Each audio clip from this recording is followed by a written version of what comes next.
Hello? Oh, here we go. Okay. So audio. Alright.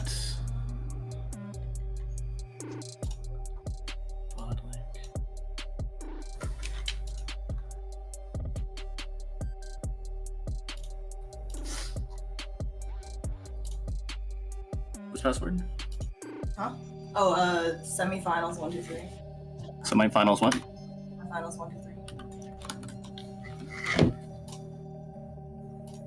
Cool.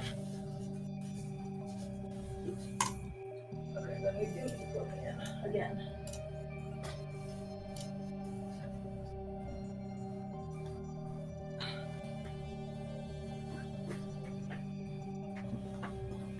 I'll just put it like down for because Yeah. you don't really need attention.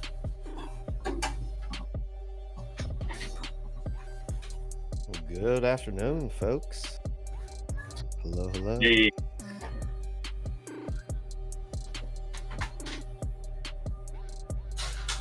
Ready to talk about Valorant for the next 6 hours? For 3. Oh, you guys not casting the next one too? No, I have to go play.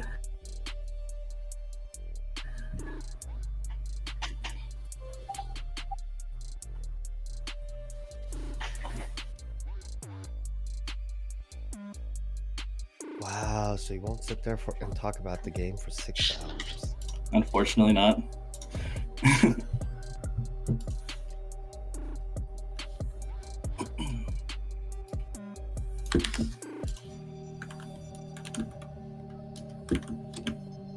I'll mute.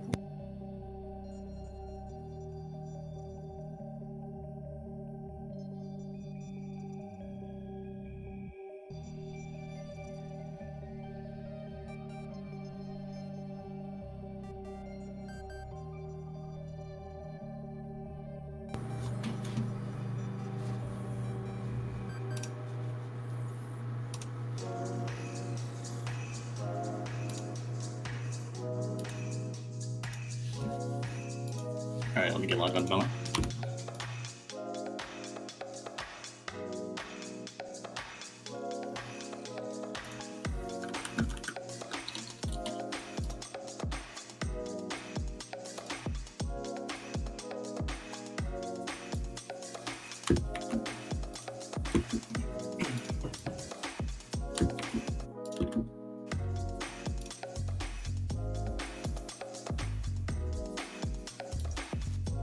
Okay.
I'm Taka alongside my duelist, Wonu, and welcome to day 2 of Rendezvous Valorant Season 4 Challengers Playoffs. We've got a really great matchups today.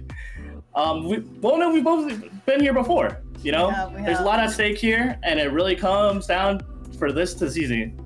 I'm really hoping that we have some great matches today. That's right, Taka. These 4 teams have worked so hard this season, and it all comes down to this. No matter the outcome today, I hope everyone can walk away feeling proud of what they've achieved to get this far. And before we start, a big thanks. We've already said that. A big thanks to our sponsor, Super Bings Lab, and also Post Engine. Let's get into the Agent Select if everyone is ready. We're waiting on a confirmation, but in the meantime, what are your outlooks on this upcoming match here? Obviously, we've got a number 1 seed and a number 4 seed. You kind of have to have some sort of bias going into a game like this, right? Well, it's Alpine Time has only been undefeated, except against Cloud9. Cloud9 actually handed them their first tie of the season. We're going to some uncharted territories as well. We have Bind, which is a map that neither team has really played on this season, but then we're going to be going something more familiar. They're going to be picking Split. It's Alpine Time will be going to Split, which is actually 100% win rate. And then finally map 3, which is Haven. Cloud9 hasn't had much success with it, but it's Alpine Time. It's one of their best maps with 100% win rate. All right, then this map is looking to be pretty much a toss-up as we go into Agent Select. I can't wait to see what they will pick. So like we said, first time of the season that we've ever seen these guys play on this map, makes you wonder whether or not they're going to go with some more meta picks or not. Right. I mean, Bind has a pretty strong double smoke meta. You already see Cryptic Spoon, and oh nope, they're all hovering Brim. That works too. This seems a little familiar, don't you think? A little bit. The champion hovering, yeah. Little champion hover. So it looks like it's Alpine Time. Looking at a double duelist kind of beat. We got Cypher locked in with the Brimstone from Cryptic Spoon. Bally's has been really outstanding this season on the Viper. On Viper, right? Yeah, right. number 1 in the entire league for kills. So you gotta really respect that kind of valuable player right there. Of course. Looks like we've got a Gecko coming in, perhaps my favorite guy. I won't be bummed. I love Sky too. We've got a Breach coming out from Comfy Joe there. It's looking like a double initiator setup. And so the crazy thing about this is, Cloud9 has been one of those teams that doesn't really have a very set lineup regarding their agents. So it's gonna be really interesting how they work out this against, especially the number 1 seed in the entire league. Yeah, and I love the off-meta pick here. The Omen is not super common on Bind, nor is the Fade. So I'm looking forward to how this pans out. And we've got strong players on both ends. 800 credit score with the number 2 most kills in the entire season. So yeah, we'll see how things pan out.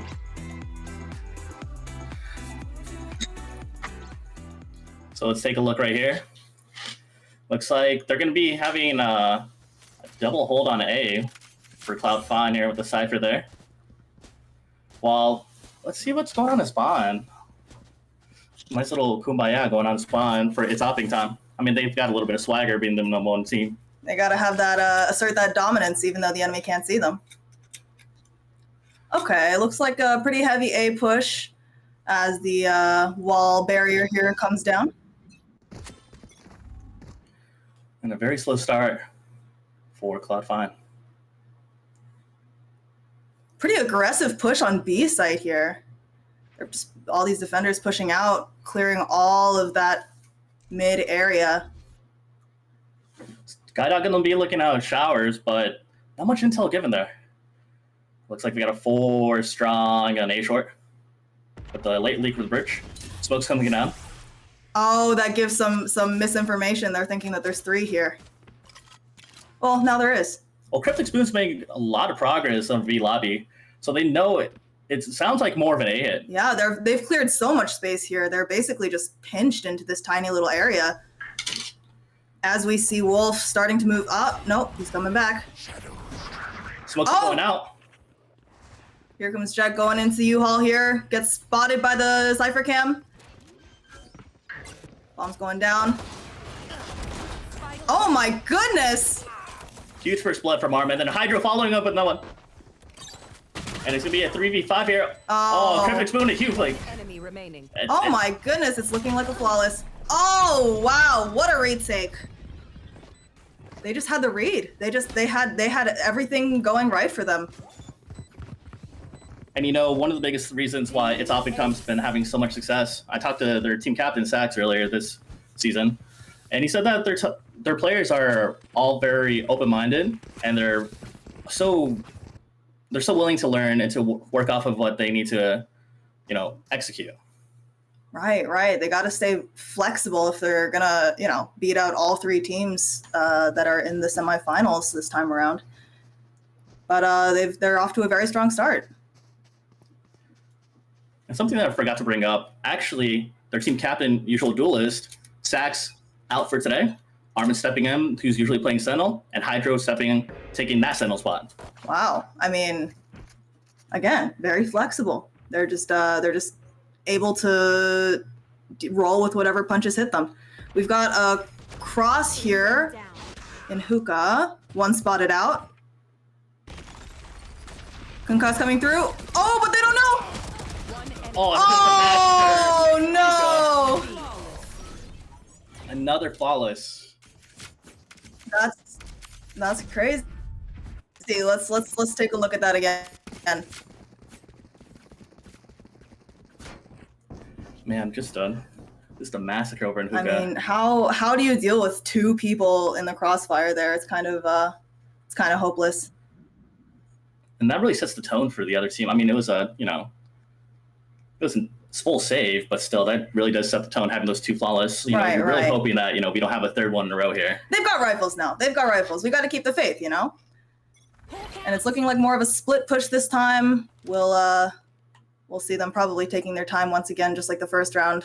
A lot of space gained by oh my goodness, Cryptic Space. Okay, great pick by Sugimaru. But I don't think he realizes about those two guys pushing down long there.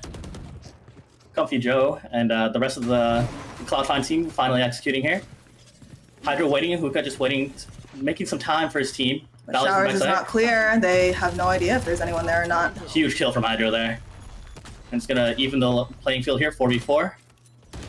800 gets a huge pick over on Hydro. Valley's is still holding back sight here. He's going to try to look into Hookah here. But it looks like Armin's also got the huge flank here. 800 credit scores are able to dispatch Valley's. He saw the gun barrel. Oh, he gets both. Oh my goodness. And just like that, the playing field's even. 800 credit scores stashing out, gets a third. Now it's going to be the 2v1. Sure code. Oh, and he gets the 4K. 800 credit score. That's what happens when you pay off all your bills on time, I guess. The number one thing we all kind of aspire to have, huh? Yeah. Good aim and good credit score. What more can you ask for? So 800's credit score, second most kills, not just on the entire team. So this just, he's very impactful as a duelist.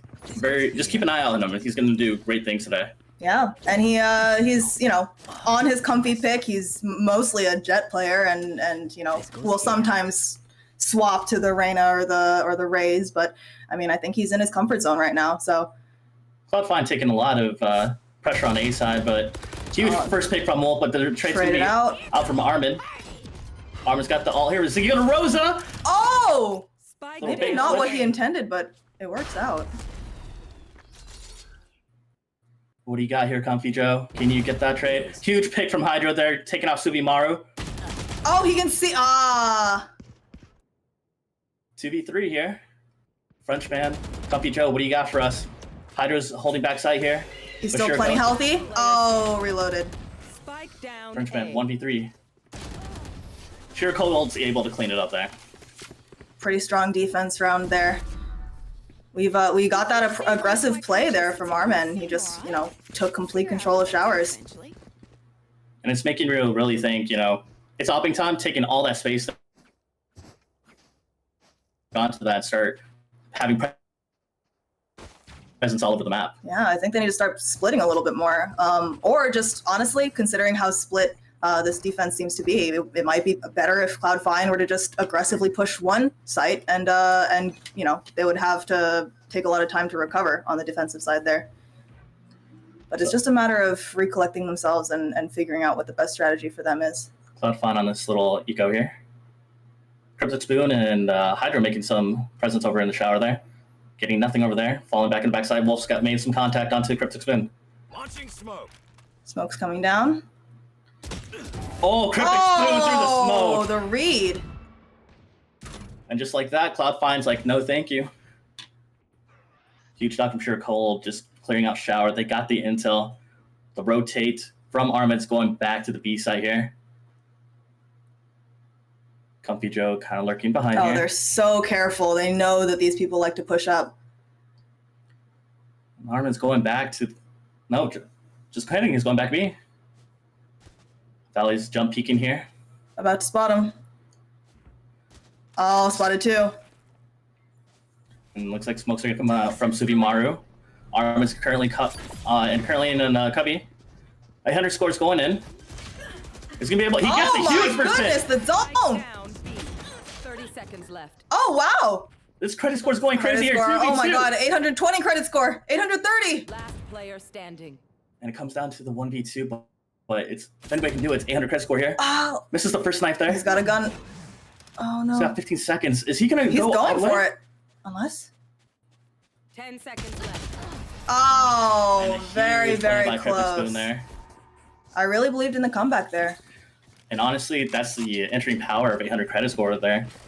Like game after game, been making a huge impact like that. Even on Nico, even with the knives, he's got a lot of impact. So now, next we have our full bar here. Looks like Raze is going to be, their Armin. It's going to be opping here.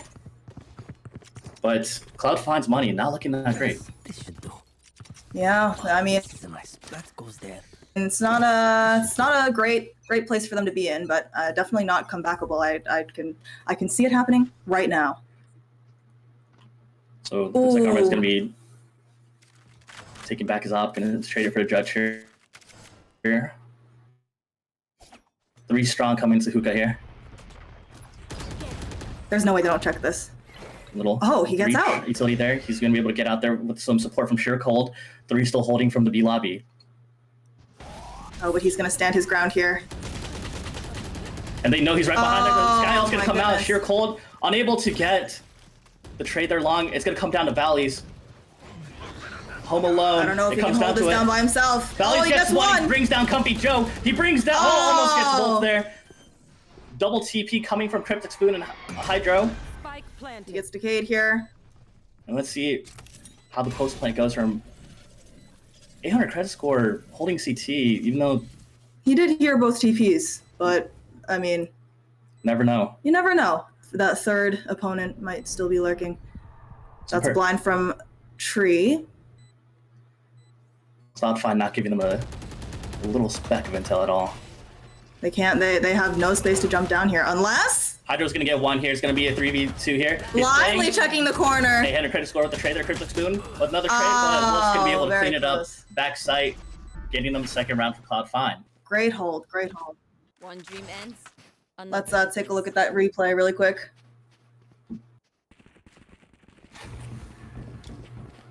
Just Look outstanding at him play. just spraying into the into the corner, hoping to hit someone, but no luck there. You know, in another universe that totally hits. And they Oh, won that 100%, retake right there, 100%. right?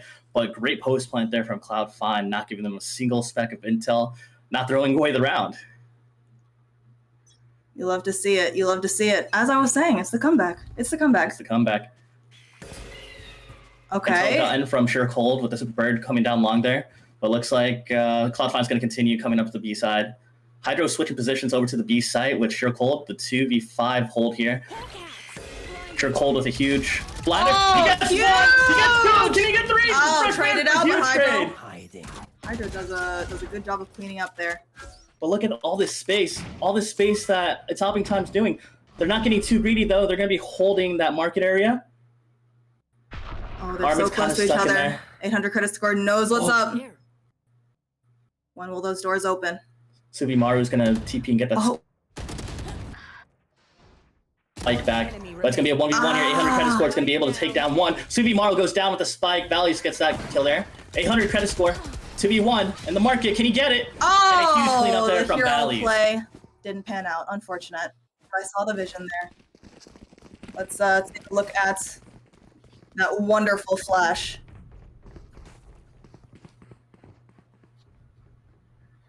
And just the pure utility and team synergy here. Just a huge spray down. All blinded. And the immediate trade right after that spray down. Yeah, they got the synergy down.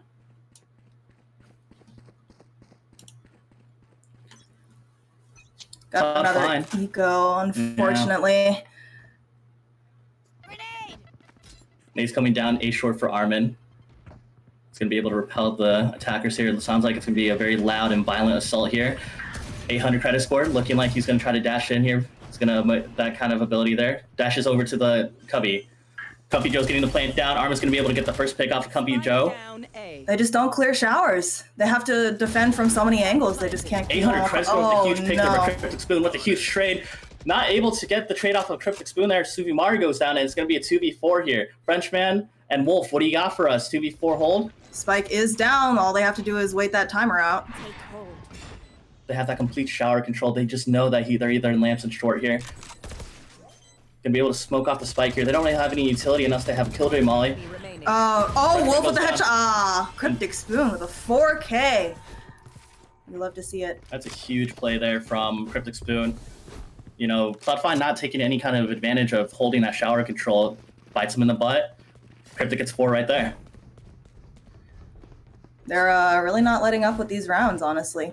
And you know, it was an eco. We can't judge too hard when the gun disadvantage is so massive. But we've got a bit of a even playing ground this time around. We've got full rifles.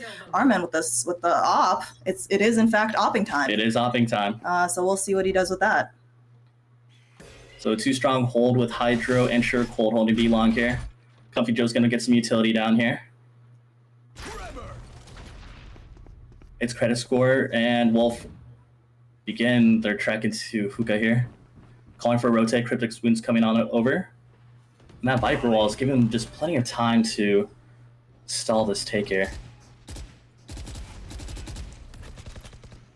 Sheer Cold with a huge pick on Comfy Joe there. 4v5 there. I'm not sure actually what happened there. Through the wall there.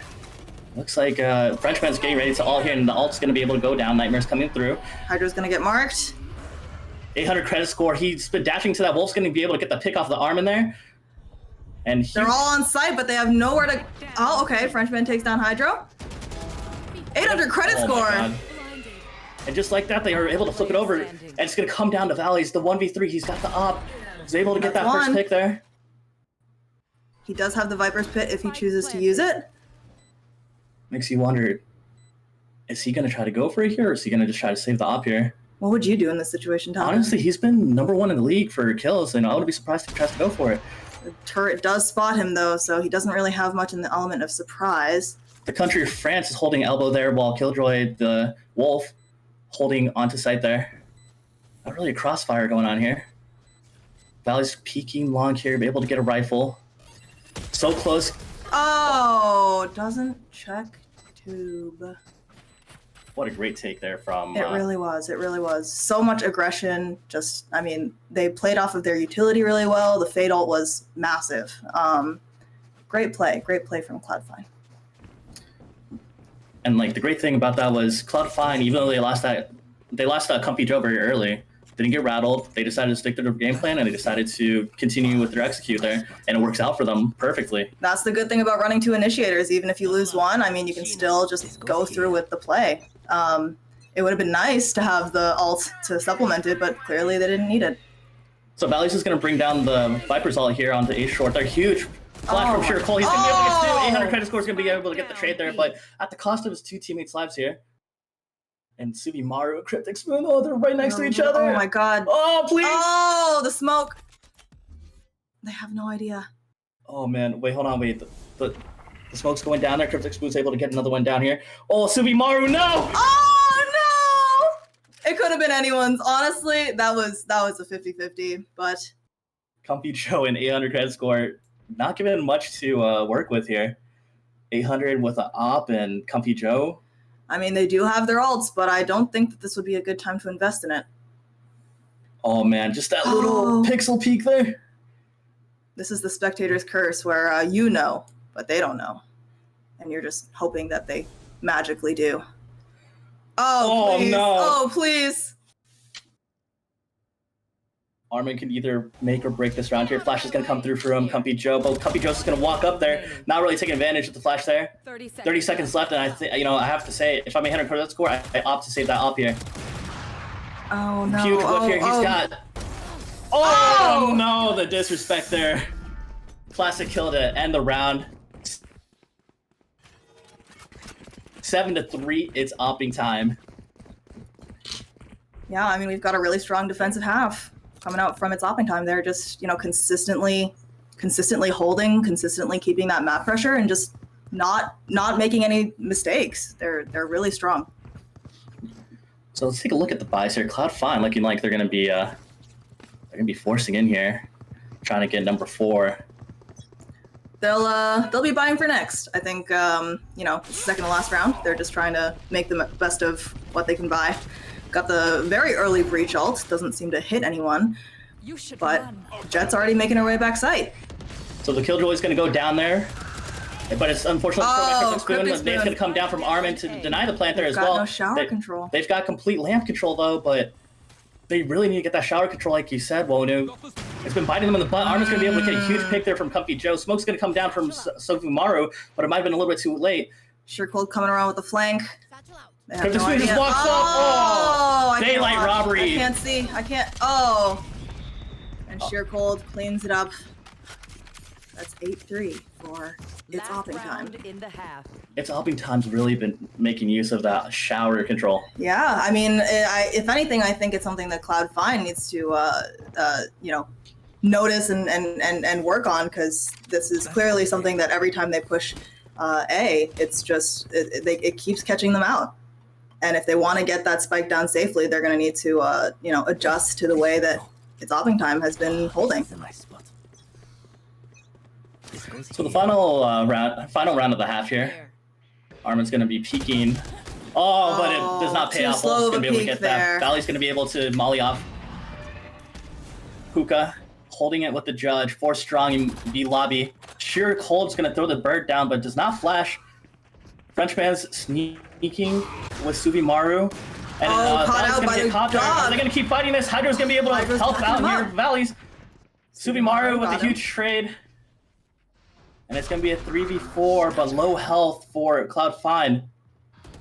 Suvimaru's going to TP over to elbow. Sheer Cold. Oh, he surely sees this. Oh, no. Oh, no.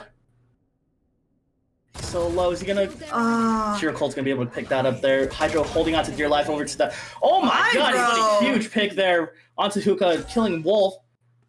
And it seemed so good. It seemed so free.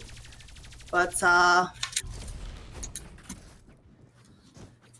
and, you know, that's the way they close off the half there. Yeah, that is crazy. So we are going to go into, what are we going into, Taka? We're going to go into a little quick break here. But we'd like to thank our sponsor, Super Beings Lab. Super Beings Lab is a brand that strives to produce the highest quality gaming peripherals with a focus in creative art. Every product is carefully crafted to provide the best gaming experience. Start taking control of your aim.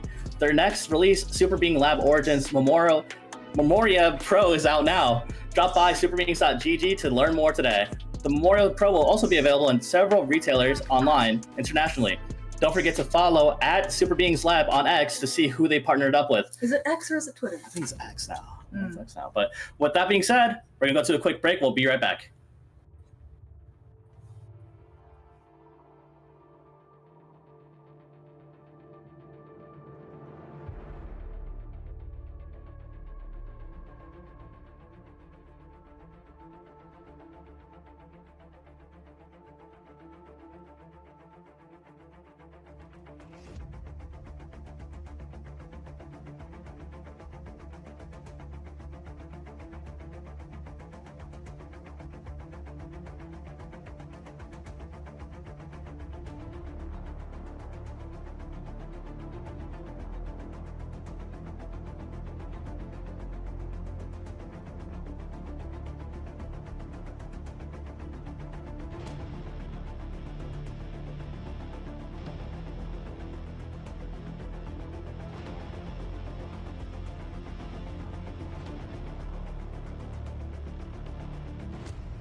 Welcome back to semifinal number 1, the Rendezvous Challengers League, as we have the number 1 seed, It's Opping Time, facing off against the number 4 seed, Cloud9.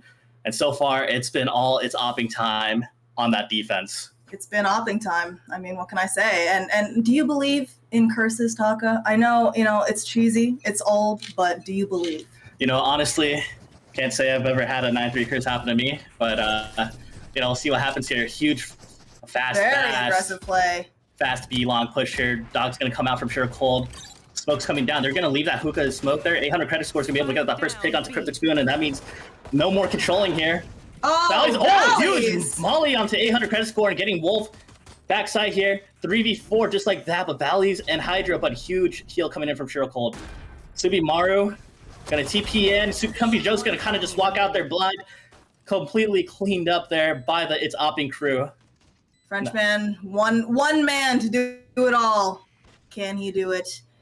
I mean, they've got all of their angles covered at this point. Once the smoke goes down, our man's gonna have very clear vision of him. And there he goes.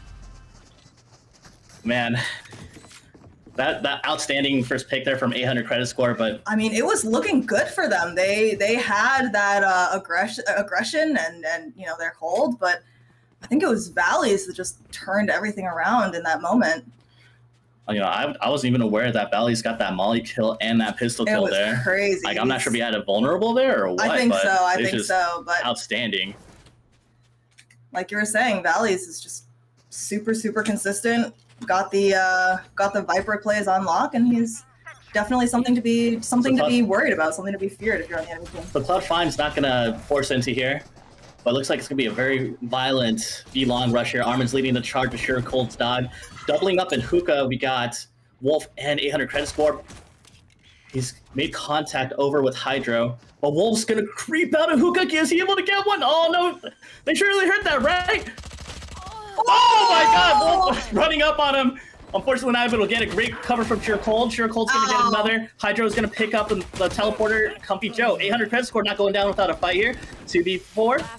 Subimaru walks into the molly. Oh no, so I've been there. 4v1, 8 credits in another universe. This might happen here, Kelly. Armin seems to know exactly. And huge, and a huge pick there from Armin, and we're over to 11-3 now. And I have to say, this round's gonna really have to make or break this entire map here. Indeed. They've got their rifles. Let's see if they can at least convert one, and we'll see where it goes from there. And so, what do you think so far? Why do you think It's Opping Time's doing so well compared to Cloud9 struggling to get rounds? I think that their aggression is a lot more calculated. They know what plays they've got laid out, and they're just they're executing them with the utmost confidence, and it's really, really working out for them. So 2-hold here from 3-hold with Frenchman, 800 credit score, and Wolf holding the B side. They're gonna make some presence over B long, but it looks like it's a little bait here, as we got shower control from Valleys and Hydro. Huge TP coming in here. Utility wasted, but I don't know if they're able to get that smoke. Oh, the smokes are gonna come down here. Looks like they're gonna be able to flood out a shower. Comfy Joe's gonna be able to pick up Cryptic Spoon. A huge issue there. Oh! A little distraction from Armin there is gonna be able to get Comfy Joe with Hydro. Subimaru's gonna TP in. 4v4. Post plan for It's Opping Time. Frenchman's gonna be able to get one. Breaks down Valleys, but Hydro with the trade here.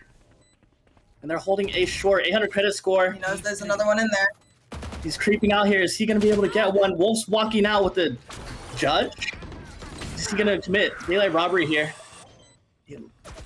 He's holding for the defuse. Armin's going to be able to pick him up. 800 credit score. You have to say, you have to think about saving here, but unfortunately, Hydro's going to be able to clean it up and secures map point for It's Opping Time. I'm going to be real with you, Taka. It is not looking great for Cloud9 here. They've got no econ. And if they want to bring it home here, they would have to win how many in a row? I'm not great at math. 11? Something like that. Yeah. Something like that. It's not looking very Cloud9 right now. I'm sorry. All good. So we have scraps over for Cloud9 against a very formidable offense here, but we haven't seen much of it's upping time's offense, but they've been so dominant this game. Huge Molly's gonna, or excuse me, Huge Nade's gonna come down here, pushing off 800 credit score. Force Strong coming up for the B long, with Hydro coming in late, and to Hookah. Again with this very aggressive B long. And this time they've got someone to take Hookah control as well. Arma's gonna be able to, jump in here, raise ult. Able to get Wolf here for the opening pick here. 800 credit score, just begging, hoping that nobody runs up on him into the smoking. Just flooding onto the side here. Subimaru's able to get sheer cold. Valley's able to trade off Subimaru. The 3v4 post plant. And Frenchman and Comfy Joe are taking Hookah right now. Smoke's coming down into Hookah. 800 credit score, trying to get somebody. Oh, able to get Armin over on Woodside. Valley's holding on to dear life. 1v1. Alice! And a huge fortune for Valley, securing the match. Oh my god. Jeez. I really have nothing to say there. That was something else. I mean, we could not have asked for a better last round. And let's see what happens here. Is that setting the tempo for the rest of the match, or are we gonna have a huge, uprising coming from Cloud9? We'll figure it out. But anyway, we're gonna give a quick little shout out to our sponsor here. Would you like to do the honors? Yes, of course, I would love to. Big shout out to Super Beings Lab. Super Beings Lab is a brand that strives to produce the highest quality gaming peripherals with a focus in creative art. Every product is carefully crafted to provide the best gaming experience. Start taking control of your aim. Their next release, Super Beings Lab Origins Memoria Pro, is out now. Drop by superbeings.gg to learn more today. The Memoria Pro will also be available at several online retailers internationally. Don't forget to follow Super Beings Lab on Twitter to see who they partnered with. And with that, we'll go to a quick break. We'll be right back with some more semifinal action here on twitch.tv Rendezvous Valorant. Don't go away.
Welcome back, everyone, to the Rendezvous Challengers semifinals. We are headed into our second map of the first match.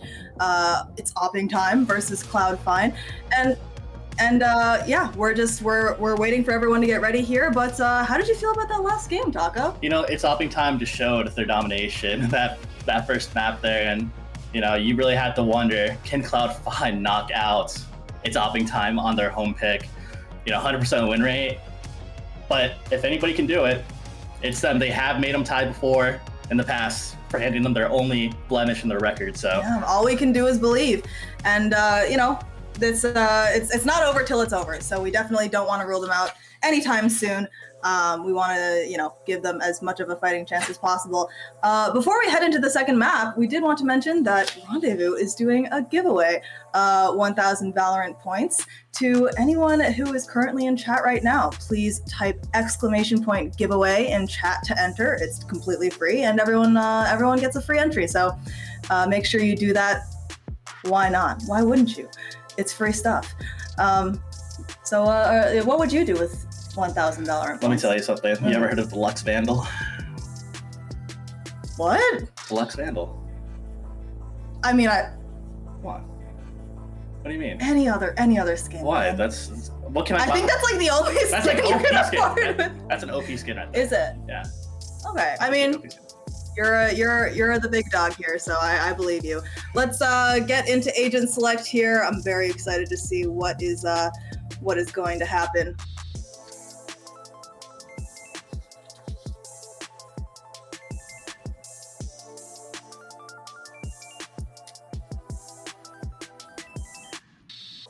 Now on split, we do typically see Valleys on the Viper, and does look like he's hovering plays here.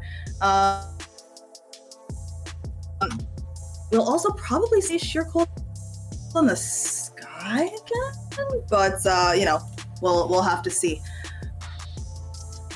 It's looking very similar to the lineup that we had on Bind for Brimstone Opping Time. Here. Very interesting. Oh here. wow, the two goateed men for Cloud9 here.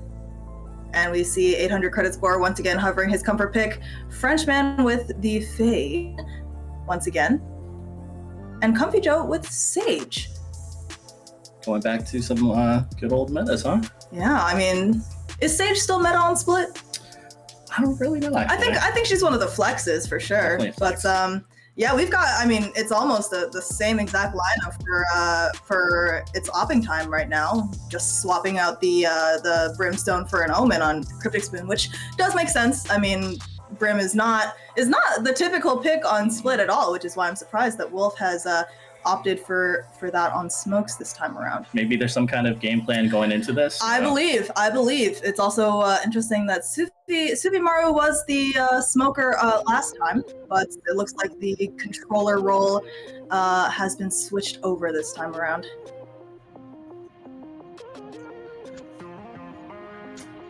So obviously, It's Opping Time has been dominating this match so far. You know, what do you think are some things that Cloud9 needs to do to make some adjustments here? I would really love to see some more aggression out of them. I think that they're, especially on attack, Here. like they're lacking a little bit of aggression, a little bit of confidence. I think that if they were to, you know, group together, make a play, stick to it, and just pull out on top, I think this could be a very easy few rounds for them. And with that being said, we're going to be going into splits. Map 2 of the semifinal, number 1. 800 Fast play. scores. Looks like a fast play coming in Aggressive. from Cloud9 here. Molly's come out. 800 credit score's gonna dash in. Sure Cole's gonna be able to get the first one. Is he gonna get two? Also with a huge trade. Hydra's jumping out. Armor's gonna be able to get Comfy Joe. Armor's getting the second one. And it comes down to Subimaru. And then 2v3, or excuse me, 1v2. Unfortunately, Cryptic Spoon's able to clean that up. They had the read. They were all on site, ready to defend in, you know, just a couple seconds. So truly unfortunate. It almost felt like there was a little bit of hesitation when they saw that Viper wall as well. Exactly. You know? I think that, you know, like I was saying, they do need some aggression in there if they want to pull out on top. So we're looking at 4 Spectres and a Phantom here. Armin, the lone Phantom, coming into this round here. Cryptic Spoon looking like a solo hold on site with some support from Heaven from Armin. As we go 4 strong over into the garage. Smoke's going to come down to control that entry point. Free orb. So Maro's going to be able to farm that. Cryptic Spoon playing it nice and easy. No spraying. Not trying to give them any indication that he's there. And Wolf's going to go down. That's 1 smoke down. That's kind of a... That's 1 smoke down, and that's super important. It's able to draw about 3 to 4 of them there, but they're probably just staying together so that way they don't get ecoed, and they're gonna wander into the sewer here. No contact so far. It's looking like they're playing it pretty patient. Hydro's got that nifty, that nifty security camera just kind of watching site there. A site is all tripped up, so if they decided to rush, they will get slowed down pretty significantly. 800 credit score, being very meticulous with the search here. As we go 5 strong over to A side, but they're going to run into a bunch of utility. 800 credit score is going to make contact with Armin. Smokes, and it looks like Cloud5's currently stuck over at ramp and main. Huge hold. 30 seconds left. The Viper Wall is going to be able to control it. They've got 30 seconds. Are they going to be able to push onto here? But Wolf's going to go down. Third Bolt's going to get traded out by 800 credit score. But Armin with the Phantom able to pick up Frenchman and Comfy Joe. But Cryptic Spoon taking down 800 credit score. Very clean hold from its opping time here. I do see that they're very much prioritizing these ult orbs here. We saw both of them getting taken by Cloud5 here. But what are they going to do with that ult once they have it is the more important question.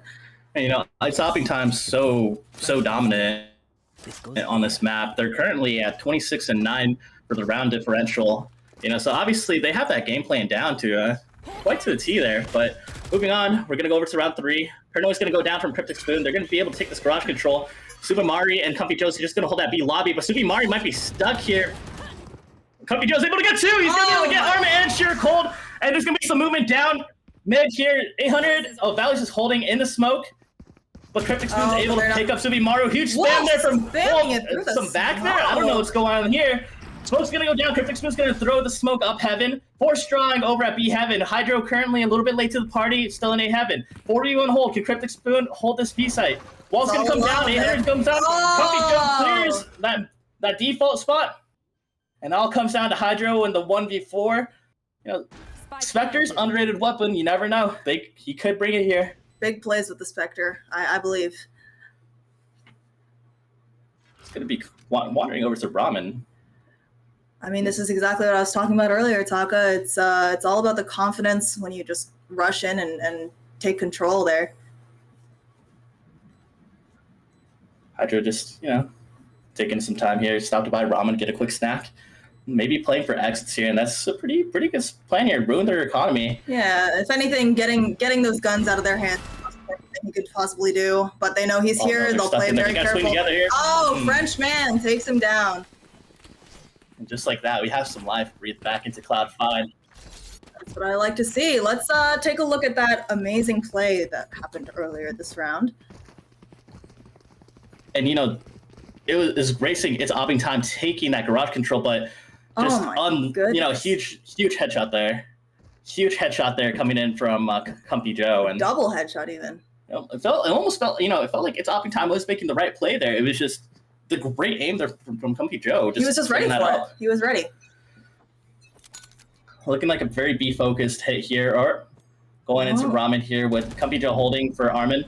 Paranoia's going to go out to kind of repel them back, but they're going to get that free real estate. Valley's is going to be able to get a jump peek, makes contact with Cloud5. Able to stall a little bit. 800 credit score, and Frenchman just holding mid. That's both mollies down for Valleys pretty early on in the round. And, some chip damage onto 800 credit score. Viper Orb's going to go back up here. Luckily for 800 credit score, almost gets killed by the Roomba, but, good coverage there from Frenchman. Wolf is holding here. He knows. Little jiggle peek. Wolf's holding the lurk here on mid-site. Cryptic Spoon kind of has an idea of what's going on. Oh, wait, that's why. Sheer Cold has transversed all the way past A main in their own spawn. But it's looking like a fast execute onto B. They know someone's back sight. Will they properly clear this corner? Will they? Oh my goodness. Oh, Cryptic Spoon holding strong there. Valleys is going to be able to clean up number 4. Comes on Sumimaru. And Armin watches Cryptic Spoon fall to Sumimaru, but is able to control the round and get number 3 in this map. I hate to see it, Taka. They had the vision, but I think they just waited a little too long. It's Abington just making fantastic use of the entire map, you know, taking that control and, you know, I almost would say, like, you know, Cloud5, maybe before their next full buy, maybe take a quick timeout, address that, and, you know, go with a nice violent execute onto one of the sites. But with that being said, we're looking at a nice little eco coming in from Cloud5, going 4 strong here. Sumimaru is going to be able to reach stun Valleys. They're throwing the entire kitchen sink at Valleys, taking that. Ooh, that would have been a great combo, but a little too late. 800 credit score's gonna dash in, but he's not able to get anything. Armin's gonna be able to get the crossfire, killing Sumimaru, the Ruby 5. Armin's name. He's gonna. Look at where Sheer Cold is right now. Oh, Armin! Daylight robbery. Comfy Joe's gonna get the trade there. 4v2 though. They both still have the spike. They have a minute left. They could. There's potential. Heaven Wall's gonna go up here, but he's gonna get Wolf there. Oh, Frenchman, unable to get the kill there on Valleys. Comfy Joe with a great trade there, 2v3. But they're completely surrounded. They've got all this Cypher utility too, and looks like it's opping time with that utility, you know, because they have that Cypher utility. They're going to be able to mount an attack on all sides. 30 seconds left. Wolf's going to be able to take down the tripwire while Comfy Joe is clearing hell. Will they expect Sheer Cold coming from their from a spawn, essentially? I don't think so. One billboard. Oh, Comfy Joe's unable to get the plant down. It all comes down to Wolf in the 1-3. And it's opping time, not giving them an inch. Quick look. Oh, and great spam from Sheer Cold. 4-1 is our score. I mean, the amount of map control that they take, just 20, like, you know, 10 seconds into the round, it's just absolutely insane. Let's take a look at this post-tension replay. And Wolf, you know, just one man, one billboard. Unfortunately, not enough. Not really much you can do there. All right, so 4-1. Cloud5's got by. They got a Brimstone up. You know, they got utility for post plant. Yeah, they've been farming orbs, so let's see it put to good use. Taking that aggressive early peek there. We got 2 people backing up B main here, so it would be wise of them not to push it, but. So, Sheer Cold sending his seekers down mid here. I mean, that's free real estate right there. They know everything. They have complete control. Oh no, they missed Cryptic Spoon! No. Oh, there goes one! A huge massacre coming down the face! Oh my! I can't watch. Ladies and gentlemen, if you have kids in the audience, that's unfortunate that stun there, that ultimate, Rolling Thunder, not able to get. I mean, even if it did, Taka, there were ops in heaven. There were so many people just from all different angles. I don't think that there would have been a world where a stun like that would have been able to get everyone. So we're on to a little half buy here. Looks like they're going very strong A side again, and Cryptic Spoon and Armin taking all that garage space. Flash is going to confirm over the main present. Oh, a huge dink there from. Looks like Sumimaru got that huge dink there onto Hydro. They're going to be flooding A Heaven. And it comes down to one man and one Vandal just holding on to dear life. He's got some support coming over. Cryptic Spoon's going to be able to TP into Ramen. Knows that there's nobody lurking on the B side. Armin's going to be able to get the first pick onto Comfy Joe. And you really have to wonder, what's Cloud5 going to do here, being surrounded by all sides? Valley's about to get this sneaky little play. So the orbital strike's going to go down CT. He's able to push down Armin. Velos is going to be able to get the pick on 800 credit score. Sure Cold able to clean up Wolf. Gonna get another one? And it's going to come down Frenchman. Cryptic Spoon's going to clean up Subi Maru. my And goodness. cleans up Frenchman. And Flawless coming out from its popping time. I mean, their defense is just looking just as strong as their bind. It's feels like history's repeating itself. 6-1's the score right now. And, you know, we did talk about it. We did say that it's Opping Time's dominant on this map, but, you know. Yeah, and it looks like we're about to see an ult coming out from Valleys, taking that mid control. They're gonna have to go one side or another here. And I mean, based on what's happened so far, he's been able to keep that mid control pretty constantly every single round. So I don't expect them to be pushing mid this round either. Cryptic Spoon sneaking into the smoke over here. Your main, is he gonna be a little selfish here? No, he's gonna pull back. Ooh. 4 strong going into the garage. Cryptic Spoon's going to back off. Armin's going to give him some support here from the Raptor. Eyeball's going to come out from Frenchman, but nothing there. Cryptic Spoon gatekeeping his smoke once again. We got 3 mid, but unfortunately there's nothing you can do here. Sheer Cold, huge flank here. Comfy Joe goes down with a huge flank, and the spike is down mid, and they're surrounded by all sides. Not ready yet. He's got this A control every time, this A push.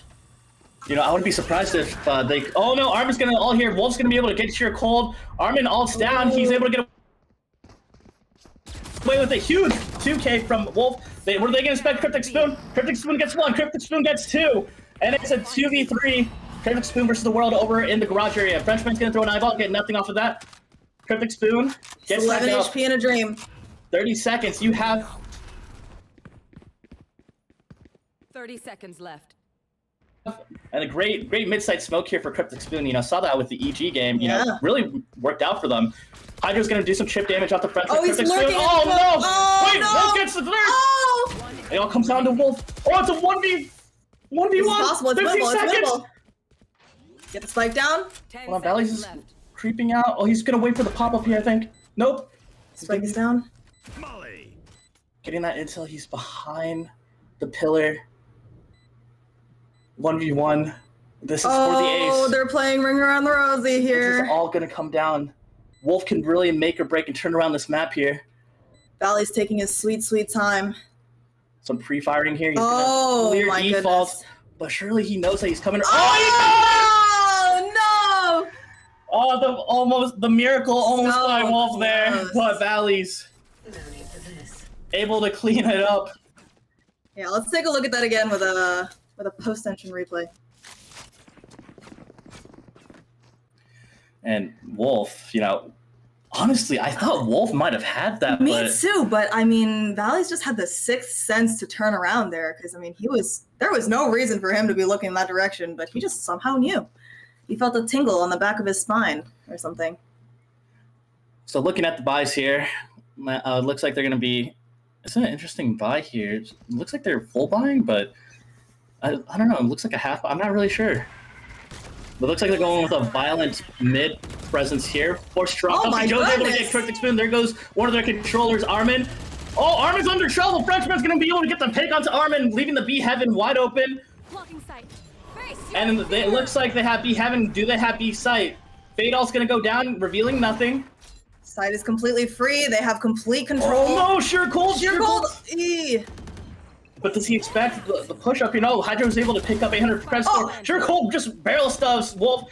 Valley's also barrel stuffs Subi Maru, bringing it down to a 3v2. 2v2 now. Huge pick from Comfy Joe. Has the ult, but unfortunately, nobody's near him. One enemy remaining. Frenchman with the pick on Valley's. Oh, no, the reload. This Hydro's.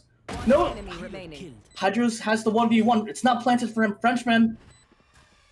Throwing the eyeball. Oh, no, the utility! Ah! Well played from Hydro. Able to secure the round. There's so much. You It know, was such a good execute on the site. I really believed there, and I mean, this is tough. I mean, Man. they're fighting tooth and nail here, but the score just doesn't show it. And let's take a quick look with the post-tension replay. 2v1, nice little crossfire. He's able to, pick up that last guy, finish off Frenchman. Just really well played, really great retake from its Opping Time.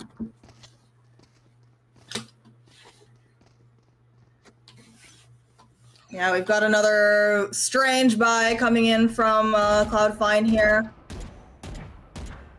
They've got some ultimates to work with. They have Comfy Joe's Resurrection, and they have the Orbital Strike from Wolf. Taking some chip shots over into mid-site. Armin's gonna be able to get one. Kyle with his pants down. Credit Score is able to get that pick there and able to clear Raj. Wolf's able to pick up Valleys, leading it to a 4v3 site take. And they're gonna. Oh wait, the spike's still in Garage. Wait, every single time. Oh no, the timing Oh, of he that. knows! Oh, a huge play from Frenchman! Frenchman. It's a 4v2. They have sight. They need to get the spike down. Where, are they executing a fake? He's running. Oh my goodness. Oh no, wait, hold on. Cryptic Spoon, he's clutched things up before. Frenchman's ready for him. Oh, here comes he. Oh, he he peeked saw him. He knows him. Hey! Cryptic Spoon's gonna be able to get one here. And it's gonna be a 3v1. He's gonna have the TP out. Goes into the shadows. He thinks the TP, but did Wolf hear that? Wolf's gonna gatekeep the smoke. He's going back in. I think they're expecting him heaven or something. What is happening? What? Cryptic Spoon's able to get one more. Didn't say 100 credit score, but What is this? huge hold there from Cloud9, but it got a little tense there, not gonna lie. You're an Omen player. Walk me through that mindset right there during this post-tension replay. You know, Cryptic Spoon's Omen utility, I mean, I've been a victim of it before myself. You know, he's just outstanding with, you know, the teleports and everything like that. But I think a lot of people that, you know, don't really play Omen, they don't realize is you don't have to TP to another spot, technically, if you're using your Into the Shadows. Like, you can TP in the same spot and make the entire team just kind of, you know, sleep on their own thoughts and, you know, just think about things. Looks like Cloud9 has taken it very, very slow this time around, changing pace a little bit. But, wow, it really looks like its opping time is having the read every single time. So 800 credit score is going to be able to dash in, but he's currently vulnerable. Hydro's going to go down to 800 credit score with the huge entry. Armin and Cryptic Spoon looking to try to gain back that heaven control. Surecold joins them. And Armin's able to get the pick off the Frenchman, making it a 4v4. Comfy Joe's going to get the plant down. Huge all coming down to heaven. Orbital strike. Able to do some chip damage onto Surecold, but Cryptic Spoon's able to get out of there as well. Cryptic Spoon knows. Cryptic Spoon's able to get Subimaru, and is ending it up to 3v4. Cryptic Spoon with another one. Wolf's able to clean that up, and it's going to come down to a 1v3 and Valley. Oh, he's just stuck there, and unfortunately, there's not much you can do there. Such a strong retake. I mean, they kind of just gave up the site initially. They were just like, you know, let him take it. We've got the aim and we've got the gunpowder to just take it back. So we're heading into our 12th round. I mean, I think we've seen this score before. Yeah. A couple, like a half an hour I'm getting ago. a little bit of deja vu here, but you know, anything is possible. Their you know, Cloud9's buy is not the greatest, but you know, they have. You know, we've seen them work with this stuff before. Frenchman with that their ego goes crazy. I wouldn't count them out just yet. Rotating Hydro over to the B side to get some, you know, change in their life. Armin's gonna be able to get that first pick onto Wolf, and there goes their controller, and it makes things a little bit more difficult, but not impossible. You will not kill me. Oh, Joe's able to early get... res. Oh, but the nade's going deep on that. Wolf barely gets away, and you know, they're gonna have to use up that heal. But the round's still very much in the balance here. Oh, Once Sheer again, Cold. Sheer Cold is just taking all this A space. I mean, where they know exactly where they are. And there's only a small number of places they could be because Sheer Cold's just in their spawn. And Cryptic Spoon's calling for the rotate over on the B side, bringing over Valleys. Sheer Cold still gatekeeping that A main. Cryptic Spoon's able to get one. 800 credit score is able to trade, but Valleys also gets to trade on 800 credit score. Comfy Joe versus the world. Comfy Joe, can he get this one? Oh, he's my able to get goodness. 2. Armin versus a... Oh, no! And it comes down to Subimaru with the Subimaru. Spectre. He's got a gun. He's got guns at him though. Guess the wrong way. 10-2 at the half. You just can't outduel him. Switching sides. All right, that is the half. We've got 10-2 in favor of It's opping time. We're gonna take a quick break. Before we go, big shout out to Super Being Labs, our sponsor. Super Beings Lab is a brand that strives to produce the highest quality gaming peripherals with a focus in creative art. Every product is carefully crafted to provide the best gaming experience. Start taking control of your aim. Their next release, Super Beings Lab Origins, Memoria Pro, is out now. Drop by superbeings.gg to learn more today. The Memoria Pro will also be available at several online retailers internationally. Don't forget to follow Super Beings Lab on Twitter to see who they've partnered with. And also, just a reminder that we are currently running a giveaway in chat. So please type !giveaway for a free entry. And we're giving away 1,000 Valorant points, which Shaka would use to buy a Lux Vandal, but that's just, I feel like you're calling me out here, but it's all good though. It's a questionable decision. Anyway, see you after the break.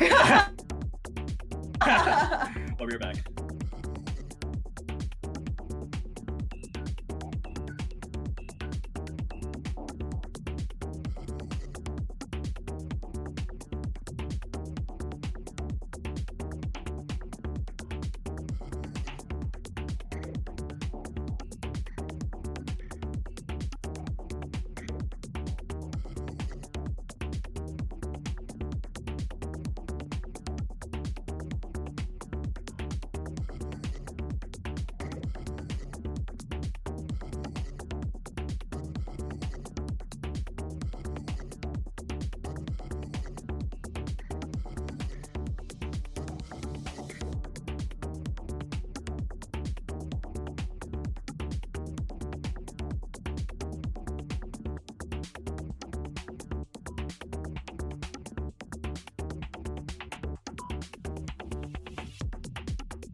Welcome back, folks, to the semi-final matchup between It's Opping Time and the number 4 seed Cloud9. You know, so far this game, it's been some domination between It's Opping Time, but game's not over yet. You know, we've seen crazy comebacks before, as Cloud9's going to be able to take over on defense here. Taka alongside Wonu on the cast here. Single hold from Suvumaru as it looks like It's Opping Time's going to go fast here. Armin's going to get caught by the reach stun there. Suvumaru getting ready for another flash. Armin's going to entry onto site, and there looks like oh, he's already having. Armin's able to get that first pick onto Suvumaru, spamming through with the tracers. Armin's taking space, able to chip some damage onto Comfy Joe. Spike They're is doubling down. that elbow. But 800 credit score is able to get that first pick from Armin, or excuse me, on Hydro. But Armin's taking all this space. Cryptic Spoon underneath Heaven. I don't think their 800 credit score is going to expect this, but sure, Cole's able to clean him up. 2v4. You know, it's all going to come down to this. Wolf's able to get one. Can he He's going to get two. Bally's. Oh, so close to getting Cole's going to be able to get him, but he's going to be able to clean up 3K and her leading over to the 11. And, you know, Wonu, this really makes you wonder here, you know, as a player, you're down this much. Are you going to force in and, you know, hopefully not I'm this 12, forcing. or... I'm forcing. I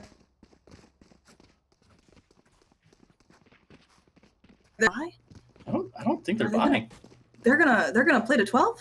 I guess they're playing to 12 here. Oh my goodness. I mean, if that's how they want to play, I just, you know, I think that this is one of those make it or break it kind of situations here. Looks like it's Suvumaru versus the world again. Fast take coming from It's Opping Time. Stun's gonna go out, but it's gonna hit Armin again, some collateral damage. Supposed to come down from Wolf, giving him some time, giving Suvumaru some time.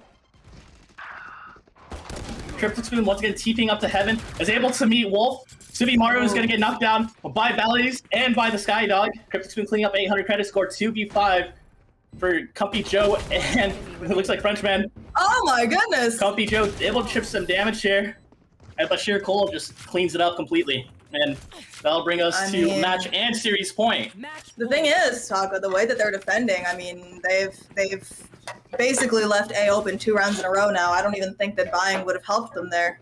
it took a little too long for everyone to rotate over, and you know, they should be expecting these aggressive pushes and aggressive plays out of its opping time right now, but doesn't look like they've caught on. So it looks like Cloud9's going to maintain their typical hold here.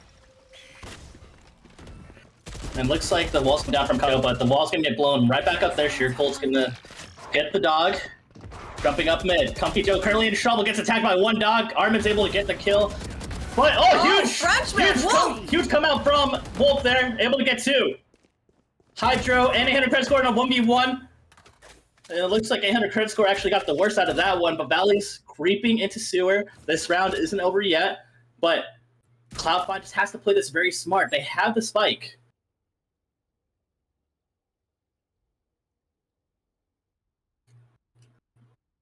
They've got every angle covered here. There's really nowhere that they could possibly attack from.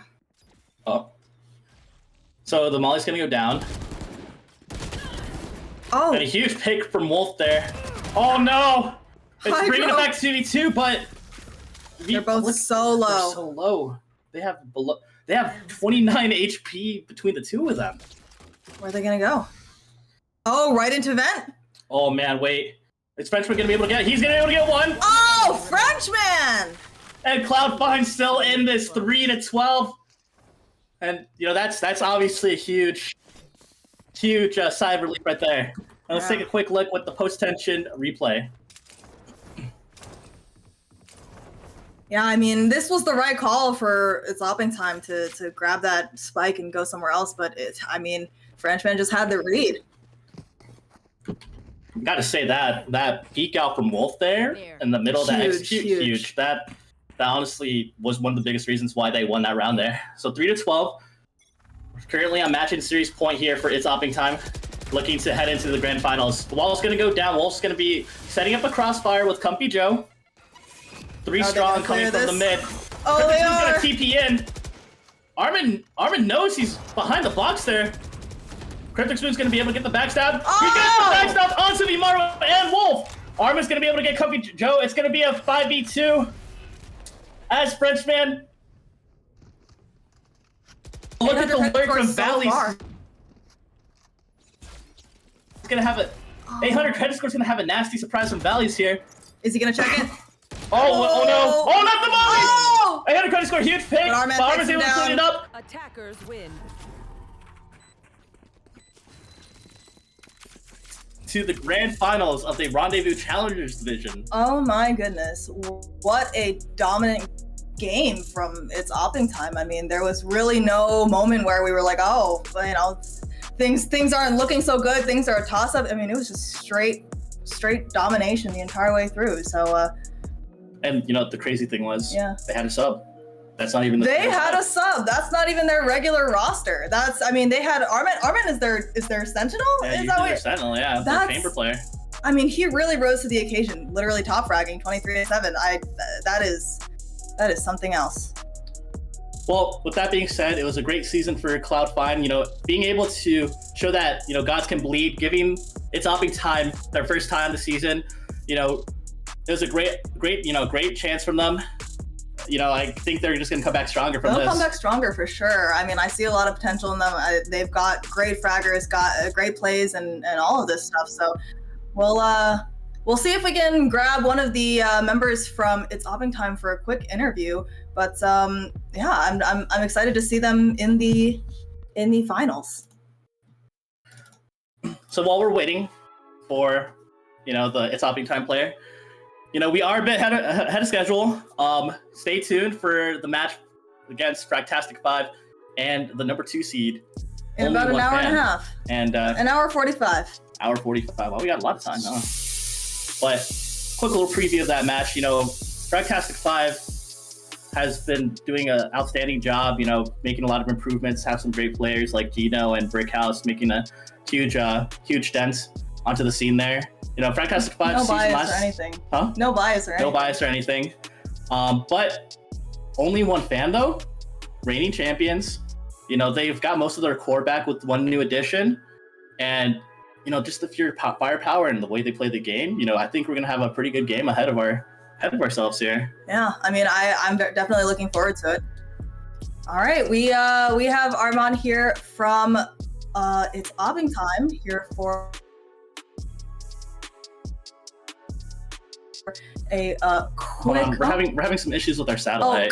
Oh, you're cutting out. All right, well, ladies and gentlemen, we'd like to bring in the top frag and MVP for today's match, Armand. Armand, how are you doing today? Good. How are you feeling after that match? Good. How are you guys doing? Doing great.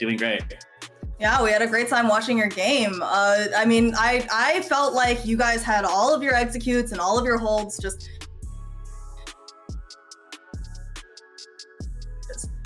Oh no, could you repeat that? Sorry. Oh, sorry. Closer to the mic. It kind of felt like all of your your holds and your executes were all pretty calculated down to a science. Do you want to talk us through what the process of preparing for these matches was like? Yeah, so I think Spoon is the IGL, and him and the team have been working this season to prep the different maps, and went pretty straightforward. Even if things go wrong, we're able to easily identify what went wrong and what we should do about it. I think mostly things went our way this game though, so wasn't anything too unexpected. Now, Armin, correct me if I'm wrong, but you're not typically the duelist player. It's usually sack spot, but you stepped into that role today. How was it like kind of transitioning from that sentinel role to a more entry-focused role? It wasn't anything too crazy. Honestly, duelist is one of the easiest roles to slot into, in my opinion. Especially if someone else is just telling me where to go and the util's there for me, so shout out to the team for doing that. Sax is a really good duelist player, and I'm glad I was able to live up to him today. But I've played duelist before, with Spoon actually, a few seasons ago, so nothing too crazy, and I had a blast. And with that being said, second semifinal match, you got Fragtastic 5, and you got only one fan. Who do you got? I gotta support Delphi. We were just playing earlier today, so hopefully he can take it home. Well, with that being said, do you have anything you want to say to your friends and family watching, perhaps? Thanks for everyone watching. Hopefully we can put on a good show for everyone on the grand finals tomorrow. Yeah, we'll see you tomorrow. Thank you so much for taking the time. Best of luck tomorrow. Bye. Well, what a guy! What a legend! Being able to just absolutely dominate on whatever role he's playing. So with that being said, we did have one winner in this match. We're about to have a second winner, except it's one of you guys in chat. So we're gonna bring up our little giveaway here. It's our producer Painted Doll, and I just want to give a quick shout out to our producing and our observing team, Painted Doll and Kageru. All this behind the scenes work, making our jobs as casters a lot easier. But we're gonna take a look at who's gonna be the winner of this giveaway. It looks like our winner is Oracle Sin. Congratulations. You win 1,000 Valorant points. You can buy yourself a Lux Vandal, or literally anything else. I feel like I submitted purple there. I'm sorry, I just can't get over it. I can't believe you said that. But yeah, we'll be reaching out to you via probably Twitch or whatever. We'll be reaching out Twitch, Discord, something else. We'll figure it out, and we'll be in touch. So thank you again for entering. So with that being said, we are a little bit ahead of schedule, but don't go away just yet. We're gonna have a quick little reel, and we're gonna figure out if we can get this Fragtast 5 and this only one fan match. My partner Wonu, my producer Painted Doll, and my observer Kageduo. I'm Taka. Thanks for watching. We'll see you guys tomorrow, hopefully. Have a great day. Peace. Huge first blood from Arm, and then Hydro following up with no one. And it's gonna be a 3v5 here. Oh, Cryptic Spoon, a huge like. Enemy remaining. Oh my goodness, it's looking like a flawless. One spotted out. Concuss coming through. Oh, but they don't know. Oh no! Have no idea if there's anyone there or not. Huge kill from Hydro there. And it's gonna even the playing field here, 4v4. 800 gets a huge pick over on Hydro. Oh, he gets both. Oh my goodness! And just like that, the playing field's even. 800 credit score stashing out, gets a third. Now it's gonna be the 2v1. Sure code Oh, and onto the 1v2, but it's if anybody can do it. It's 800 credit score here. oh, This is the first knife there. he's got a gun. Oh no. He's got 15 seconds. Is he gonna He's go going all the for way? it. Unless 10 seconds left. Oh.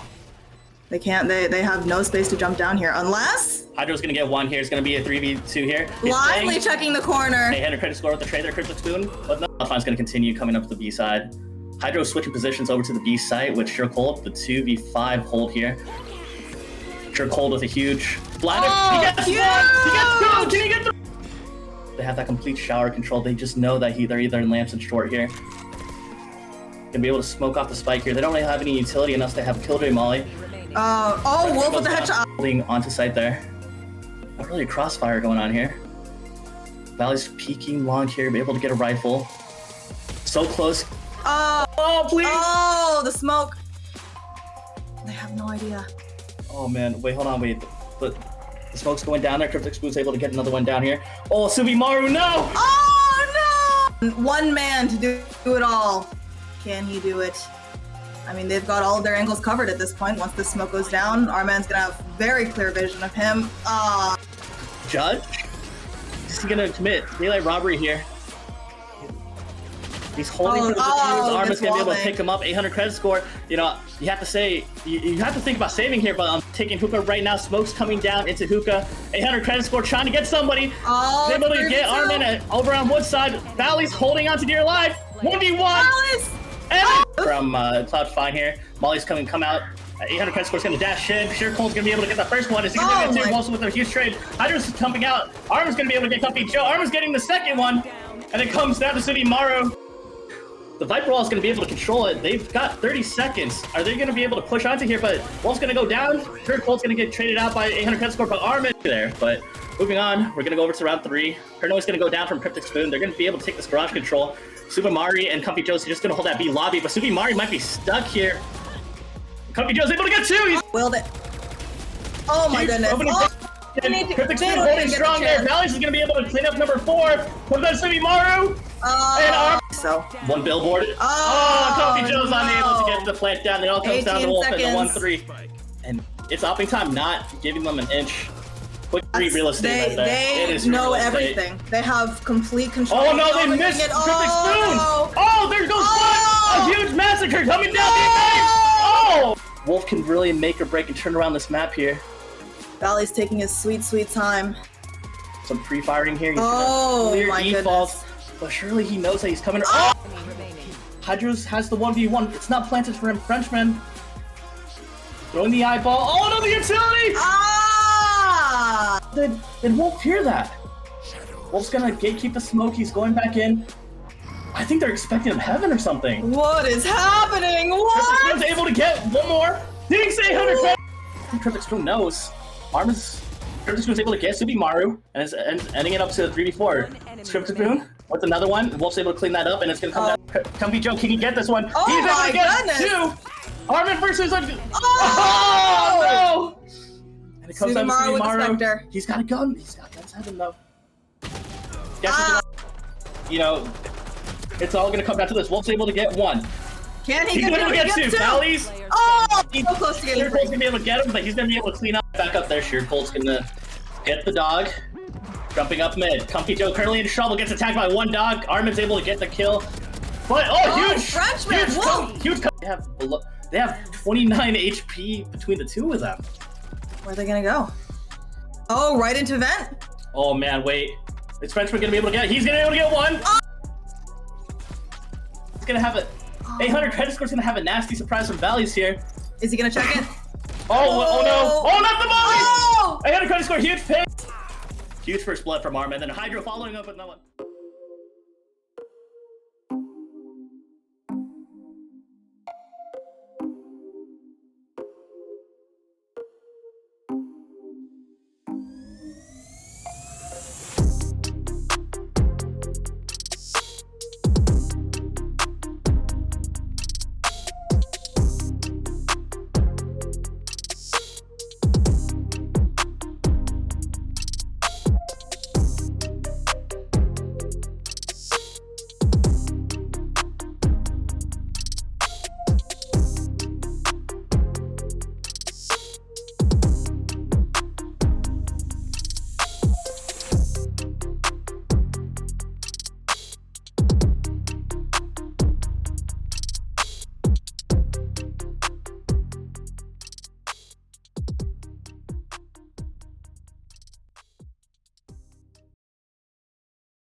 Good evening, ladies and gentlemen. Welcome back to the RDV stream. We have the second semifinals this evening, this afternoon here over on the West Coast. For the RDV Challengers Division, we've got two teams, the second and third seed here coming up. But before I forget, I'm joined today by my lovely co-caster, Hydro. How's it going, man? It's going great. Astute viewers will recognize that I played in the semifinals of the first match. So there is absolutely bias free because we're playing one of these teams tomorrow and I'm excited to be here. Awesome, yeah. I was gonna say, for those of you who weren't able to tune in earlier, Hydra's team, which was it's Open Time, had a pretty clean sweep, I want to say. Good, you know, it was a good fight. It was a valiant fight from Cloud5, the team that they'll play against, but it was a pretty clean win. So it looks like you guys are in a pretty good spot. What are you guys thinking about heading into this match, of course, and any favorites here that you kind of want to see that you guys get to have against tomorrow? So to be honest, King Kazma, Delphi, was a teammate of mine in the Academy League, and I've played with him pretty frequently. So, like, naturally, he is my favorite, though I am going to be doing my best not to sound biased for anyone. But in terms of both teams, I think, to be totally honest, I think we'd be looking forward to playing either team. Neither team was more difficult than the other through the regular season. Not to brag, not the point, just more that I think the match scores between the two of them were very similar. So whether we're playing the second seed or the third seed, I'm expecting both of them to be a good match. Neither is going to be significantly stronger than the other. And I'm hoping to see just a really good game today to see who is who's firing on all cylinders in the semifinals. For sure. And again, you know, these teams, they've been around for a while as well. Your team as well, right? A lot of regulars, we call it, to our league here, the Challenge Division. Everyone's really shown a lot of prowess over, you know, the many seasons. This season's no different, right? We talked about it. I mentioned earlier, we've got a second and third seed here, right? Only one fan coming in, winner of last season, coming in a second seed right now after regular season. Frag 5 as well this season, doing really well, coming in a third seed. So this should be a really close game for sure. Yeah, that's what I'm expecting as well. So our first game, though, we are going to be going to Bind. And for anyone interested, the maps should all three play out. I believe it is Bind, followed by Lotus, and then Breeze will be our decider if we make it to a game 3. Yeah, really good diverse map pool. Bind, we saw that earlier in the first matchup, so you guys played Bind first. But Lotus, and then followed by Breeze. Two, you know, not necessarily the newest maps, but you know, Breeze kind of came back rotation this past better season, right when we kicked off as well. So same map pool there. Lotus, it's been around the block for a while, but still, I think still pretty new for most people, especially people who might have been away for a while. Yeah. So I think we're gonna see a pretty good diverse map here. Bind as well, old and golden. You know, it's been around since the beta days. I want to say, I'm not right. It's probably one of the first so, maps, yeah. I guess. So a couple small changes here and there, but back in business here. So here we are in select already. Yeah, I'm really interested to see what the team comps end up being. Double duelist is always a lot of fun. Oh, looks like only one fan might not be doing double duelist, but I think the attackers have what comes to close to a very standard comp on this map. I guess if you were to push me, pros tend to play double controller instead of double initiator, but that's still, I think, really strong. Yep. We're seeing a lot more kind of unusualness on the side of only one fans who've got the Gecko and the Yoru. The Yoru is actually becoming a very popular pick at the highest levels on Bind. I think Gecko is truly the most unusual thing we're seeing here, but I'm really excited to see if they've got any kind of set plays cooked up on defense. And similarly, I mean, I'm just looking forward to seeing how the attackers are going to coordinate to break down the defenders.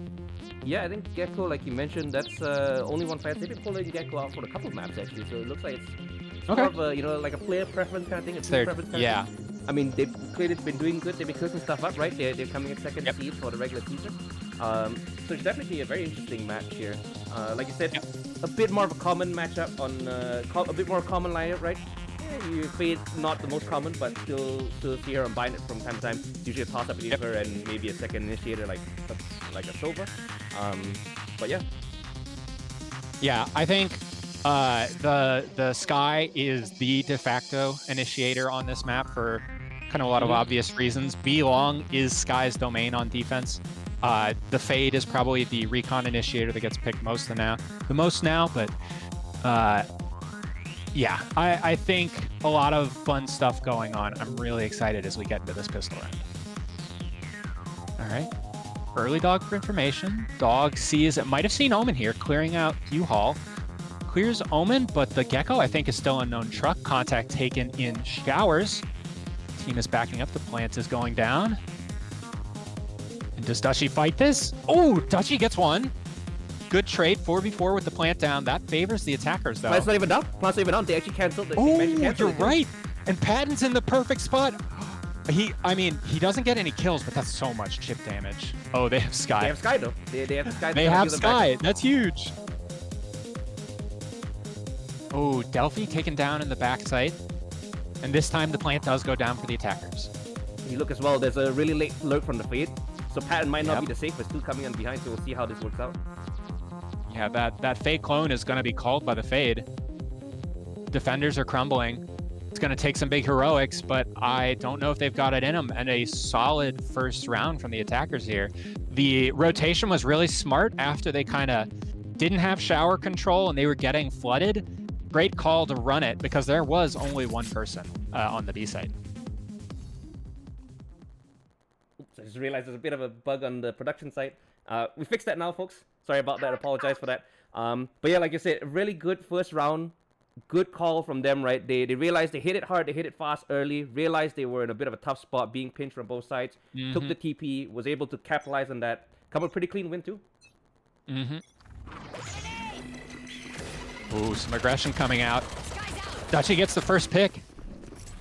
And they're going to keep going with that Omen blind, right? Nope, they back up. They hear all the footsteps. Very disciplined from their part, you know, not trying to force into it even after they lost one early. Yeah, that was very well. smart. Oh, yeah, he's going to have to fall off that. I wonder if Pan's going to start doing this very frequently, you know. One thing with Yoru, right, you've got that quote-unquote get-out-of-jail-free card, provided you can get out in time. Maybe he keeps defaulting this at the start, right, kind of condition them a little bit, get them to think that, oh, someone's going to be coming up from market pretty early on, very early. Oh, that doesn't check. Well, this is a great spot for Dutchy. The Boombot's not going to see him either. Oh, but he doesn't get it. 3 go down in quick succession for the attackers, and they've got an open sight. Killjoy and Yuri are just kind of slowing in here. Pan's got a gun. Maybe this works. Maybe he gets a couple kills here. Oh, I think he's being held with 12 health. Yeah. He's just looking for. You're probably just looking for exits, right? Just trying to do some eco damage. Make sure you don't carry in too many of these SMGs into the next round. Try to keep things honest at least. Yes, I agree. It looks like Maverick. Let's see if he just plays here to go for exits and deny the orb to the enemies, or if he's just gonna try to take anyone down. Honestly, I wouldn't hate dying to the bomb here, just to make sure you deny the orb. Too many orbs. Yep, you get an that alt looks orb. like the play. It would have been funny if he got just a little earlier. He might have been able to try to pull them back, you know, try to beat them in a little bit and be like, oh, you know, I might actually have the timing on this, but regardless, still, like you said, better to just get the alt orb, secure that rather than potentially giving away an alt orb as well, which is a bit more, I guess, high risk, high reward. In a sense, you may take one gun away there, but. Yep. But here we go. Now it's the actual gun round coming out from only one fan. Still pretty good damage, regardless. I think they probably took away some of the armor as well. We see probably having to rebuy armor here on the side of Frag 5. So we'll see what they can do here with the strong weaponry. Typically, this round we would expect it to go to the defenders. Yeah, especially on Bind, which is traditionally in coordinated play, more of a defender-sided map. Mm-hmm. Let's see. Dog comes down. Is Patton looking for the swing, but he's going to get seized. Can he jump into the TP? I don't actually know if he got seized, strangely enough, but he TPs out all the same just to be safe. And we have, what is that? 4 people in Hookah. Looks like a strong pop, but this could be really dangerous with the alarm bot underneath. If they can get the raise, raises down. Ooh. Oh, the other pick. Sky debating whether to swing out onto this Gecko, but thinks better of it. And this is, wait a second. The attacking Fade is sitting in the TP. Yep. Okay. Very nice kill from the Sky as well. Does he get in one more? Yeah, can he pick this? No, Orcow's aim is better. The last one is long, but does work out? No. Nope. Brickhouse takes it though. Well. Oh, Patton is in the perfect spot. Yes. Good play. Good play to leave someone there, especially the Yoru. I didn't see if he had his TP out, but I don't hate leaving him as a lurk in the late round or as an anchor because he can rotate fast enough with that TP. Definitely. And so I don't know if you had the chance to catch it earlier. So it's very interesting where he was playing B long at the start of the round, right? He actually had his TP all the way on A. So he TP'd over and then he popped the TP. So it may have sounded like he actually went back to B, but really he just went to A. Which is very interesting. Okay. So, and then like you saw, right? He ended up staying, he ended up lingering and just hanging around in the off chance they took a TP, which they did, and he got the kill there. So a lot of these mind games are going to be coming to play, I think, over the course of this match for sure. We've got a confrontation coming up here in Showers. Raze is already pushed in. Seen by the Boombot, killed by Delphi. Two others. Oh, Dutchy sees that, taken out. We're down to a 4v4. Patton taking so much space so fast, and he's not going through the alarm bot. If the defenders can hold this, the Shower players are never going to see this coming. This could be huge. They did kill the TP from B. Oh, but look at this timing. Oh, he gets the pick and he falls off. We're back to a 3v3. There's so much smoke on the on the site. What is going on? Maverick Hunter gets a pick. Oh, and Patton has backed off. He has, I mean, that lurk has put a lot in their mind here. Yep. I like this. The 2A defenders, they'll just anchor until they feel the need to rotate, and Patton taking advanced contact with his TP to TP out to safety. So this is a strong setup in the 3v2. I wonder if he even tries to TP here to A, TP to A as well to force them to try to go to B instead, knowing that they hear a TP. They might be too far. They might just in range here, but they might commit to this. The attackers are going to have to run. They're running out of time fast. I think at this point it might be a save. Patton should hear this. Yep, there it goes. He hears it. He sees the eye as well. Oh, and the timing. They're not going to be looking. And he gets the... Yep, that's the round. That's what matters. And the two remaining defenders are going to save their guns. No need to even try. Just keep the eco up. Quick replay of that coming up here as well, just to see, you know, I think like you said, right, Patton's been doing a really good job. He's actually been playing the role of the kind of like solo anchor, knowing that he has that ability to kind of get up with the TP. I think that's really playing an advantage. He's able to use it, play more advanced positions. We've seen as well, right, the last 4 rounds, every round he's been taking space, going pathing differently. I wonder if the Killjoy is going to change the setup from Brickhouse to try to see if he can find a better spot to try to catch that lurk early on. Yeah, or potentially even just dedicating him as a lurk to catch out the very consistent lurker of Patton. But, I mean, this is an eco, so I'm interested to see... Oh, gets the info from B Long with that Dizzy. And he gets it right back. The standard That's so good. Straight up flash as well, so you get it back right after. You don't have to get out of position to pick it up. Yep. Oh, we got a Valiant here, the hero rifle carried over. Ooh, you're right. Oh, because he has the Yoru ult, so if he needs to pop it... Yep. Yeah, makes sense. Getting ready. Are they going to hit the TP here? Kind of looks like it. And there's no one at A. Okay, yeah, I like this. I like this play. The 4 attackers rushing up. There's only going to be 2 defenders to meet them here, and they have their hero rifle. Ooh, that's a really nice nade. Oh, that's so good on the stall, and now the defenders are here. Delphi gets a pick. Typical Raze ult, you know, right under the feet, just jumping right over it. Brick house. Ooh. I thought he had something there for a second, but rough spot. This might be a save. It looks like they're just backing up. I don't know. Do they even have a gun worth saving? They've got they've got they picked up rifle. I mean, Brim should probably still be trying to go for it at this point. The Brim definitely should be going for it. I think that would be a mistake for him to not try to find a death or a kill here. And still they want the plant, but this crossfire, there's no way they clear it. Nice shot by Kane when it Kane winks. I mean, good eco damage would take those, I think, right? Pretty decent eco damage. We'll have a look in a second here once we go into the buy phase. What does the money look like so far? Okay, yeah, you know, a bit more money on the side of only 1 fans, but again, keeping it honest, right? You don't want to let them run too far away with too much money where they can buy multiple rounds in a row. Keeping Exactly. it close is definitely what you want to do even if you're losing a round, especially on an eco round. You know, I think that was pretty good. Absolutely. Fun fact, That's the key. really good. It got the Brimstone insult as well, right? They've got a post plant out they can play off of now. They one away from Raze. They've got a couple of key ultimates coming up here. They're gonna ult. They're gonna ult to U-Haul. I see it in the pings. It's. Oh, maybe not if there's no contact on the squids. Oh, never mind. There it is. The 5 attackers flooding out. They've got a lot of space, but the flash is perfect. Delphi swings out, picks up one, but he gets hit by the squid. Dutchy with another seize. Or not a seize, sorry, a grenade. Really good nade. Oh my god, so many people stuck by Thrash. Dutchy unable to reset, but it's a 1v3 with low health. And the defenders, only one fan's gonna clean it up. Strong play to counter the 2 ults coming out of the attackers here.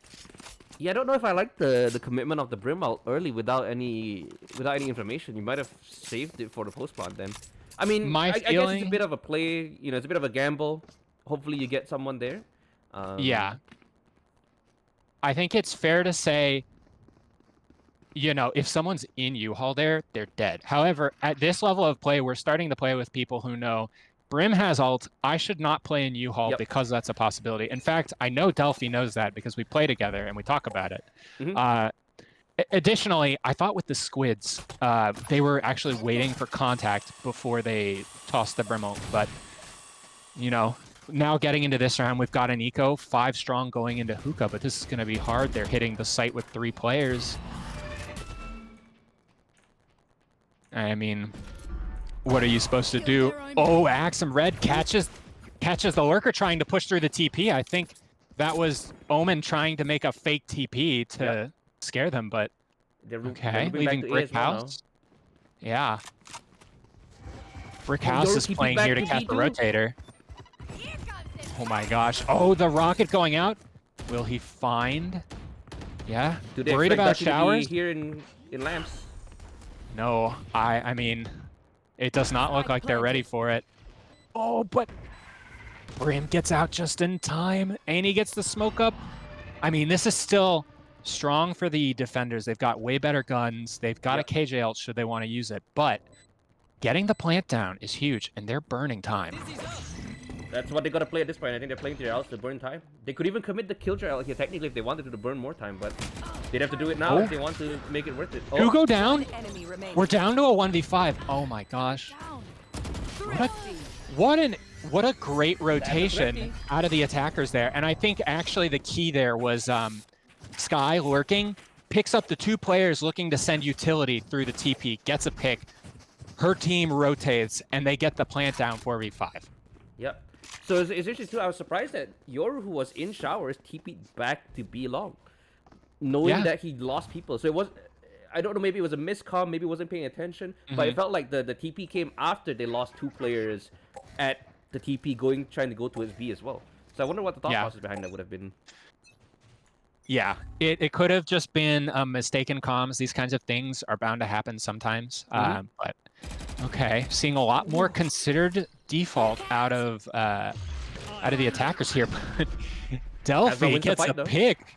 Yeah, that's big. An early 5v4 for the defenders is great, and Patton getting all this info. He's seen, I believe, at least 3, if not all 4 players. They know. Look at the space they're taking up A short. Oh, but Workout gets punished. We're back to a 4v4. And honestly, the attackers are very wary of the defense taking space. Omen TPs across the site, fearing a fast hit off the Workout pick, but it's not manifesting. And instead, look at this. Sky taking space again, potentially giving her team another avenue of rotation. And I mean, look at this. What is that? 3 players up long, ready to hit the TP. Oh my god, this is so much space. Does he see it? The judge! Oh, but Patton gets it. That's huge. He's going to pick up the rifle. He hears it. Oh, Dutchy picks it up. Almost such a good situation for the defenders. Now turned nearly hopeless. Time low, util low. I mean, at this point, I don't know what you're meant to do with the attackers unless the defenders give you fights. He commit the killjoy ult commits the ult. There's not even enough time. 10 seconds left. 1 enemy remaining. Spike down A. No offense to the attackers, but I think that is a questionable KJ ult, possibly just nerves and sitting on the ult, but as the defenders, you take that any day. Yeah, I think if they had a bit more time, maybe an extra 10 seconds, maybe you commit the Killjoy ult there. But it feels like that was a little too late to try to commit to the ult and still try to get the plant down. I mean, The maybe KJ we'll ult- pay I know Dutchy had his ult as well, basically allowed him to just break it with the rocket, but... Yep. And so I mean, honestly, the attackers are going to miss that ult going into potential future rounds, but I mean, that kind of stuff happens in the heat of the moment. Sometimes you lose track of information. It's just how it is. Patton going for a dry swing. Shoulders it, sees one player, backs up. Yeah, there's the info. 2 people on 2 lanes of B were really feeling the B, but this consistent Skylar, I gotta say, swings wide, gets the kill. Beautiful. Does he have a TP to get out? Not yet. He just lost. But he's being given a smoke. Does he go for the swing here? It would be kind of dangerous. No, he's just holding the smoke. I don't hate this. Don't go through dry. Oh, he does it. Yeah, and he does it on the left side. You know, unexposing most of that angle. The space he's taken. He hears it. He hears it. He's calling to his team. They're going A. They're going A. He gets one. Swings again. Gets some damage, but doesn't get the second. We're down to a 3v3 with a plant. Oh, Gecko TP's through, so they're quickly taking that space. He's going to confirm that there's no one showers as all the players... They've got a bunch of KJ util. They're backing up to short. Will the attackers re-clear through shower here? No, it looks like they're coming to holding short here. Dog will buy some time, but... Scout destroyed. Yep, they see all 3. Clear the KJ molly. Defenders have flashed on they sight. Might have brim setting. They still got a brim lineup. Oh, that swing! He does. He's got a molly lineup. Will it land in time?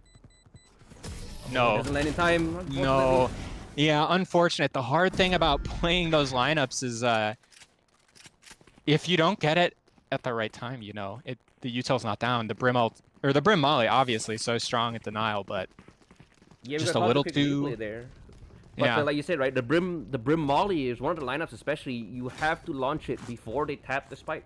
If they tap it, they bounces. can hold it through. It takes too long. Yeah, exactly. It bounces at least once before coming down, so you really need to be anticipating and not reactively dropping that molly in most scenarios. Real quick, we've got an operator coming out here.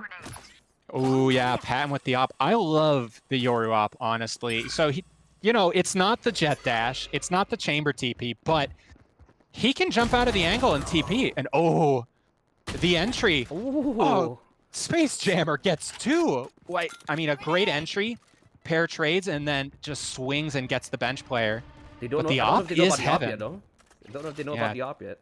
Zaliant on the angle. Cutting through. He is concerned about that. Oh, the molly is too deep. Just off the mark. Is he gonna swing? Yeah, he gets 1. Does he go for more? No, he's waiting for team. I like this. But Gecko on the flank, gonna run into KJ bot.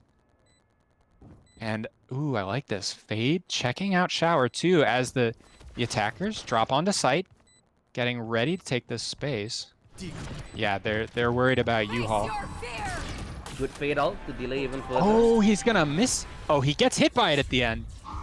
Oh my god. No, I'm sorry. You should not be able to do that with a shorty. Patton goes crazy. The spray. Oh, Salient, almost the hero. Time, I think. Oh, this is so close.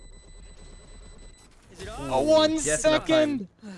I mean, absolute heroics out of Patton there. Gets the double with 2 bullets of the shorty. Quick replay here. Oh, man. Replay showing us this.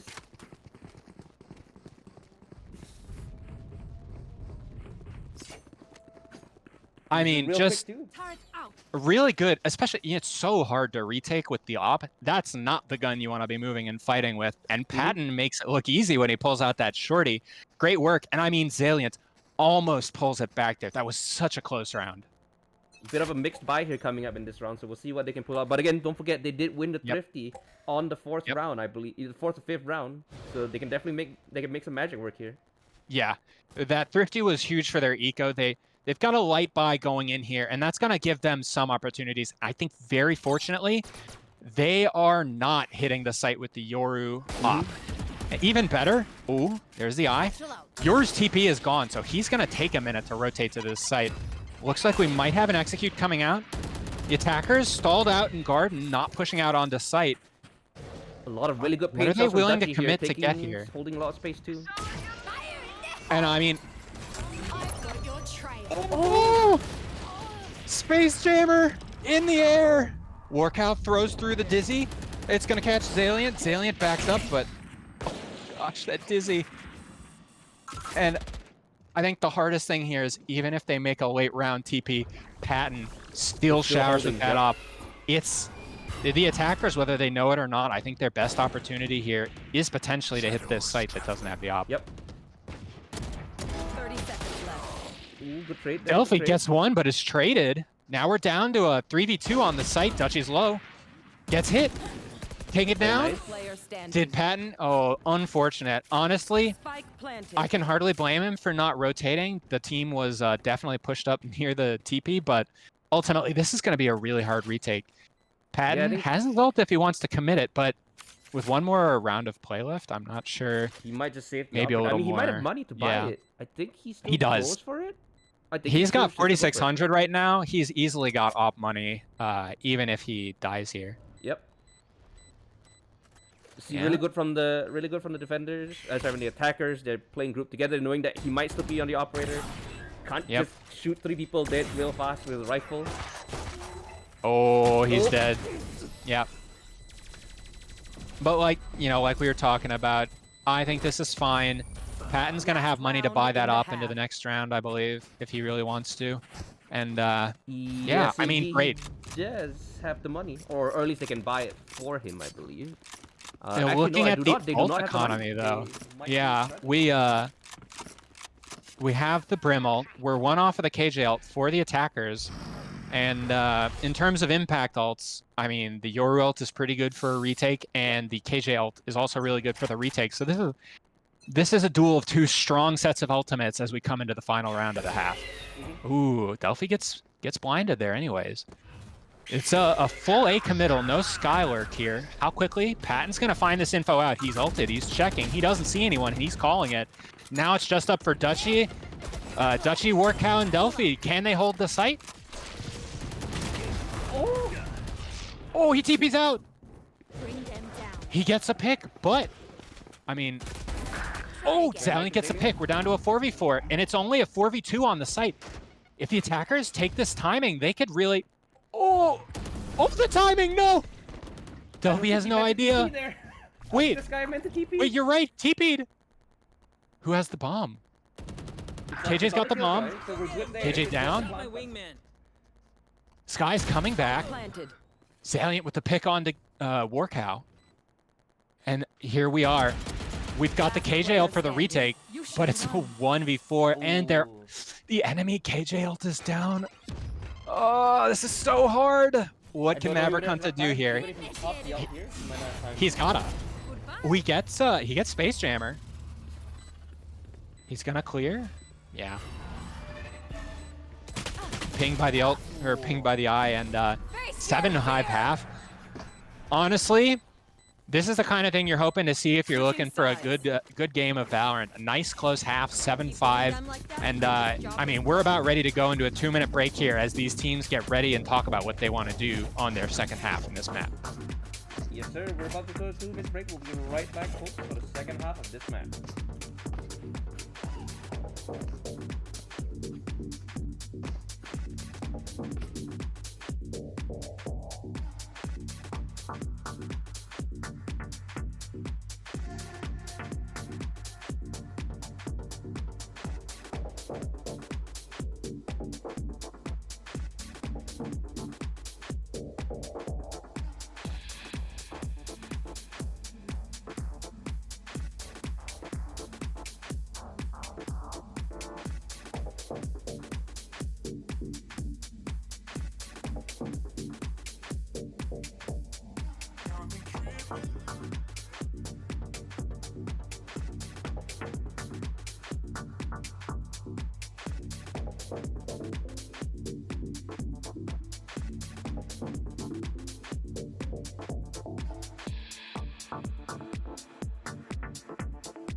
Welcome back, everybody. Oh, sorry. Go ahead, Hydra. My bad. Go ahead. We are getting ready for this close second half of Bind. Game 1 between our second and third seed teams. We got Only One fans currently up 7 to Fragtastic 5's 5 rounds. Now, Bind, usually kind of a defense-sided map, but Only One fan, double duelist. Let's see if they can make that space work for them. We've got early confrontation showers. Oh, little guy's running real far. Oh, this is interesting, though. Only One fans, very split up.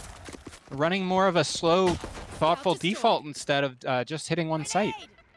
They're doing the standard, not standard I guess, but like they're doing almost like a rifle round where they're taking the extremities, taking both the far corners of the map, seeing what they can do with it. Patton's gonna make contact with his clone there, but there are 3 people approaching. Yeah, fortunately the KJ anchor. The KJ anchor is there. She's got all of her util bought, so she can do some stops. She's going to be calling out the smokes now, I have to assume, but it kind of slow on this timing, almost. Oh, but great. Brick House going to call out the attack is happening. Patton gets one of the rotators. The benefits of the Yoru, right? You get to do a bit of aggressive play there and come right back and almost sync up with your team pretty quickly. And the plant goes down for Only One fan in a favorable situation for them, but 2 players already elbow. Low health. The right click. Traded back. Brick House gets one, falls back, getting... Let's see, is that Workout? No, I'm being silly. That's Brick House getting healed by his Sky teammate. Again, the advantage of Sky in a pistol round, but great flash. Patton not able to close out that kill. Dutchy, though, on the flank. Doesn't finish the kill. Came with X. And suddenly a 3v2 becomes a 2v1. Workout gonna get picked, and the defenders are going to take this round. Oh my gosh, that was so back and forth. I had no idea who was gonna take it. That fight at elbow, we're gonna see a quick replay here coming up, but that was a little chaotic, I must say. Ready. The classic, the classic with the right click, it gives and takes us away. He gets one kill early, and then he just unfortunately couldn't land the remaining kill. I think my voice should have been a clear indicator of how hectic that round was. I could not believe what I was seeing every time we switched. The action was happening so fast, the trades coming in, and ultimately a really effective retake coming out of the defenders, I think primarily fueled by the 2 people holding deep into elbow. Yep, they were really fast, they took that space right away, didn't give the attackers time to kind of take that space and hold it.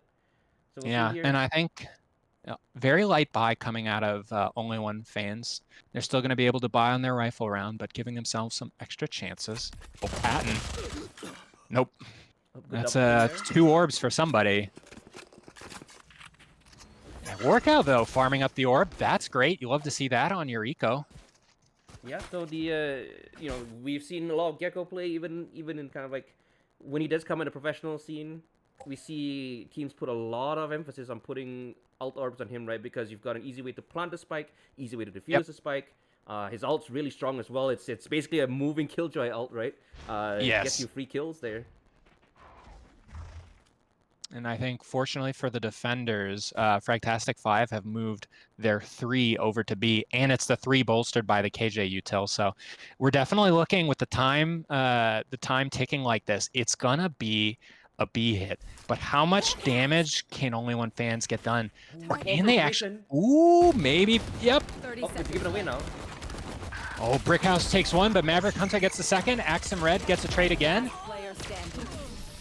Honestly, not terrible. They got an orb. They got a bunch of orbs on their attack, but again, really strong defense. For sure. Yeah. It almost could have been a very bad round, unfortunately. I don't know. We saw it right at the tail end. Axum Red on the side of Frag 5, he tried to dog from the box that we're seeing right here on B side. He unfortunately couldn't make the jump into Hookah, and he had to just break out of the dog right away. So one piece of news that he unfortunately couldn't get information. I imagine he managed to get that jump, he probably would have seen and confirmed the stack. Now, again, he still won the round, but definitely something there to keep in mind. Yeah, so we're going in with mostly a full buy. Oh, Workout gets the opening pick. He's gonna get that orb. He's gonna get, I think, Thrash online. That's gonna be huge for the entry. Will they spend it, though? See the 2 players lurking up B long. They're very conscious of drawing the rotators, and I mean, they are drawing the rotators. 3 people on A, the lone KJ on B. Patton staying again, probably looking to pick off some rotators as they move over towards the B site. I think it's been very interesting. Only One fans clearly very willing to slow down off opening picks. And I think that's hugely important because the defenders have to spread out eventually. And, you know, that's your advantage when you get numbers as the attackers. The defenders simply can't match you. This is big. Yeah, Brick House getting ready to rotate, playing for it. Work out low. Watch out for that turret. Here comes a little bro. Oh, get Maverick Hunter. Oh, but they're not ready. And they're going to clear this. They're going to know nobody is on site. And putting it in a spot for easy retrieval. We're going to get a second Thrash. Kane Winks been able to relatively easily take this elbow space, and that's incredibly important. If everyone's funneling out of CT, it's just awful, honestly. It feels bad. Adam's taking elbow here, trying to take elbow. Oh, here we go, Thrash round 2. Yeah, Thrash round 2. This is gonna be 2. That's 2. Oh, but they're so disciplined, not swinging through the smoke for it, which is smart because the third player is there. Ooh, 2 picks. It's not gonna be enough time, but it is gonna be damage. Yep, you're right. Yeah, they're gonna hit the TP. Oh, and they get the 3. Honestly, great stuff. Only One fan take the lead back, make great use of that Thrash, and they win themselves that important buy-up round. And honestly, their buy looks very similar because they were on half shield going into the last round. So I guess only that last round, only Brickhouse ended up buying up just to kind of keep parity there. Yep. So he's going to be unfortunately on a lower buy here. He's got full util though, so they might try to pair him up with someone else just so they can trade off if they need to pick up guns. Yeah, with the way Brickhouse has been playing, I wouldn't even hate if he had gone shotgun and played in tube just to play around all of his util. But not going to be the case. Saving perfectly fine. His team has 4 rifles. He can always pick one up off a teammate. And actually, yeah, we are putting a big premium on farming these orbs, and that's great for Only One fans. Like, there are so many impact ults. The only one that's arguably hard to find impact with, I think, is the Omen ult. So farming those orbs is a big deal. To get information, you know, when you're in the site, you can just TP back site, get the information, get out, you know, cancel, no harm, no foul, just know who's there.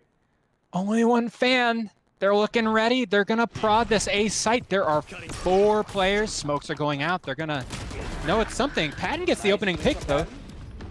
Oh, but Delphi gets 1. We're down to a 3v3, which means it's 3v2 on site. Zaliant being held back. 2 in U-Haul, I believe. Patton gets some damage, but doesn't confirm the kill. We've got all 3 CT. What are we down to? A 2v3. Yeah, his position is known now. Oh, that Molly. The TP out. Oh, this is rough though. There are no mollies on the bomb. Wait. Oh. A nice try, but honestly, a really strong retake, I think. Just some misses on critical kills as the retakers were coming in.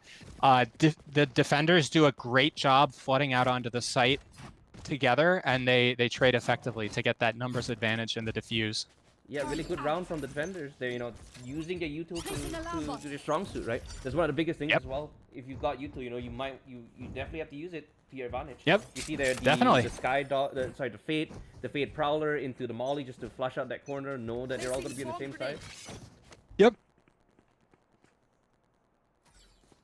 Oh, look at the defenders. 3 pushing through showers, getting that early info. I mean, there's really no way for the attackers to know this, but their time is running short as the defenders are confirming no one is here. And let's see, do they hit the TP? The attackers getting ready to burst onto site. And Patton gets the opening pick with the Stinger. Huge. The KJ's fallen off site. They upgrade a gun, but Patton, no! He's dying to the Molly. Plant goes down, though. This is still big. Gun retrieved. Ooh, that Sky 2 on the TP. Yeah. Oh, the KJ ult. This is going to be big. Does Maverick hunt a push for it? Space Jammer gets a pick on site. Oh, almost gets the right click. Oh, Dutchie with 2! And he's got the He's got the rocket. He's got the rocket and the nade. He just puts us down. Brickhouse is so low. This is so winnable. Oh, but Brickhouse swings and gets the kill. I cannot stress that was so close. And honestly, such a great entry by the attackers. I mean, Brickhouse though, coming in there, gets 2 important kills. Make sure that the KJ ult, which gets his team on site, is not destroyed. And the attackers are slowing it down now. They've got to call a timeout because, frankly, the retakes have just been too good out of the defenders. And I think that the attackers have to be asking themselves, what positions are we finding ourselves in post-plant? We're getting the bomb down, but we're not converting. Yeah, they're doing... I think it's a lot of it is also credit to just, the Frag SF5. They seem very, very confident at retake, right? You see they're very disciplined.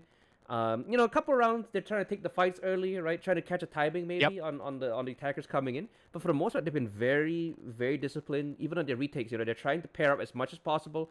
Sure, some rounds you don't have the luxury to do that because you're player against the clock. But most of the time, if we see in the retakes, right, they're coming in pairs of 2, making sure they trade each other out. As soon as a fight happens, sometimes even cleanly winning that fight as well, just so they can always try to keep things on par, especially in the retake round. So we'll see how it goes here. We see the judge come out here.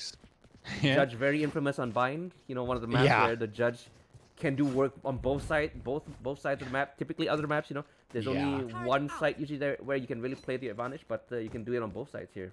Looks like he potentially going to play the judge off the. No, the judge on the attack too with the Yoru. Oh yeah. Judge on Yoru, shotguns on Yoru, great with the ult. And here we go. This is gonna be fast. Patton confirming there's no one long. Going out onto site. He'll see KJ is on back site, but he is not going to. Oh, Maverick Hunter gets the judge. No value found out of that, and Brickhouse pushed off the site. It doesn't. The molly doesn't stop the bomb from going down, and now we've got ourselves in a 5v4 with guns and ults. I mean, the ults are equal, but Patton getting ready for the swing. Finds one. Traded. Brickhouse though. Look at elbow.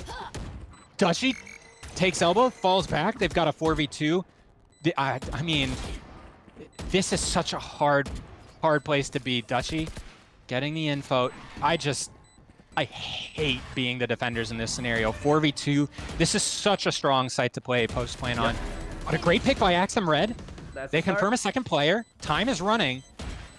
KJ Molly going down.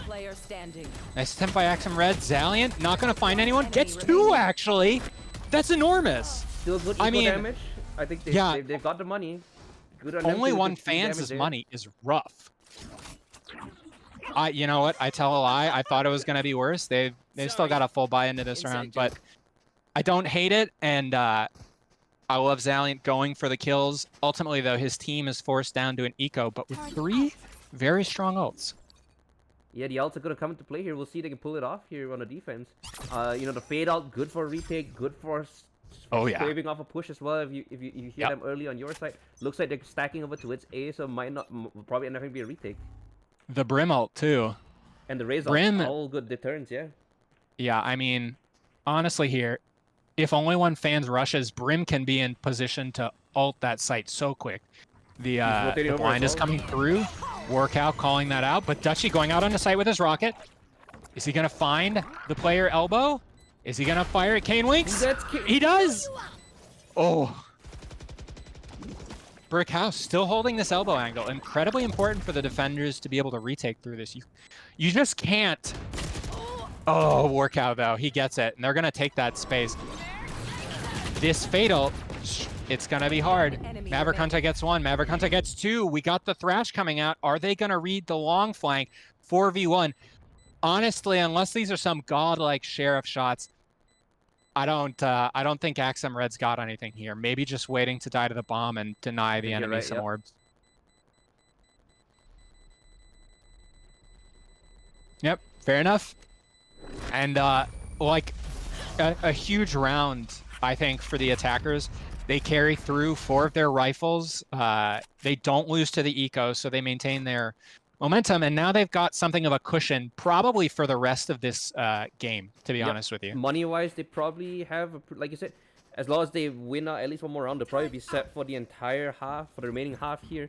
That being said, they did pull out the trash. They did get the trash out from only one fan. So again, you know, we've seen Gecko get it pretty quickly with all the orbs that they're kind of farming. Oh yeah. Maybe we might still be able to see one more, but we'll find out for the remaining half. Yeah, but the good thing going for the defenders, Fragtastic 5, they have 2 really strong ults coming into this, especially into the KJ ult. If Brim wants to, he can totally negate that with his orbital strike. Here goes the KJ ult, making space. Will Brim?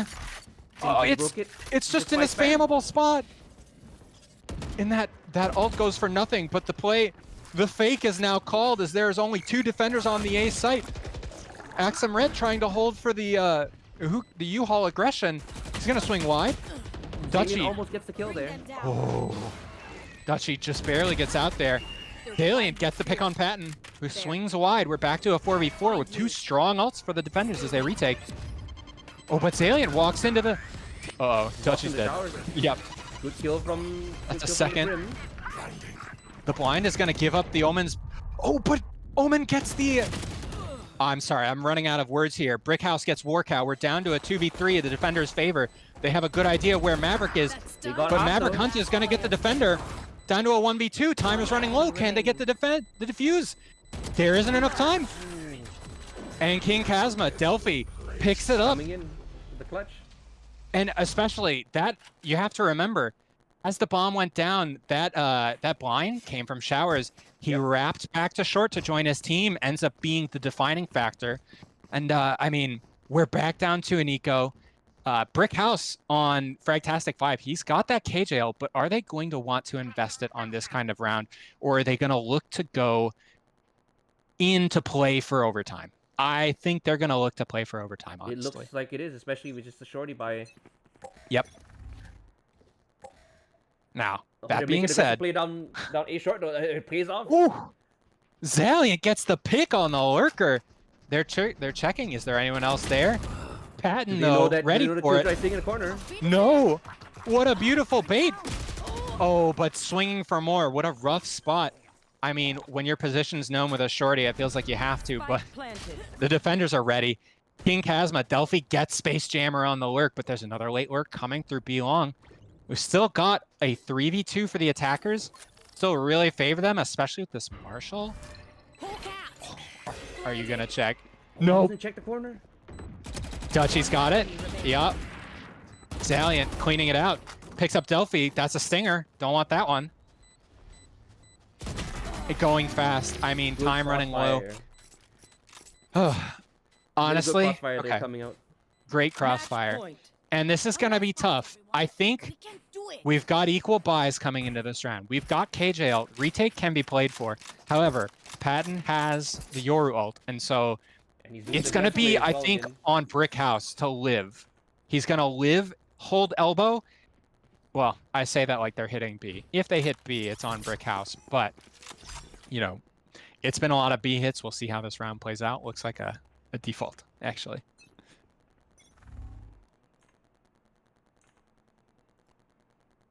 Delphi puts out an incredibly early smoke, probably hoping to draw some rotates, but we'll see. No one on Fragtastic 5 really going for any early info. Interestingly enough, even the Fade holding util, maybe assuming that only hits have been done, not many fakes. I'm not sure. Patton sees the information. He sees the sky, and he's got sight for them. The other 3 players have already set up to play for retake, but oh my gosh, he TP's out. His team is getting ready to execute A short. This is going to be all on Space Jammer. What can he and Zaliant make happen? If this bomb goes down, it's an incredibly rough position. Thrash picked up off that. Yeah, this is going to be tough. Thrash going down. Very little control of front sight. Yep. Space Jammer. Not detained, but incredibly low. Space Jammer, little whiff. Workout, Patton picking up 2 kills, down to a 5v3. Workout trying to get out of the ult. The defenders. Oh, it's destroyed. Axum Red gets 1. Down 3-3. Patton still going into U-Haul. The defenders. Oh, there's KJ Molly's on the bomb. Brick House. Time is running low. What can you do for your team? Can you do it? Can you do it? He's got to stop Workout. He Very does. nice. Do they have it? Oh my god. Just in the nick of time. Wow. Right down to the last bullet too. Yeah. Brick House becoming the important player, taking that U-Haul, grabbing. I couldn't tell if it was the spam. Just so we have the X-ray. It could have been in the spam. It could have seen the feet. Gets that first kill. Warcow in a rough spot there, behind the jump up, and he's also low health. No position to spam the bomb. And Yep. Quick replay. Yeah. Here, looking. Just sees the little bit of the feet there, and he knows that second is there as well. So really good play, taking that space, making sure he holds that line for his teammate to defuse. Yeah, and we've got again a full buy coming in. Sky close to an ult, Fade close to an ult for the defenders. No one terribly close to ults on the attack, so this is really critical. I think if the attackers lose this round, they'll have money, but I don't know if they'll have the ults to really carry them through. Let's see, Patton putting the clone through. That does. Sounds like a double they TP. bait the sound, yeah. But Space Jammer holding strong, baiting here. Gets one, gets not two. That's the Judge Nerve. The Judge Nerve happened. He had 2 less bullets. Otherwise, I think he gets that. Yeah, they've got it. And here we are again. Sky pops it early. Zaliant coming on the flank, but the KJ's still alive. She's got an alarm bot in hookah. What? Man, alarm bot is so the running weird. Killjoy, the alarm bot. This is critical. Very Dutchy nice taken with down. Phoenix. 3 Patton down. Great eye. Seizes. Now Omen can TP out of the C's there. It's a bad Molly. Molly. Molly's not on it. Omen TP's out. He spams, but he doesn't get it. One down. And just devastating as the I don't even remember. I think it was Axum Red gets those 2 kills on the retake. Yep, going to his quick replay there, post-action replay. You're seeing, Kanowix as well on his push in, off the Fade Eye, getting those 2 kills on the backside. Yep. Now, Zaliant, 1 off Fade ult, Kane Winks, 2 off Brim ult. There is high probability of the attackers having a chance to bring this to OT, as the util and buys are very similar. Space Jam are actually buying an up on defense, sitting up on truck. This would definitely throw the attackers for a loop. They don't really have much in the way of recon that could directly see it. I suppose Dizzy, now that I say it, but yeah, okay. And it looks like they're leaning towards B. They're leaning towards B for now. This is they're good. going to come back to A. Oh, I think it's interesting to note that for the most part, I feel like Fragtastic 5 have always been setting themselves up to play retake on B with their KJ util. That's just the kind of vibe it's given me, and especially since the strong site is A, that makes a lot of sense this round. The op incredibly strong, but backed up by 2 initiators. It's going to be tough to break that without some util. And and you see it as well, right? It's in general when you kind of have a map broken out, especially defender, when you're committing a site to be kind of a retake site, you have lesser players. You play further back. You kind of see that right now where they are, right? You see the Killjoy, the Brim playing extremely safe, where the attackers can't just get to them really easily. Patton trying to sell that fake. Brim rotating off. This is the timing window. Do only 1 fans take this? 30 seconds left. Yep, the plant is going down. The Molly is not going to stop Lil Bro. The bomb is down. Oh, it does stop it. It does stop it just in time. It does stop it. Dutchy, though. This is incredibly important. Study. Maverick Hunter gets the kill. Can Dutchy hold this elbow position? It's 1 workout. Are you ready? He's seen. A little too close. Delphi taken down. And honestly, we are potentially going to OT here. 1v3. Especially do they once know Killjoy where Molly the already KJ gone. is? I'm not sure. Spam's going to come through. Spam is not good, and it goes Very down. nice. We're going to overtime. Quick replay there. Brickhouse holding strong on the elbow. We talked about it earlier in the map as well, right? Brickhouse has done a really good job holding the elbow when he's been alive on the retake. Overtime. 3 kills right off the bat there, just making sure he takes all that space away. 1 there, the raise, followed by the Gecko, and then the Omen too. Yeah, absolutely. It was like that round was, I think, all on Brick draw. That round was all on Brickhouse, getting the first kill and then the second on Dutchy and Workout, but then swinging for more. not necessary, but he becomes the hero, gets the third, puts his team in such an incredible position to finish that retake. Like, yeah, just great work done. Overtime coming to an end here. We've got only one fans on defense. And yeah, seeing kind of a similar setup to what we saw in the first half. Patton ready to play B long, but ready to TP off to A if needed.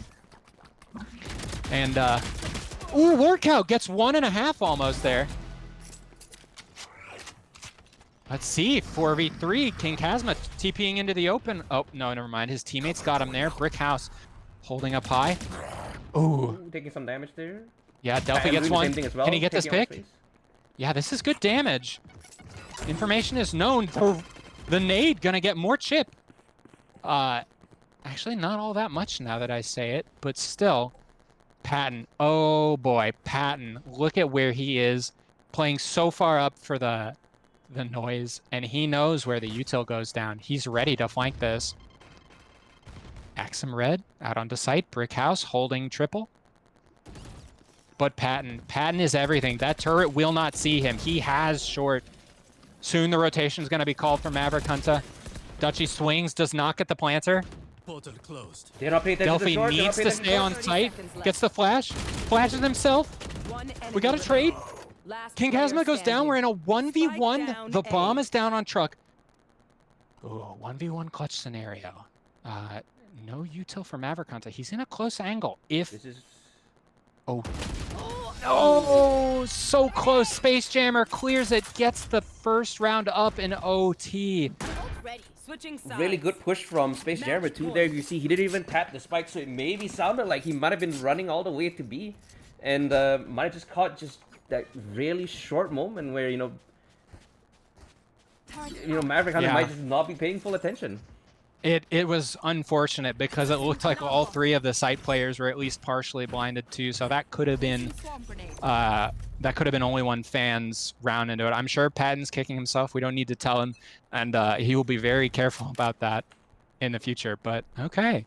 Oh my gosh, look at this. We've got 2 people aggressing shower. Pretty normal stuff on Bind, but 4 going out. The A side is wide open. Now they don't have shower control.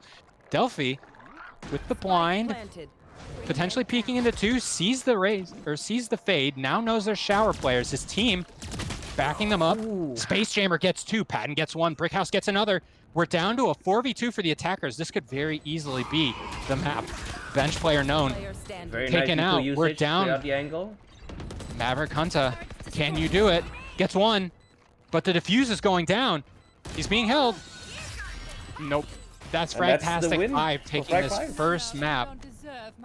Honestly, incredible work out of Fragtastic 5. They were down a decent amount of rounds going into that final part of the second half, but they rallied to bring it together, and they win it in the first round of OT. I mean, both teams are definitely tired. I'm sure their nerves are getting to them because whenever you have to play OT in any sort of important match, ooh, your nerves. It can really get to you. Yeah, it can definitely get to you. Yeah. That's the first map done and dusted. We've got our second map coming up. I believe we're going to Lotus, as we kind of mentioned earlier. Yep, that's going to be an interesting map to watch.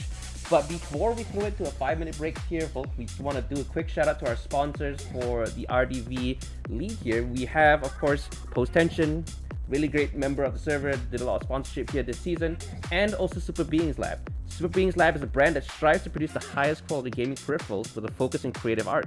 Every product is carefully crafted to provide the best gaming experience that you can expect to have. Start taking control of your aim today. Their next release, Super Beings Lab Origins Memoria Pro, is out now. Drop by superbeings.gg to learn more today. The Memoria Pro will also be available at several online retailers internationally. Don't forget to follow @SuperBeingslab on Twitter or X to see who they're partnered with. And with that, Hydra and I, we're going to throw it to a quick break here, and we will see you guys in a couple minutes. Yep, see ya.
Welcome back, everybody. We are excited to get out. Fell apart. Excited to get into game 2 between Only One Fan and Fragtastic 5 after that tense, incredibly close game 1 on Bind. Now, what we have to remember, game 1, Bind, I believe that was Fragtastic 5's pick. So as we go into Lotus, do not count out Only One Fans. However, I think we have to say, after watching that Bind game, we should also know that Fragtastic 5, incredibly tenacious, and they're here to win. You know, like anybody's ever here to lose. But they are definitely playing with some thought. They're playing with some resilience, and they are not giving up. So I am excited. I want to see what both teams are ready to bring here to Lotus. And like everybody else here, I am hoping we get to a map 3. Definitely same. The feeling is mutual here. Fun thing to know as well, you know, Frag 5, they're playing with a couple of their starters. They have a few substitutes today, just because they couldn't have their main starting roster play. But you know, with substitute players playing almost as well as their starting roster, you know, it gives them so much freedom to really kind of shuffle things around as needed. Yes, absolutely.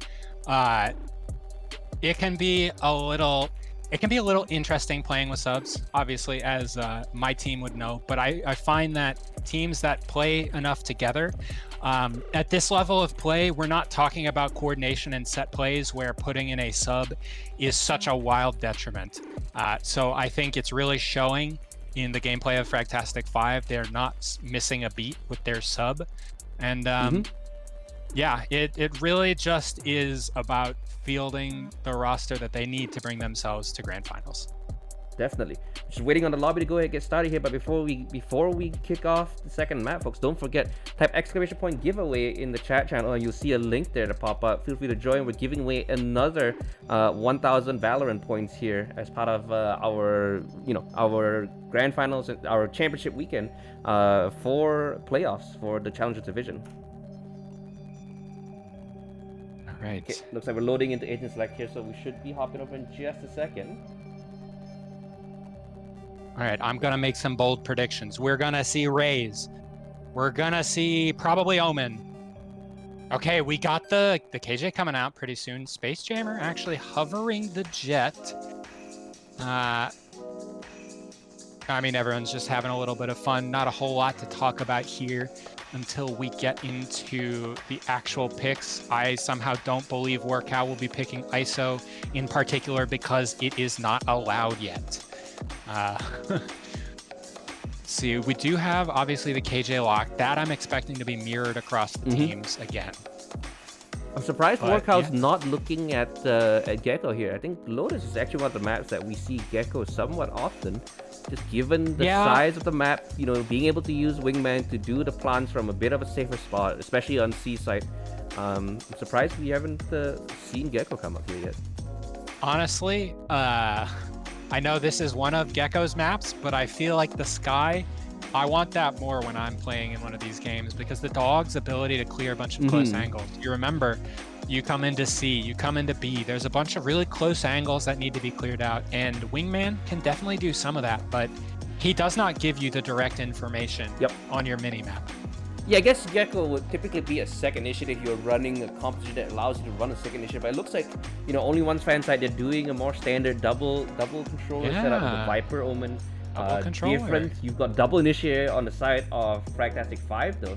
So a little different, call it philosophy, I guess, how do you want to approach the game, right? Double initiator typically a bit more aggressive, allows you to take more space, get more information. Double controller, you want to really play it a little slower. A lot of like default lurking plays as well, especially on the attacking side, knowing that they're starting an attack with a double controller lineup. So it'll be interesting to see what these two teams kind of come with, how they choose to approach this map here. I am going to make a bold prediction. Wait, was that a Workout disconnect? Did we have an issue in the lobby? I'm back to my bold prediction. Yep.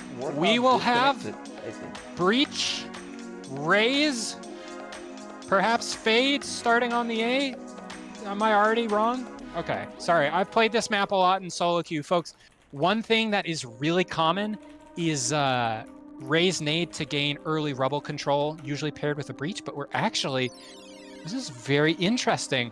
So we have a pause here as we're waiting for Workout to get back in, but KJ is set up on the A play, and honestly, if this is our pistol round read, I kind of love it because it's so common, so common to put your raise fade on A because they're so good there. Yep, the fight. And so you just say, let's not go A on the pistol round. Let's not deal with that util.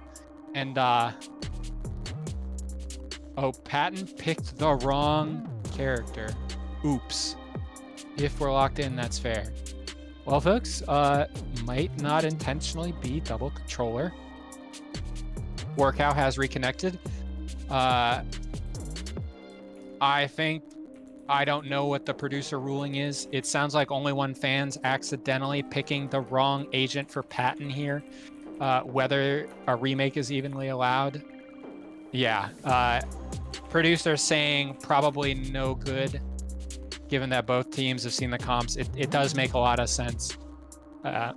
So, I mean, this is going to be interesting. It's going to put a story on this. Can Only One fans bring it to game 3 with accidentally a different comp? Or are we going to see Fragtastic 5 bring a 2-0 straight into the grand finals? Okay, here we go. We bring us back into the in-game here. We resolve the issue. Workouts back. Like you mentioned, right? A bit of an agent select error there, unfortunately, but you know, I don't think we're allowed to allow them to change, just given the fact that they had so much time. Yeah, and frankly, still not a bad comp though. Still not a bad comp. No, like, it Viper is is not still a bad pretty strong comp. agent on this map in general. And honestly, I guess I was wrong. You see that the pistol, the attackers going for the A site. Ooh, okay. KJ Molly on default. Will that be cleared out? Delphi playing in B. Probably hearing these rotations because I think they're fast. I think they're loud. Omen smoke goes out. The attackers are stalled here in tree. This is going to be important. Does Delphi let them through? Oh, he... Oh! Oh, it's a whiff. But he gets one. Can he get another? Oh! Oh, Zillion picks it up. 2 players coming out of B. Oh, look at this, though. Patton lurking up A, potentially going to catch the Omen out as they go stairs. 3 players on B, 1 spreading out because, yes. Yep, Patton gets it. Does he call his team back? I don't know. KJ breaks the orb. I don't blame her. She thinks that they're going to pivot A there, but the reality is they're going B. She's getting shot in the back. B site is open. We're going to get the plant. It's going to be a 4v2. And this is rough for the defenders here. They've got a lot of space. They're playing a little safe as well. You know, they're doubling up as a pair, making sure they don't give away 1v1s. It's a really good discipline as well. That eye is not going to see Patton, who tucks in and is going to take the late flank. They're both low. There's a KJ turret. Both players flashed. Patton, this is everything. He's got this round. Gets one. He just backs up. Ooh, what a right click. But still, it would take incredible right clicks for Axum Red to be able to close that 1v3 on that health. Great work out of the attackers. Kind of working the map. Honestly, setting up a player to lurk up and then rotating off. Showing that they're doing a smart thing by having themselves spread out on the pistol round. Holding space ultimately is what gives them that win. Yeah, it's unusual, right? That's the way they were kind of playing, pushing and pulling the map. Very similar. You typically expect that on rifle rounds, where, you know, you have the weaponry. Not common in a pistol round, but they pulled it off, right? They started A, they went to B, ended B at the end. Very similar to how you play any 3-sided map, like Haven 2, right? You want to try to pull out the rotates, see you can get a free site, and that's what they did. Inserted someone late as well. Yeah, and honestly, I respect the willingness to slow play the pistol. When we're talking coordinated play, it's very strong because if, you know, you're right. If you can find that site, you can manipulate that site with no players. That's a good way to get yourself in and win that incredibly important pistol round. Looks like we've got 4. Slowly clearing up till C. Patton walking up behind this wall, potentially going to take a little bit of contact, but the smoke's going to give away the game. They're going to hear the fade rotating off. This site is wide open, and it's going to be a free plant. Planting for Mound. And, I mean, oh, Patton. You can kind of tell it with the way he plays Yoru, I think, but Patton, big fan of lurking. Honestly, kind of insane for lurking with a rifle, but he makes it work there. Specifically a rifle and pistol. We've got the kills coming in. I mean, it's over. It's over in a flash. It's kind of what you expect when the site is given up for free and you're against. Especially with a full save round coming out from the defenders against the full rifle rounds against the attackers. Good on the attackers. Kept it relatively clean. They lost one weapon.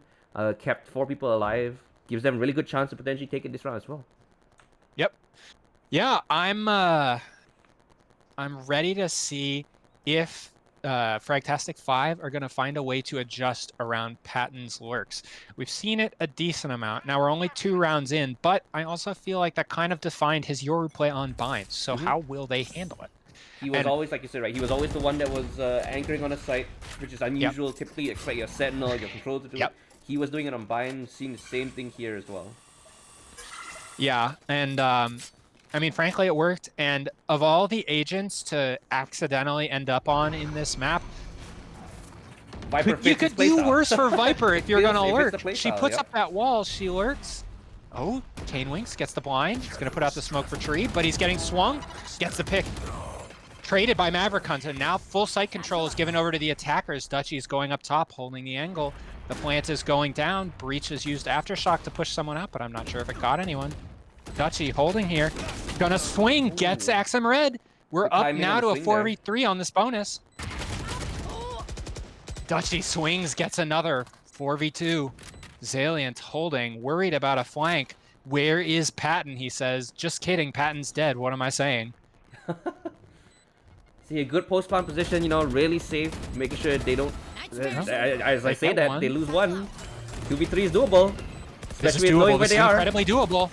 Workow's low, but Workow gets it. Importantly, the bomb. Time is running out. Zaliant knows. Zaliant knows this round is over. Gonna get that? No.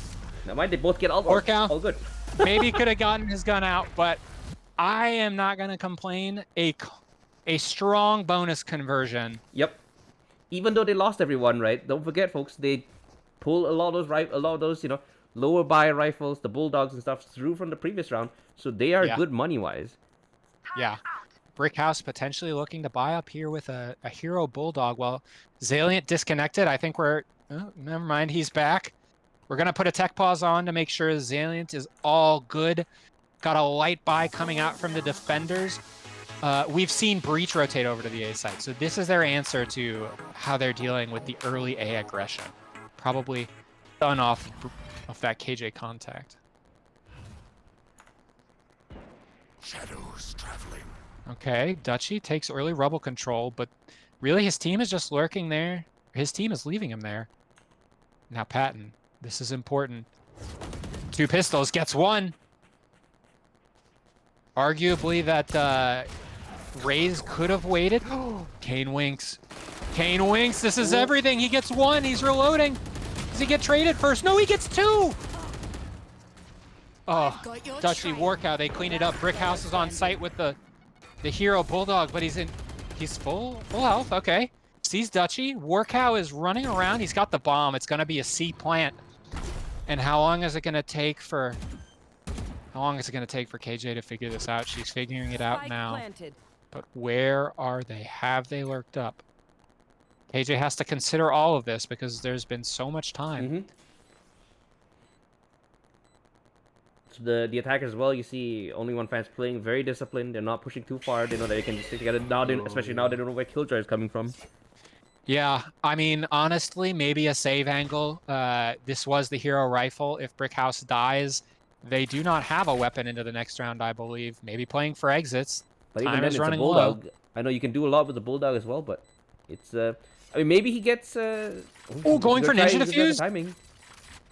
Does he have it? He does not have time. Not even close. Ooh. Brickhouse goes down. I mean... But a quick replay of that as well from Kane Winks coming up here. Yeah, Kane Winks with the clutch off angle, not getting checked, getting 1, getting to reload that stinger, and getting a second before he's taken down. Got his team a foothold into that round, but unfortunately the superior guns simply just made it too hard. Yep. You see an operator coming out here from Space Jammer on the Raze on the defense. Okay. We'll see if this makes a Okay, difference. Brickhouse has another bulldog, so could be worse. Essentially working with a near full buy. They swapped to a Spectre the last minute too. They're playing close on 3. Yep. I do like this. And again, a consistent, slow default. We're not seeing hits. Honestly, there were very few fast hits right off the start from only one fan in the first map, and that's holding true here. Space Jammer's holding the line, not rotating off just yet. We'll see if it pays off here. Patton. Ooh, right in the head, but his teammates are popping onto B. The site is open. Dutchy nades for link control, pushes in. He's gonna hold it. The dog, too wide. Dutchy trying to take that space. Will the Opper see him? Sky, up in heaven, gonna be blinded by Kane Winks. Does he clear this space? Space Jammer, do you clear? He does clear it. Space Jammer making noise, caught by Dutchy, 3v2. And Kane Winks slow, considering every angle. He has to be worried. He doesn't know where the other 2 attackers are. He knows one is Link. He hears the reload now. Does not get Dutchy, but his teammate is out. Gets one. Time is running low. King Cosmo seen. Brickhouse running out of time. Smoke is fading. He's gonna die. Ooh. Look at that classic. Doesn't get the second one. Honestly, Maverick Hunt is dead here, but do you think he cares? I don't. They've got a lot of money here. We take a quick look at the economy here. They've got enough money to buy out here and another run, even if they lose this next one. Meanwhile, you know, we've got the guys from Frag 5. Unfortunately, they're going to be on a bit of a broken buy here. Good on them to take a break here. You know, take a quick tactical pause here to kind of talk things through, see what they want to do. We see a couple people commit to a rifle. Some are going with a sheriff pistol buy kind of setup. So we'll see what they decide in this break here. Yeah, I gotta be honest with you. I think the consistent thing I'm seeing is it feels like Bragtastic 5 is not gathering any information other than what they see with their eyes. And honestly, with a fade, that's a no-go. You gotta be doing that sometimes, because with the slow considered default being played by only one fans, for the most part, they're being able to get people into advanced positions without trading utility. And then they've got everything to hit the site with. You got your dogs, you got your flash, you got your nade, you've got Omen blind. And I mean, between not using the recon util and not fighting for much advanced control, it's too easy for only one fans to walk up. And I think that's the big difference between this map and the last map, is that because this is a three site map, you're gonna have a map or a site that has only one defender. Yeah, I think like you said, right, like that's maybe why you see Sky so often on Lotus as well.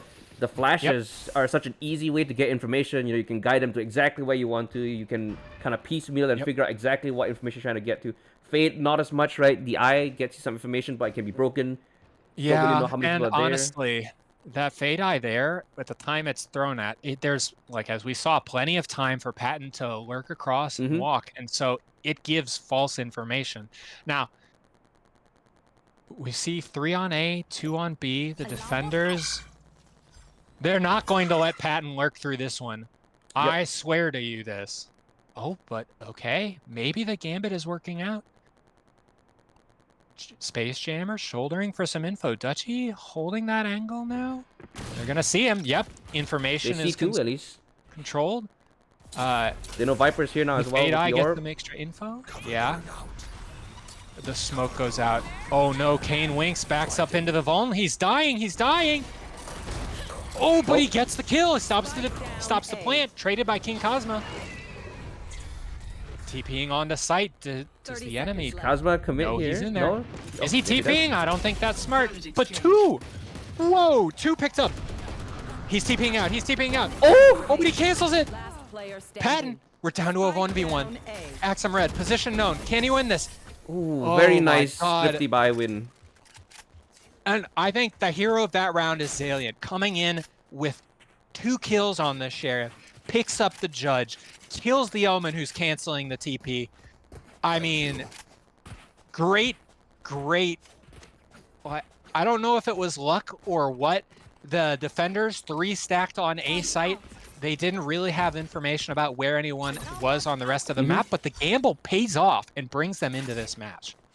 Yeah, it's almost one of those where, like, it was interesting to see that, you know, they just held fast. But I guess it also comes down to, you know, Only One fans didn't really show much util elsewhere either. So they were just confident, just hold the line and take the gamble there, and it paid off, like you said. This is so interesting. Fragtastic 5 have left C wide Completely open. And purely, you know, I don't know what the comms are looking like in Only One Fan, whether this is considered based off of scouting or pattern or anything, but they're going to find themselves a completely open site. And this is what I'm talking about. You have to retake into this team that used a dog, a grenade, not assuming someone could be pushed up into that angle. You got a late alert from Pattern too here. I think he's gonna hear the fade, and it's just about. Oh, they know one's waterfall. What's the timing? That's the question. Is he gonna be seen? No, he's not. Yeah, comes through. I mean, this round is over. It'll be a tough round. Yeah, it's obviously it's not literally over, but 5v3 full retake. I think the defenders need to just saving. Yeah, it looks like they're committing to the save too. They're just kind of backing up here. There's no time. Try to save. They got the op too, right? This gives them a good chance. Probably a bit of a broken buy next round. You know, the operator 2 rifles. I imagine the other 2 players, maybe they can get like a half armor bulldog buy. Workout gets caught unfortunately in the buyout, but what are you looking for, Zaliant? Oh, it's so unfortunate. Now they're down to 1 op and 1 gun, I think. Let's check their buy. Yep. Yeah, 1 operator, 1 gun, like it's looking like a real save. Now, that being said, there are... Well, there's the result. 1 off Breach, 1 off KJ. Frankly, even if this round doesn't go the defender's way, they're guaranteed incredible impact ults. So, hoping for a little bit of a miracle on this eco. Okay, I like that. I better. Comes out earlier. Has to be broken. Confirms that there's at least some A. Getting some aggression out of C. I like this. They're going to be hearing the players. Oh, Kane Winks in this advanced position. Is he going to catch anyone? Warcow. Playing a dangerous game. Now, I like this, though. Again, Only One fans push up, take space, and they get... Oh, the dog doesn't clear! Whoa! Oh, good from Kane Winks. Spike down, C. Huge opening! This is now a 3v5 for the team that's on eco. Kane Winks has to back up, but not being swung fast enough. Dutchy dead. Maverick onto low. Ooh. Patton opens the door. I mean, you know, Kane Winks is the one to get that 4K there, but really it's the duo of Kane Winks and Space Jammer that is the MVP of that round. And the first Space Jammer drawing all the attention. It seems like Frag 5 are finding a lot of success on these, you know, lower buy broken rounds, but they're struggling on the full rifle round, so this is interesting. Yep. Well, let's see this time. I mean, the big difference there, the C players got up into an aggressive position. They got the information. They fought for that space, and it paid off. Let's see if we see any more. Omen TPing across, gets this space, but is Raze going to know that? Definitely trying to draw attention to himself. 3 players on the A site as the B hit is coming underway. Yep. Brick House waiting as long as they can. He's gonna get grenaded off, and this site is wide open. Oh, stun from Morcow. But he's fine. Spam going over into. Oh no, Dutchy. Gets another King Kazma working back through A after his team took B. Brick House saying we need this round. Kane Winks saying I agree. Brick House not checking the side. 1v3. Lockdown destroyed though. This is a hard task. Kane Winks very aware of Warcow but not able to win that fight. I don't know if it was noise or just awareness. Good to check that, but you know, in the end it does not net them the round. And what was nearly Fragtastic 5 clawing their way back in ends for Only One fan. I'm surprised that that Brickhouse tried to push that early. I guess they were running a bit up on the clock. He had to try to hope that they started backing out to be able to take that space back. But imagine he did get the kill on the Viper. That probably would have been a really good round for them. I think that would have very likely been the round for them, yeah, because Viper was ultimately the one that broke that lockdown. They're playing aggressive here on Nade. Blind sees Nade. First time we're seeing it come out. Oh, look at this. 5. They've got all this info. At least 2 seen, it looks like. Breaking the dog. They're breaking the sky ult to counter. They're going to see now that there's 3 people pushed up here for rebel control. Why can't we see more out of this? Fragtastic 5, do this on your buy rounds, please. Yeah, imagine if they had this on the buy rounds, they'd have much better weaponry to actually take these fights. Look at this. They're going to tell their team, go over. It's not A. It's not. It's probably not B. Kane Winks gets the blind. Oh, but Patton gets them both. Patton, the dagger in the back again. Axum Red not willing to give up this round. Commits the breach ult in. Kane Winks. Can he get Dutchy? No. Axum Red cleaned up. Brick House, the lone. Oh no, grenade backed off. 1v5, the bomb goes down. This is feeling again like it's unwinnable, short of some incredible heroics. And I mean, there's Patton. Like I said, the dagger in the back. Oh, got an alarm bot though. But Patton's low. Patton's low. Okay, doesn't get the jump. Yeah, this round is over. There is very little that Brickhouse can do. Please. Let's see. I don't think they can even save. They've got him. Well, they've got a kind of cornered here. Ooh, nice kill. Going. Oh, but there's Molly's on it. Patton's there. Patton's gonna shoot it. Oh, sorry, Dutchy. Dutchy shoots him in the back. Yeah, like I said, I want more aggression. You simply cannot play these three site maps and sit back because you just give them too much space. And I want to see Fragtastic 5 take their destiny into their own hands. Don't die to site hits. Die for the fights you choose. Yeah, like you said, right? They've been taking so much space, especially on the rounds where they have thrifties. I'm surprised they're not doing it on the rifle rounds. If you're winning the thrifty rounds with weaker weaponry, you think that they would try to essentially almost replicate that with the better weaponry. Yep.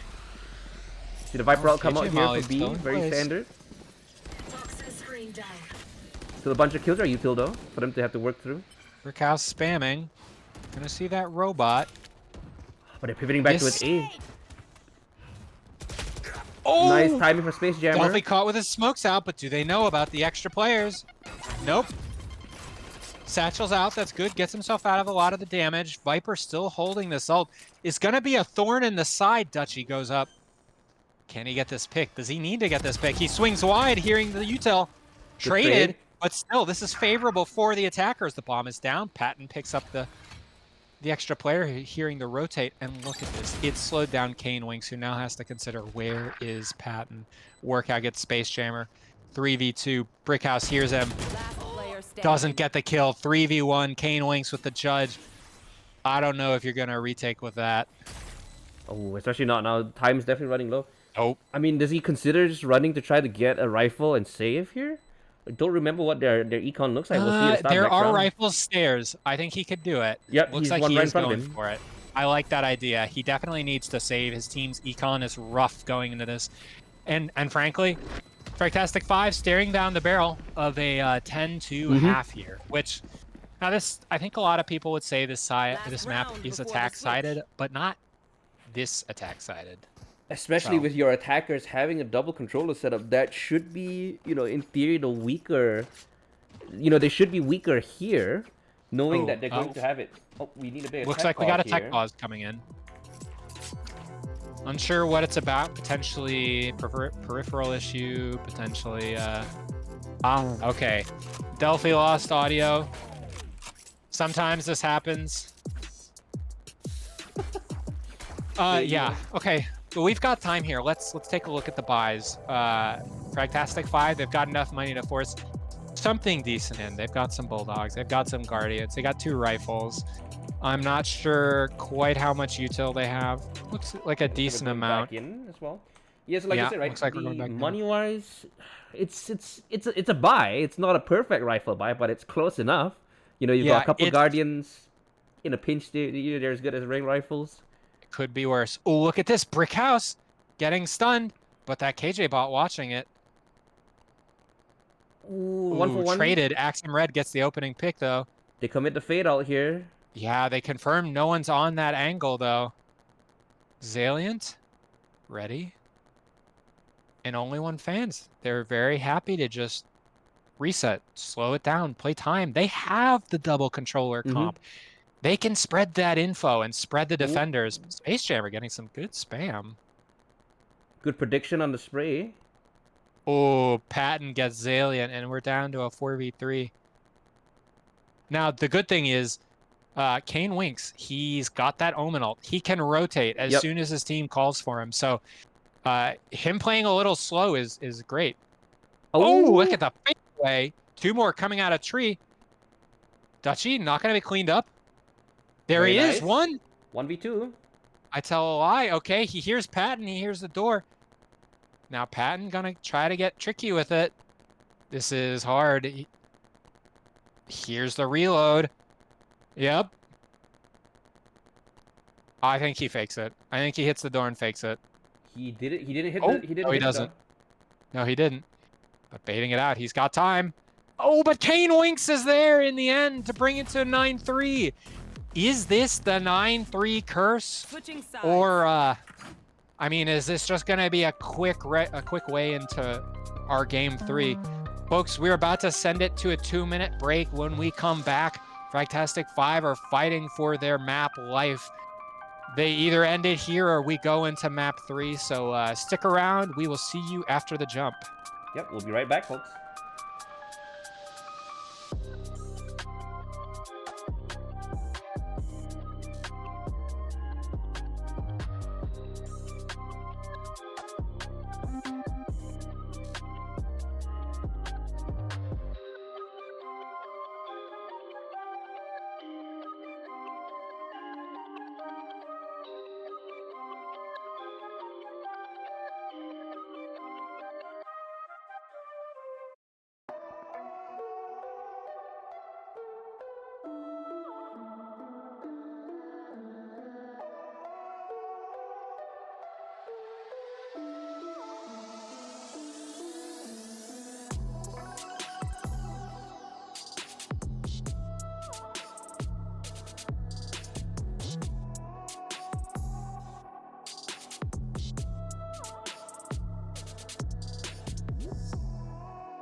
And welcome back off the break, ladies and gentlemen. We're here in the second half of Lotus here between Only One Fans, the second seed, versus the Fragtastic 5, the third seed, for the Challenge Division here at Rendezvous Valorant. Kicking out the second map here with Lotus. We'll see what goes on with this aggressive play again. Pretty standard for A site here. Ooh, okay. See there? Switching it up. That's the 3-man aggression I was calling for out of A. Now, Only One Fans there, as a result, they're not playing retake. Patton taking a swing, trying to get a kill, but I think the bomb is going to go down here. Maverick Hunter gets one. Trade. Patton's out. Oh, good right click. Space Jammer gets the second. 4v3, the bomb can go down. All of the defenders. Oh, King Cosmo, Delphi's seen, spam, damage taken, but he's out on, not out on site. My bad. Using this smoke, seeing if he can take some of this space. Retake here. Yeah. Attackers are playing really safe. Oh, Most of them playing up to its mound. They've got Killjoy util on the spike as well. Oh, Dutchy swings wide, can't get it. Delphi gets one though. We're in a spot. What kind of util is there to stall the defuse? Oh, Delphi. Oh. Nothing to be done. The strong mound post plan, especially on this kind of round where you're just limited util. It's rough. It definitely is, right? Like, especially really good discipline, not trying to be too aggressive, knowing they have the numbers advantage, playing out to, you know, C main, knowing that, you know, you've got a pretty strong setup. Killjoy had a turret up, she had mollies in place. Molly even, you know, killed the Killjoy. Yep. Nanostorm even got the kill at the tail end there. On you know, Delphi is backing up. So maybe this is the beginning of the comeback, you know, attacker side of map for sure. It's a good start at least. It definitely is. All right. Oh my gosh, look at this play out of Fragtastic 5. 5 sitting in spawn. I like it. Will they walk into us? Let's find out. Fade gonna get that info. There's one person at least one though. Oh, Axum Red turns away. Almost gets picked up by Maverick Hunter, but swings it in the end. Brickhouse taking a fight right now. Does he know that there's a Sky there? Dodges the flash. Swings it again. Holding the weapon, making sure they can't pick it up for free. Delphi might get a kill here. Oh, he gets it. He gets one. That's big. We're even numbers here. He gets out before the smoke goes down. Still, you gotta favor the defenders. They're playing an advanced spot. Molly's on spike. Delphi gets a second. Flash going out and waiting for the tap maybe. Oh, they even got it to half. Oh, very nice. Honestly, great stuff. Axum Red getting 2 in the round. I think Brickhouse getting 3. Delphi doing a great job getting some frags, giving them a foothold into that round, even if it ultimately doesn't pan out. And here we are, 5-9.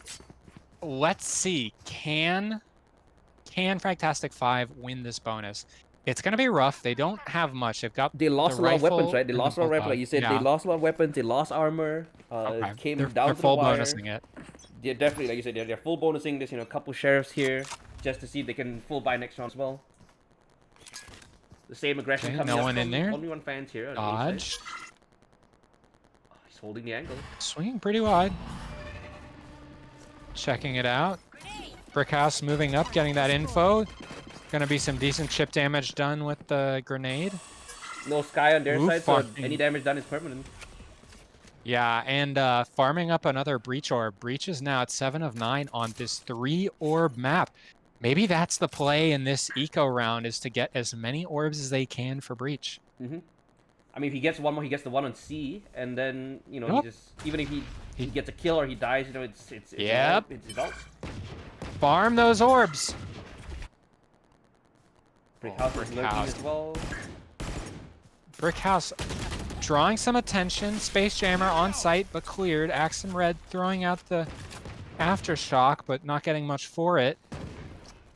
Fragtastic 5 backing up. Aware now that they are known, but I mean, Brickhouse being seen there, you can already see Delphi rotating back over on the Omen, getting ready. I think they know that this is a rotate. Well, that was a little lucky. Warcow walking out into the open with his heel, lucky to have his head not taken off. Especially with the Bulldog, we know the Bulldog is notorious for, you know, the burst fire, getting these one-tap kills. Yep. There it is. The bomb's gotta go down. The bomb's gotta go down. There's time. There's time. King Cosma gets one. Last player standing. Kane Winks gets one. 1v3. Gonna be really hard. Not impossible. Oh, but the turret's out. The turret's out. Where is everyone? Not, ooh, picks up the gun. Oh, King Cosma, Delphi, swings, knows he's not known. And honestly, it's all right. I think in this position, 5-10, the attackers would have liked to get more, but they're saying at least we got 2 rifles. And here they are coming back in with a full buy. Breach ult to play with. 3 off KJ, 3 off of Arrays. Meanwhile, and only they're struggling too. They've got a couple. Pretty much everyone's on a half armor buy, just to be able to make sure everyone can get up a rifle here. So we'll see what the attackers, what the Frag 5 boys can actually do to pull this back. To see if they can keep the train going, right? Yes. Ooh, 4 up B. They're gonna hit this. I mean, fortunately for Delphi, the Omen, if he gets hit by this ult, he's gonna TP out. He's safe. Now, what it does mean though is that this is instant call for retake out of the defenders. Dutchy worried about getting pushed. Patton picks up Brick House. Where did that happen? It was a C lurk. Space Jammer gets one, but Dutchy gets a trade. Zaliant is out on site. The bomb is down. 3v4. Patton is low. Space Jammer gets another. That's life into this round. But, oh, he's not going to see Maverick Hunter. Zaliant gets Patton. The bomb is on a very spammable line. Oh, but it's not going to get stopped. I mean, just a strong retake. There were some real moments there where Fragtastic 5 had an in, but I don't know what to say other than that the trades came out in favor of only one fan. I mean, sometimes it just happens, right? Like they had a good retake, they had a good post plan as well. Sometimes it just comes down to the gun mechanics, you know, who gets a better line, who gets eyes on the other person first, and that round just came down to that. It's a gun game. It comes down to who shoots who first. The Frag 5 boys are playing for overtime. Maybe they're not really forcing up here. Or I guess they can't really even force up even if they wanted to. So this might be a push for overtime here if they want to try to take this map away. I do think it has to be a push for overtime. And let's see. Okay, on their ult economy, Raze ult, probably holding that one unless they find an opening. 2 off of the KJ ult. And KJ is going towards Mound. I wonder if they try to farm this orb or if they value... Oh, that's a pick first. That's the first okay, pick. That's one. Here's 2. KJ, does she have the bomb? No, Omen has the bomb, but... You should run. I'm sorry, I counted wrong. She's got KJ ult. I think she picked up the orb and then she got the kill and that gave her the ult, I think. Yeah, it did. A little bit of Base Jammer, a little bit of whoopsie on the satchel action there, but... Oh my god, look at this. Look at this play. Something about the way that Fragtastic 5 have approached this have convinced only one fans that this is going to be an A play. And I mean, we saw 2 people near the A orb right until the bomb went down. And look, so you see here, they're playing Space Jammer a little aggressive as well, knowing that he has his ult, that he can use the pop to try to dissuade the retake, or at least hold them back for a bit of time. So we'll see if they can convert this round. They're in a pretty good spot for now. The retake is a little split here. Gonna shoot it. Watch out. Coming out. Yeah. That's very nice. That's a second kill with the Sheriff. Maverick Hunter sneaking in. He doesn't get Brick House. Workout. He knows. There's no time. Workout, turn around. Punch again. Oh no. This is really good. This keeps the economy. They got good economy now, knowing that they picked up rifles. They keep only one fans. Very honest with their money. Yeah, and honestly, they've cycled to another set of decent ults. They've got Fade ult, they've got Omen ult. Those combo great together. Now, that being said, only one fans have the Sky ult for info, and they have the KJ ult for retake or delay. So, you know, Fragtastic 5, they've got a good chance, but these ults also very strong. And I just noticed, sorry, we're on an eco at the defenders. Dutchy runs out. Axum Red, careful! Oh, they're running into it. Ooh, taken out. Maverick Hunter gets one, but 4v2, Patton rejoining his teammate? Nope. Yeah. Oh, they're gonna hear this. The turret's still holding though, thankfully. Yep. Oh, look at this though. Zaliant is holding that deep line. He knows that they like to play this. Last player standing. Oh, okay. Yep. Zaliant's gonna hold this until he sees KJ on the map, but KJ, I mean, she's picked up a gun. Yeah, I think she picked that right to angle for a save here. It's not bad either. I think with 4,700 credits, she can toss this over to a teammate by herself again. She gets to buy an operator. She could probably afford an operator as well as need it for her teammate. So that might be, like you said, that might be the call here. I wonder if only one fans wants the operator though. I feel like we haven't seen the op out of them in either of these That's maps true. so far. That is so true. They don't really may have not be agents that something can they like to really do. take too much advantage. You know, and don't have something like a Jet or even the Yoru Yeah. here that can really take those one and done angles with a bit of a get out, a free jail card, so to speak. Raze, Not to mention we've we're seen on it a little bit. attack. That is true Oh as wait, well, yeah. no. They're Yeah, defense, but You're right. You're right. I have it backwards in my head. Green is defenders. see, this is definitely what we need to see out of Frag 5. You know, Hydra, like you said, this is what we need to see if we want to come back here. There's the pulling op. it up. There's the op, like you said, yeah. The Viper op on C. Now, the question is, have Fragtastic 5 been flashing this mound angle? I feel like the answer is no, and they might be in for a rude awakening here if they swing this dry, which it's very likely they might here. We'll have to Patton's see. wall, though. His wall is a little short, unfortunately. Doesn't... Oh, he's using it to... Never mind. He's not using it to do anything. He misses the shot. Yeah, falls off. Smart play. And Killjoy 3 comes back him up as defenders. well. Oh, it doesn't see anyone. That's big. That's big. They might think rotators have been pulled to C. Oh, but they hear the Skydog coming through, so... They're taking space on B. Killjoy went over to C to help Viper, knowing that she had an operator. She can't really hold the site on her own. So we see the timing here. Oh, Patton just misses. 145. Oh, wait, Workout gets Axum Red, though. Trade. Yep, he gets the trade from B main, from B window. Oh, man, look at this. Look at this holding. standoff going by Rubble. But they No expected one knows. those aliens holding it, expecting that someone's there. Yeah. Oh, Dutchie's looking out. He saw that.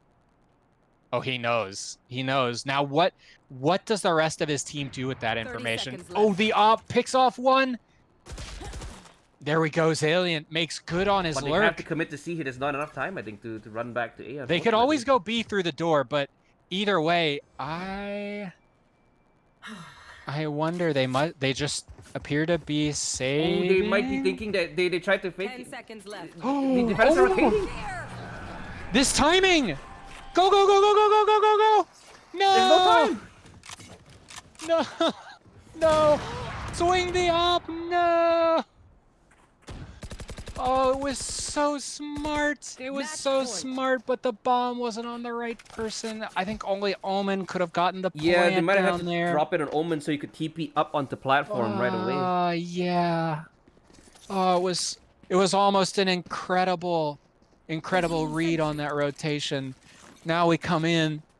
We're at match point for Only One fans as they look to take us to a third round. Fortunately, the attackers, they've still got a full buy. They've got an Omen ult to play with, but I mean, they're still an op.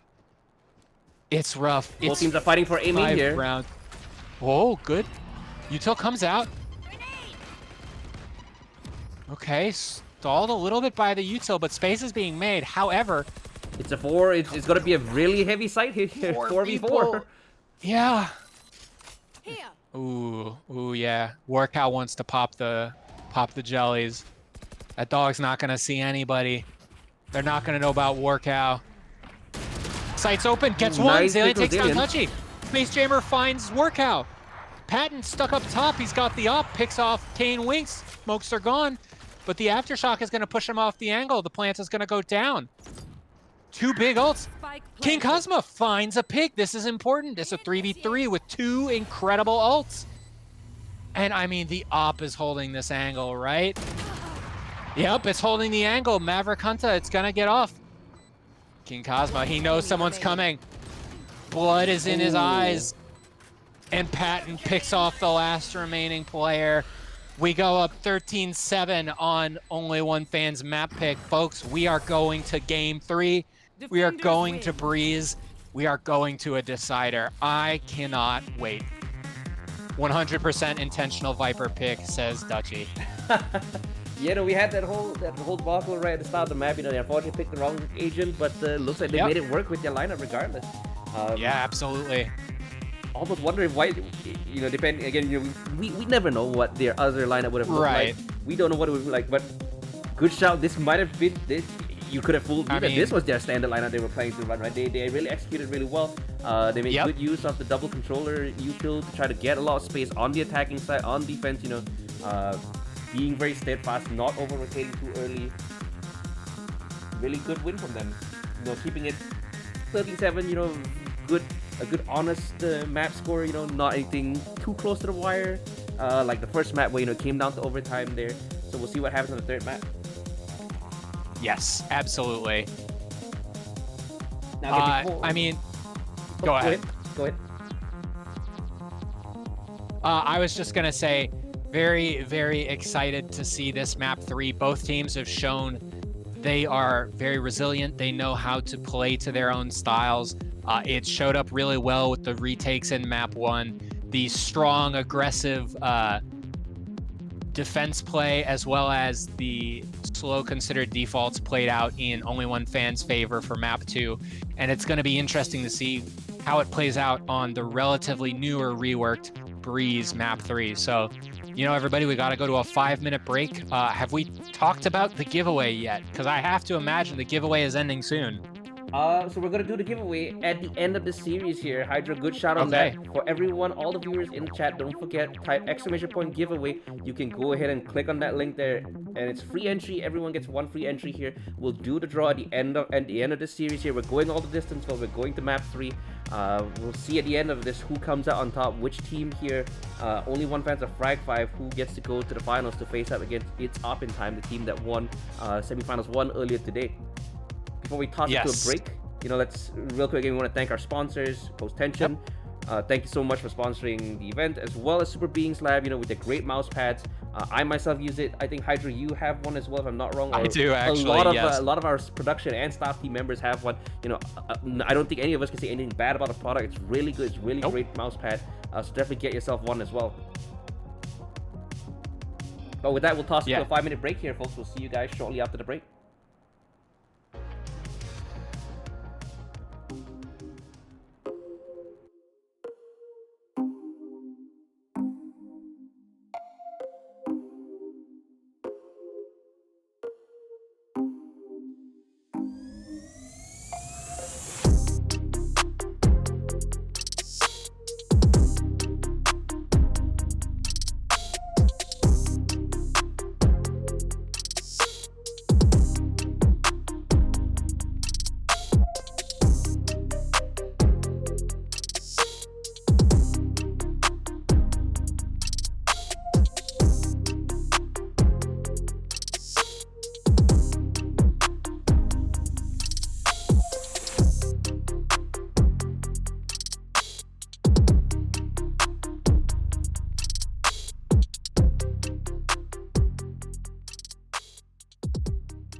Welcome back, everybody. We are back for Game 3 between Only One Fan and the Fragtastic 5. I am pumped for this map. We are getting Breeze. Now, I'm sure most players here will know Breeze slightly reworked and brought back into the rotation in Act 2. Both teams are fighting for their tournament live. Both of them want to go on to the grand finals because there is no third place match. So it's win or nothing here, and both teams, I think, are bringing out everything they've got. Painted, what do you think, if you had to say, are the win conditions for these two teams in general? So I think the win condition here, Breeze, like you said, right, it's a reworked map now. We've got the mid area, which is a lot more... I mean, it was really important in the old version of the map, but it feels more so now with the reintroduction, the changes, right? Especially now that you get multiple angles that you can peek top of mid. Typically, that was very defensive sided. You had basically one line that you worry about, which is the mid cross. Now you've got mid cross plus jump up. We've seen some teams in the pro scene already, them abusing it by having people swing together at the same time, you know, to effectively either get the kill when they're off guard or get the trade. So it's going to be interesting to see how that goes down here on Breeze. We're just getting about ready to get set into Agent Select, but like you said, win-con-wise, I think the Duelists will play a very big role here. We haven't really seen Jet come into play this within these two teams here, so we'll see if any of them have a Jet player here that can kind of really help take that lead there. Yeah. I do think we're likely to see Jet, though. Dutchy, big fan of the Rays. And I will say, the new map with mid being cut in half the way that it is, it's almost a lot more workable for Rays now. I think if Dutchy wants to play Rays here, it could work. It could absolutely work. They'd have to set up around it very specifically, but it could work. But we'll see. We're just going into Agent Select here. We'll see what's coming up. Okay, we see a couple. You see looking like Viper on both sides. Nothing too surprising there. Viper was already a strong pick even before the rework here. You see Patton, potentially the Neon was kind of the pick they were gonna go for on on Lotus as well. So okay, he locks it in this time, locks it in correctly. Hopefully he's locked in correctly. Ooh, Dutchy on the Cypher. Okay, so they're running. I like this. Running double controller again. This time on purpose. And Harbor is very strong as well. Really for this map good. in general. Yeah.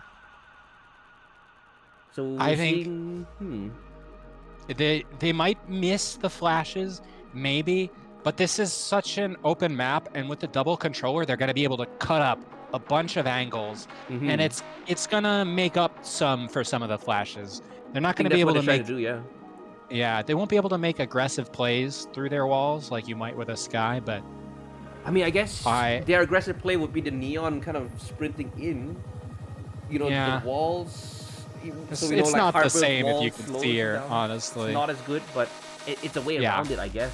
It is. Yeah. See, Sova, Viper, Cypher, pretty standard. On the other side, we've got Fade. A little unusual. Typically, you see a Sova here. So I'm curious to see what the Fade will bring to this lineup here. I mean, I don't doubt it can work. I'm I just hoping feel she it. has lineups, to be clear, because unlike Sovadart, it's really easy to wing it on this map. There's a couple key areas on each site where you just generally want the info. But because the fade eye does not see quite as far, I think it's a little more important to make sure when you throw that eye, it's clearing what you know it to be clearing. He's getting ready to get us to in-game scene here. But yeah, Hydra definitely going to be an exciting third map here. You know, we saw map 1 went down to the wire, went to overtime. Map 2 a little more one-sided, but not that far. It wasn't a complete blowout. Right? We saw 13-7. So this will be interesting. Brick House is on the KJ again. That's very interesting. I'll be blunt. I'm not a fan of KJ on this map, so it's going to be on Brick House. Yeah, I want to see. Because I'm assuming he's been a KJ player the whole series. I really want to see that he knows how to play this agent on this map, because goodness knows I don't, and so I want to see what he knows about it. All right, a bunch of early mid aggression with a lurking elbow. Fade eye. Oh, it's going to get a ping off. Axum Red with the great shot through the wall off the eye info. Early 5v4, he's falling back. They're playing sites. This is big. I mean, what a great opener for Fragtastic 5. Zalian gets a pick too here. Oh my god, yeah. Gotta help them get in, I think. They're playing it slow. Space Jammer getting the third. Delphi getting one. Oh, but he's taken down. Really good aggression from Mill, but then they just kind of got sectioned off and picked off one by one. This is what we needed to see out of both teams, in my mind. Mid is a premium for the attackers and the defenders. So the fact that there was a big focus on mid spells good things, I think, for the strategy of only one fans. But then the counterplay by Fragtastic 5 was really good. That eye didn't get cleared, and I think it was ultimately what got Patton killed. So we see here we're going into the start of the second round here. Low buy didn't get spiked down, you know, so standard, just pistols. A couple frenzies, see what they can do here. But I think for Frag 5, don't want to try to get out of this as cleanly as possible. Is this a Cypher? Is this still a lineup? There we go. Ooh. Wait, Brick House with the Bulldog on there. Buy down run. Gets two. I mean, he opened up a 4v3 for his team. Now, that gun may be unrecoverable unless the retake goes really well. Workout, picking up this orb. I don't hate this. They're really putting a premium on getting these orbs for their team. Axum Red, he's got a Marshall.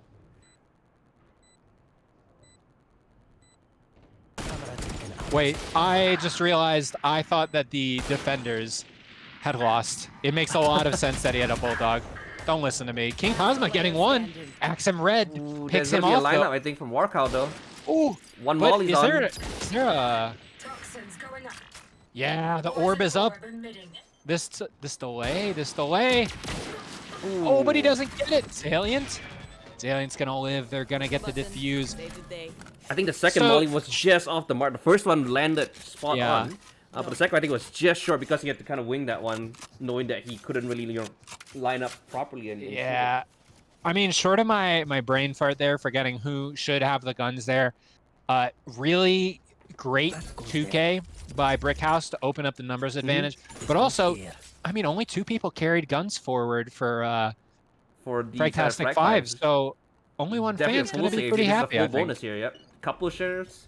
That being said, they're setting themselves to have the next 2 buy rounds, even if they do lose this one. So. And Kane Winks likes this one way. I like it too. It's really strong, especially with the new focus on splitting the sights. Stops being so that angle. Stops someone from being just barrage through mid and take that site entirely. Red. The wall's coming down. No picks off of it. Ooh, Patton is low. Brickhouse gets Dutchy. Can they keep this gun safe? Yeah. Zaliant making the Guardian work. Cosma, though. Delphi gets it. Okay, we're down to 4v3. Workhouse running away. Wait. Is he? He's not going to be fast enough, is he? Oh, he is. He is. Oh, he gets it. The headshot. 4v2. He's picking up the rifle. This might be a converted bonus. Oh, and the walls are closing in. See Space Jammer walking up. Is he gonna? Yeah. I think he's Giving up Delphi's his just position. Just out of sound range too. Yeah, Delphi had an opportunity there, but does not get it. 30 seconds Splitting left. up again. This is a rough spot to be in for the attackers. Brick house. Patton. Battle of the low health agents. Just kidding. Is this a save? Yep, this is a save. It looks like there's Yeah, this is a save. I mean, you gotta. 10 seconds Their left. guns have. At least one of their guns was picked up. No health to work with. I mean, I don't not like the save here. Right, Especially because I guess they were agree. really split up. I think if they were together and tried to push maybe elbow or even towards B, maybe they could have made a play. But you're right. I think, because they were a little far apart, unfortunately, the save is definitely the better call here just to see they can keep the economy. We'll have a look as well real quick here. We've got an operator out on the defensive side. Typically what you expect, right? On Breeze, big map, you've got a jet. Yep. Put 1 and 2 together, you add it together and you get a pretty strong defensive side. If Pretty you are good buy Jet still. on Breeze and you're not opping, you're playing the map and agent wrong. Yep. I think it's as simple as that. We'll see where Jet chooses to hold here. It looks like he's opting to go to the A main angle. Honestly, I think that would have been stronger mid given the only one fan's persistence on. Woo! Warcow takes Axumred's head off. Ooh, but there's a crossfire. Okay, we're cutting off mid with that harbor wall. Where's the Viper? Is the Viper wall cutting off the same thing? Oh, brick house. This is not a safe spot, buddy. This is not a safe spot. They see him there. They know. Oh, the molly is it? too. Oh, it gets Warcow. He sticks it. Brickhouse gets a second. Touchy cleared. Spike planted. One And we're enemy down. remaining. King Cosma, Delphi. Oh no, there was a lineup. I saw the play, but it doesn't happen. So very interesting. We see you mentioned it earlier, right? Brickhouse, not common to see a killjoy here. His setup really worked out. So he didn't put his alarm bot right at the entry to B. He actually put it deep where default. He had the molly on default, and he had the alarm bot actually off to the side. So I guess he knows that someone's going to try to push him backside. So very interesting. So quick replay there. Brickhouse as well. Again, also had the gun mechanics to kind of take the 2 kills there from the molly and then still win the fight backside to keep that for his team. But yeah, this is what we wanted to see, I guess, right? The killjoy really paying off because, like you mentioned, a bit of an unorthodox pick, so to speak. Really making it work there. Yeah, I think for me, the thing I'm looking for most is where do you use your KJ ults? Because that's the biggest issue I see with this agent on this map is like the sites are so wide open that it's hard as a defender and in many cases as an attacker to get into a spot where you can put down the ult to take or hold space. So that's what I want to see the most. You are right that I think a lot of her other util works just fine. The turret, the alarm bot, the mollies, they do great stuff. It's really preference between that or Cypher if you're going to run a Sentinel, or I mean Chamber, but barely a Sentinel. So yeah. That being said, Brickhouse has that ult. It will be time to see if they use it. 7-1 for Brickhouse right now. No, but the players are not setting up to hit that site, and it potentially running right into the op. A fast A hit here. My ult's not ready. I think Patton slides through this, and oh, but the trade is there. Kane winks. What are you doing? Don't hold the plant. It doesn't matter. Dutchy hears the lurk. He hears the lurk. He hears the players. The wall's going down. They're super aware of him. They clear him. Warcow has the ult down, though. Maverick Hunter gets a pick. Spam down. 1v4. Very winnable for a Viper, but too many angles to watch all at once. A very clean retake. Yeah. Pan kind of got the jump on the jet, but Pan got the jump onto the Neon got the jump on the jet, but unfortunately just both of them missed, and then managed to get helped up by his teammate backside as well. Yep. Unfortunately for Patton, the Viper largely playing doors from on site puts them in a perfect spot for Kane Winks to look back and help his opper as he gets swung onto. Placing swarm grenade.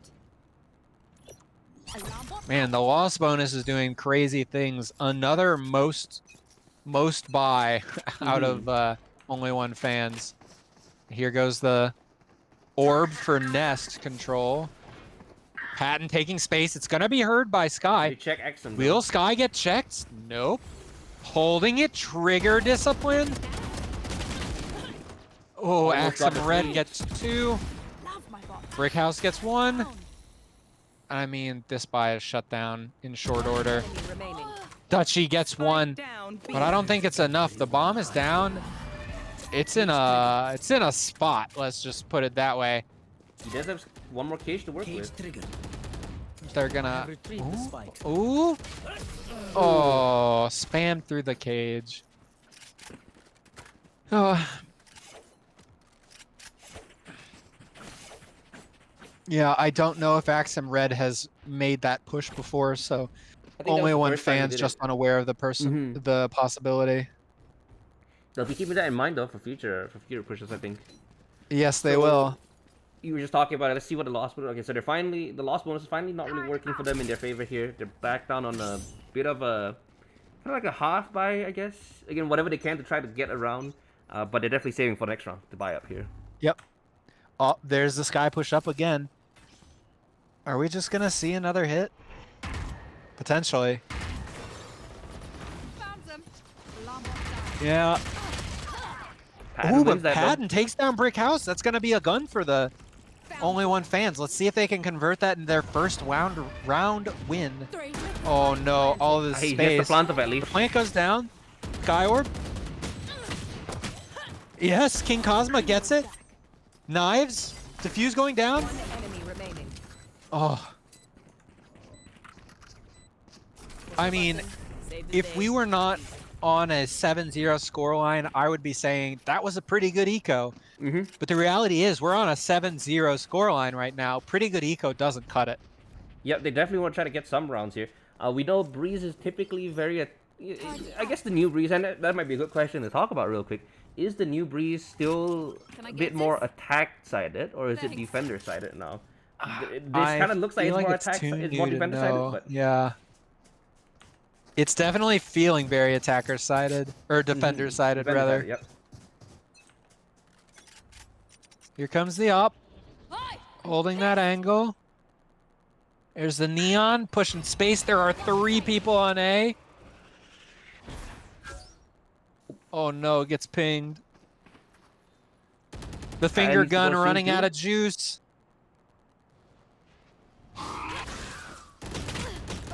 Oh, and the lurk, the push up. Wait. I don't know if they know that Viper is. I don't think they do. I don't think they do. Now, Dutchy, gonna try to shoulder this. Here. Spike down mid. Maybe not. Pushed off the first angle.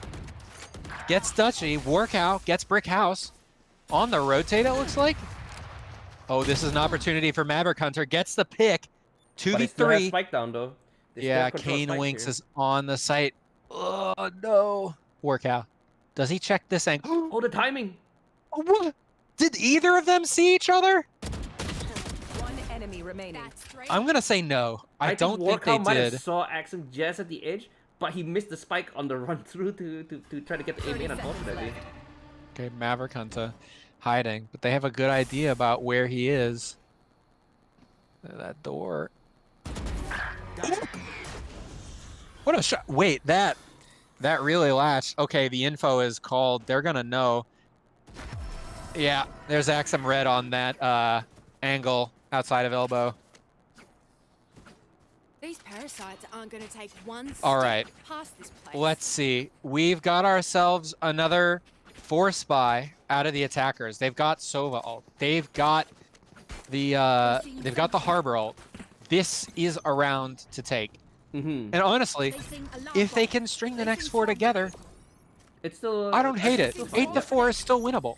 Yep. What the hell? Is that legal? I think it is. I guess it depends on if those are Patton. Oh, pushing into the op. Not afraid. Nice. Gets one. Brick House stunned. They know where Brick House is. Zaliant picks up another though. 3v3. Brick House not taken down. Warcow picking up the orb. Gets the kill. That's the bomb. Down B. Dutchy takes him down. Kane winks. Full health. Watching this. Zaliant on the flank. See if they expect this big flank here too. I don't know if they do. Is that orb coming down anytime soon? Yes, it is. One enemy No, remaining. they don't. Dutchy knows. They rejoin. At least. Careful now.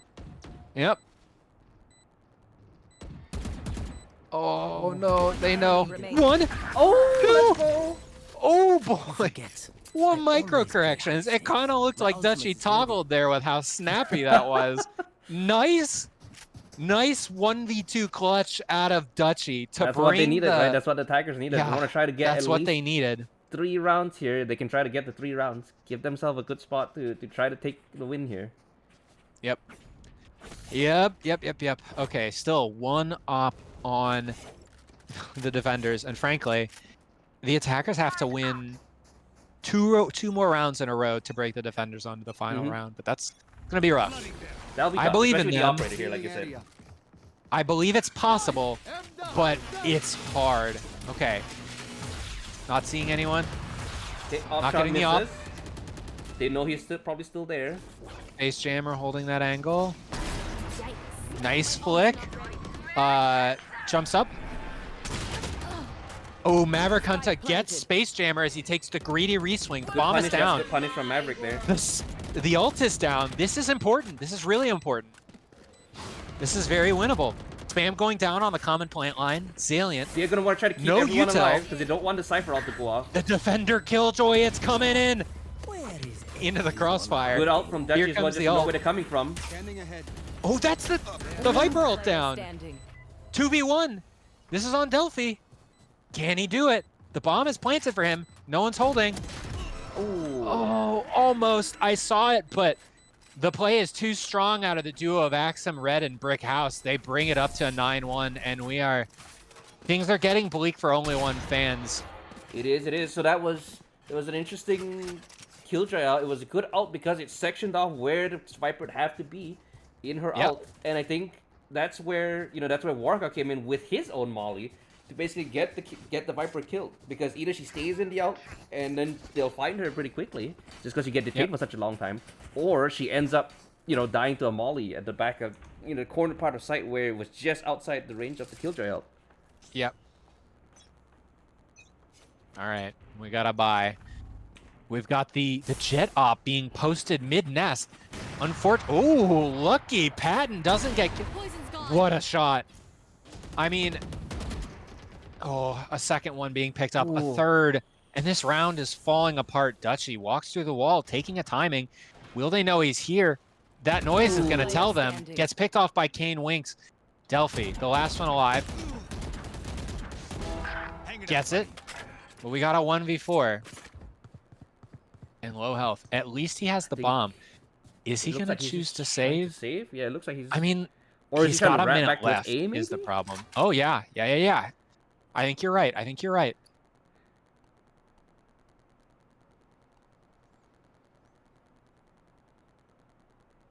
Okay. Let's see. Slowly clearing up. Viper's in an off angle. The question is, does Delphi clear this? Or I is guess he this saving? might be a save. Yeah, this might be a save. I mean, normally you wouldn't come up here and check, but... Yeah, I think he needs to. If you look at the econ, 30 seconds left. he's not going to have money to buy a rifle into the next round, so this is his best chance of carrying some strong impact over.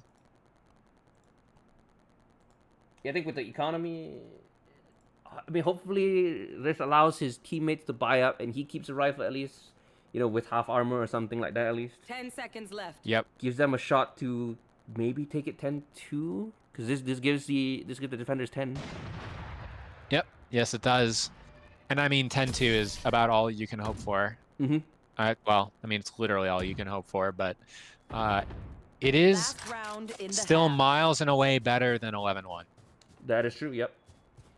So we'll see here, money-wise. Okay, so Duchy can buy. Oh, it's gonna be a bit of a broken buy. We got a Guardian there. Okay, yeah, so, you know, they've got Guardians, like 2 Guardians, 3 rifles. Half armors across the board, but again, map like Breeze, you know, typically, especially we see on the other side, you know, you've got an Operator, you've got 4 Vandals. Half armor versus full armor. Doesn't really make too much of a difference. Both, all the weapons, you know, essentially one-shot headshot, especially with the Vine Mode. All right. Skyld coming out. It's going to catch 3 people. The jig is up. Ooh, runs into the mollies on default. Axum Red, look at this incredible position. Oh, but he doesn't shoot fast enough. The bomb goes down. 4v4. Brick house. What can you do here? Holding back sight, making sure no one's getting aggressive. And it may end up being an issue that only one fan has not very much space on site. Oh.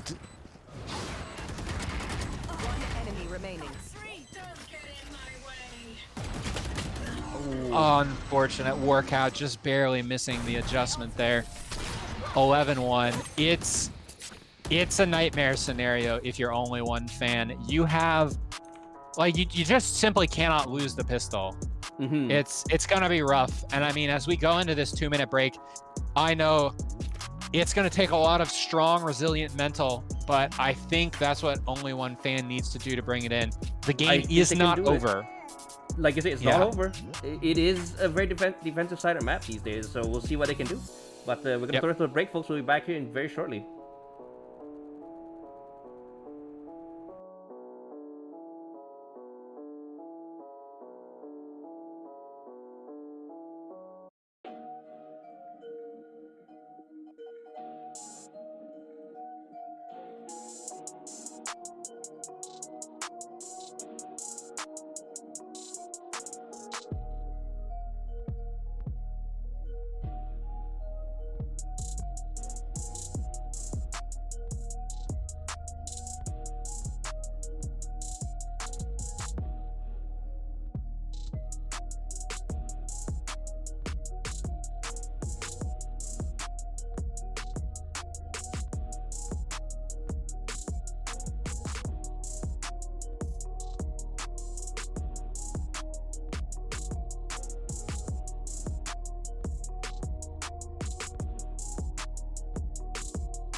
And we are back.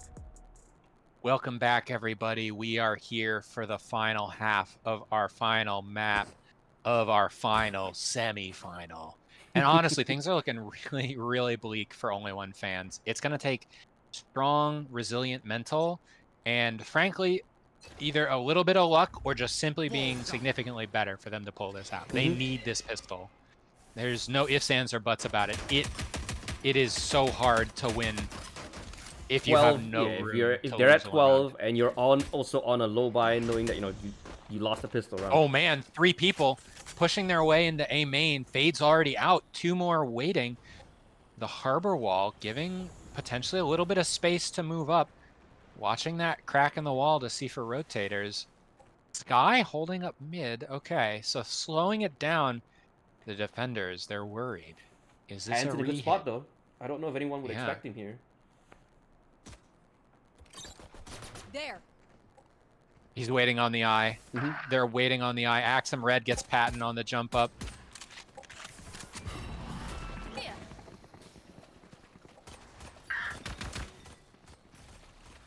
That's one down. Workout, waiting. Oh, Ping Delphi gets Cosma, one. Delphi gets one. Important. Now we've got a 4v4 retake. Workout, are you gonna get the timing? Gets one. We're 3v3. He's gonna get half. He's gonna get half, but he's taken down. Half, though. Last player standing. And it's one player. He's got no time.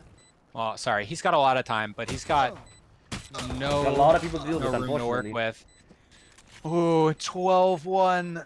I mean, we all know what's happening here. It's going to have to be a force out of only one fans. They have no other option. There is no round to save for. It's do or die time. But unfortunately, because they're on the defensive side, you know, they don't get as much money. They didn't get the plant down and stuff like that. At least on the attacker side, you get the plant down. You get a bit more money. We see here it's going to be really rough. They're running sheriffs. I mean, that's probably the best they can do. If they want full armor to get them a bit of a fighting shot, you could make an argument for, you know, maybe a Marshall and a half shield, but they're taking a gamble here on some Stingers, Sheriffs, and even a Bucky here. Yep.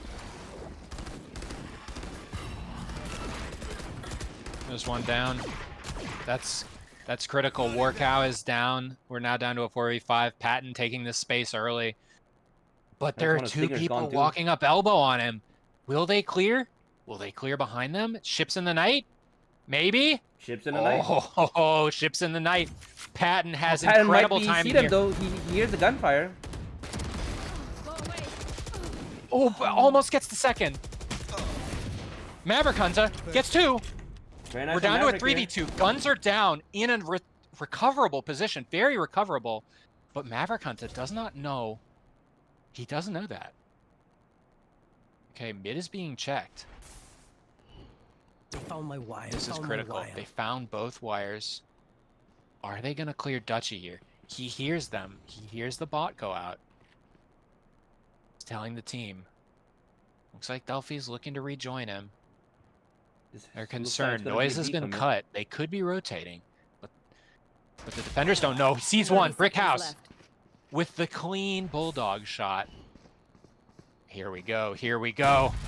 One enemy remaining. Last player standing. Ooh, Maverick Hunter cleans it up. The game is not over. There is still hope. This puts the attackers on a low buy here. This is their chance. Yeah, we'll I do mean, a quick replay here as well. We'll see Maverick with the two clean kills with the Sheriff here down top, top mid. I mean, yeah, clean turn. The fortunate thing there, even if he didn't hit the jet in the head, the damage had been done. Any body shot would have done it. But it still feels good to hit the headshot. You feel good. You're in a, you get in the zone, flow state. You're able to pick it up from there.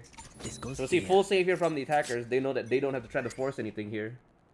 Okay, Axum Red slowly lurking up elbow. He loves this elbow position. Still waiting.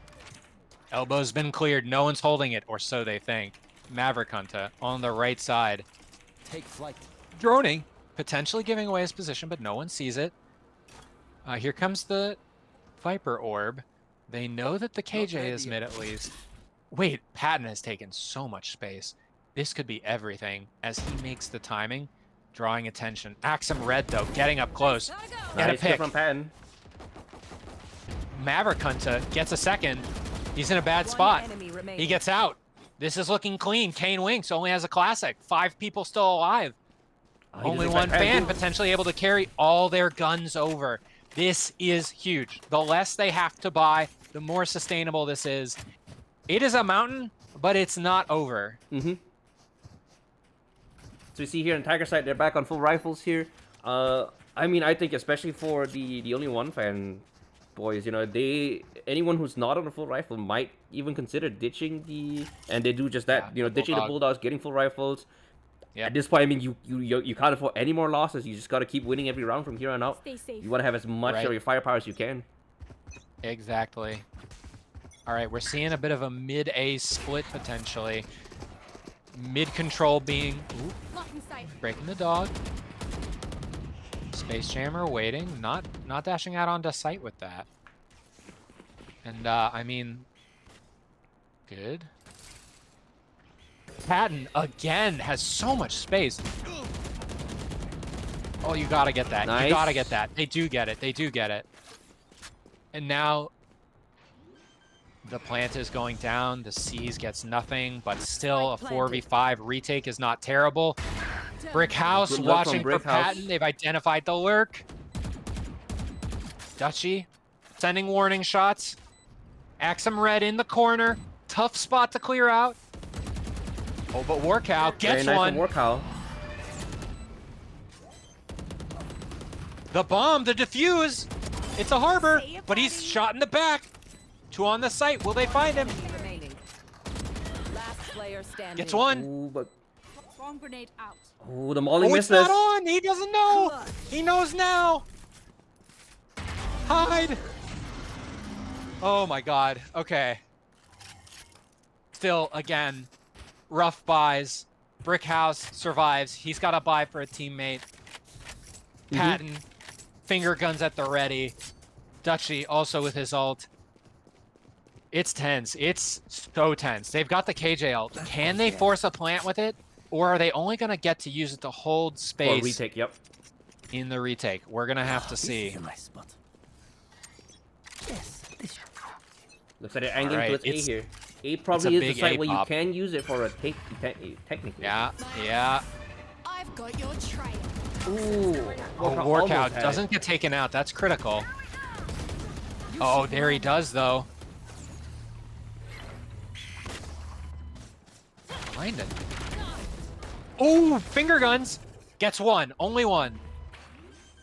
The attackers, the defenders, they have to fall off. Oh no! Oh no! Oh no! Harbor's down! It's a 1v4! And Dutchy can't make the Bulldog work in this 1v3. We go down 13-4 is the final score. And it looks like Fragtastic 5 will be going to the grand finals tomorrow after an incredible map 3. Honestly, super strong map out of them. I mean, look at Brick House here. 25-8-4, 391 combat score, 124 econ rating. I think it is not wrong to say that he and Axum Red are responsible for this map. The rest of the team played around them well, but Brick House, so many multi-kills holding that site. Axum Red, finding timings. It was great. Hold on, real quick. No, do not give them hell. Sorry, folks. The Only One fans, being gracious in defeat, are saying in chat, give them hell tomorrow. And I, as the opponent, had to say, no, do not give them hell. But honestly, it just such an incredible map 3 out of them. And what a fun set to watch overall. Yeah, I think and it looks like, sorry to cut you off, I think we're having Brick come in after that. Brick in here in just a second. Yeah, it's time. I'm going to figure out all their secrets, and none of you will know. I am gonna get the info. You know, I think it was like you said, really strong match from that, really strong showing. I mean, we'll find out in a second when we get Brick in to join us. I'm just grabbing him right now as well. But yeah, it'll be interesting to see if this match comes up tomorrow in the grand final. Looks like Breeze might be I literally will say nothing about that right now. Real talk, I'm not giving out any info, so it will be interesting to see if this map comes up tomorrow. Okay, just getting Brick in here. Perfect. And we just have Brick join as well. Brick, congratulations on the win, sir. Oh. Thank you. I have to ask, what are your top 3 fears and greatest weakness as a team? No, I'm just fucking around. So that was an incredible defensive half out of there. I have to ask, why KJ on Breeze? I feel like she's really uncommon. So is it, do you like the agent? Do you feel like you just have real good setups? Why choose that over like a Cypher, for example?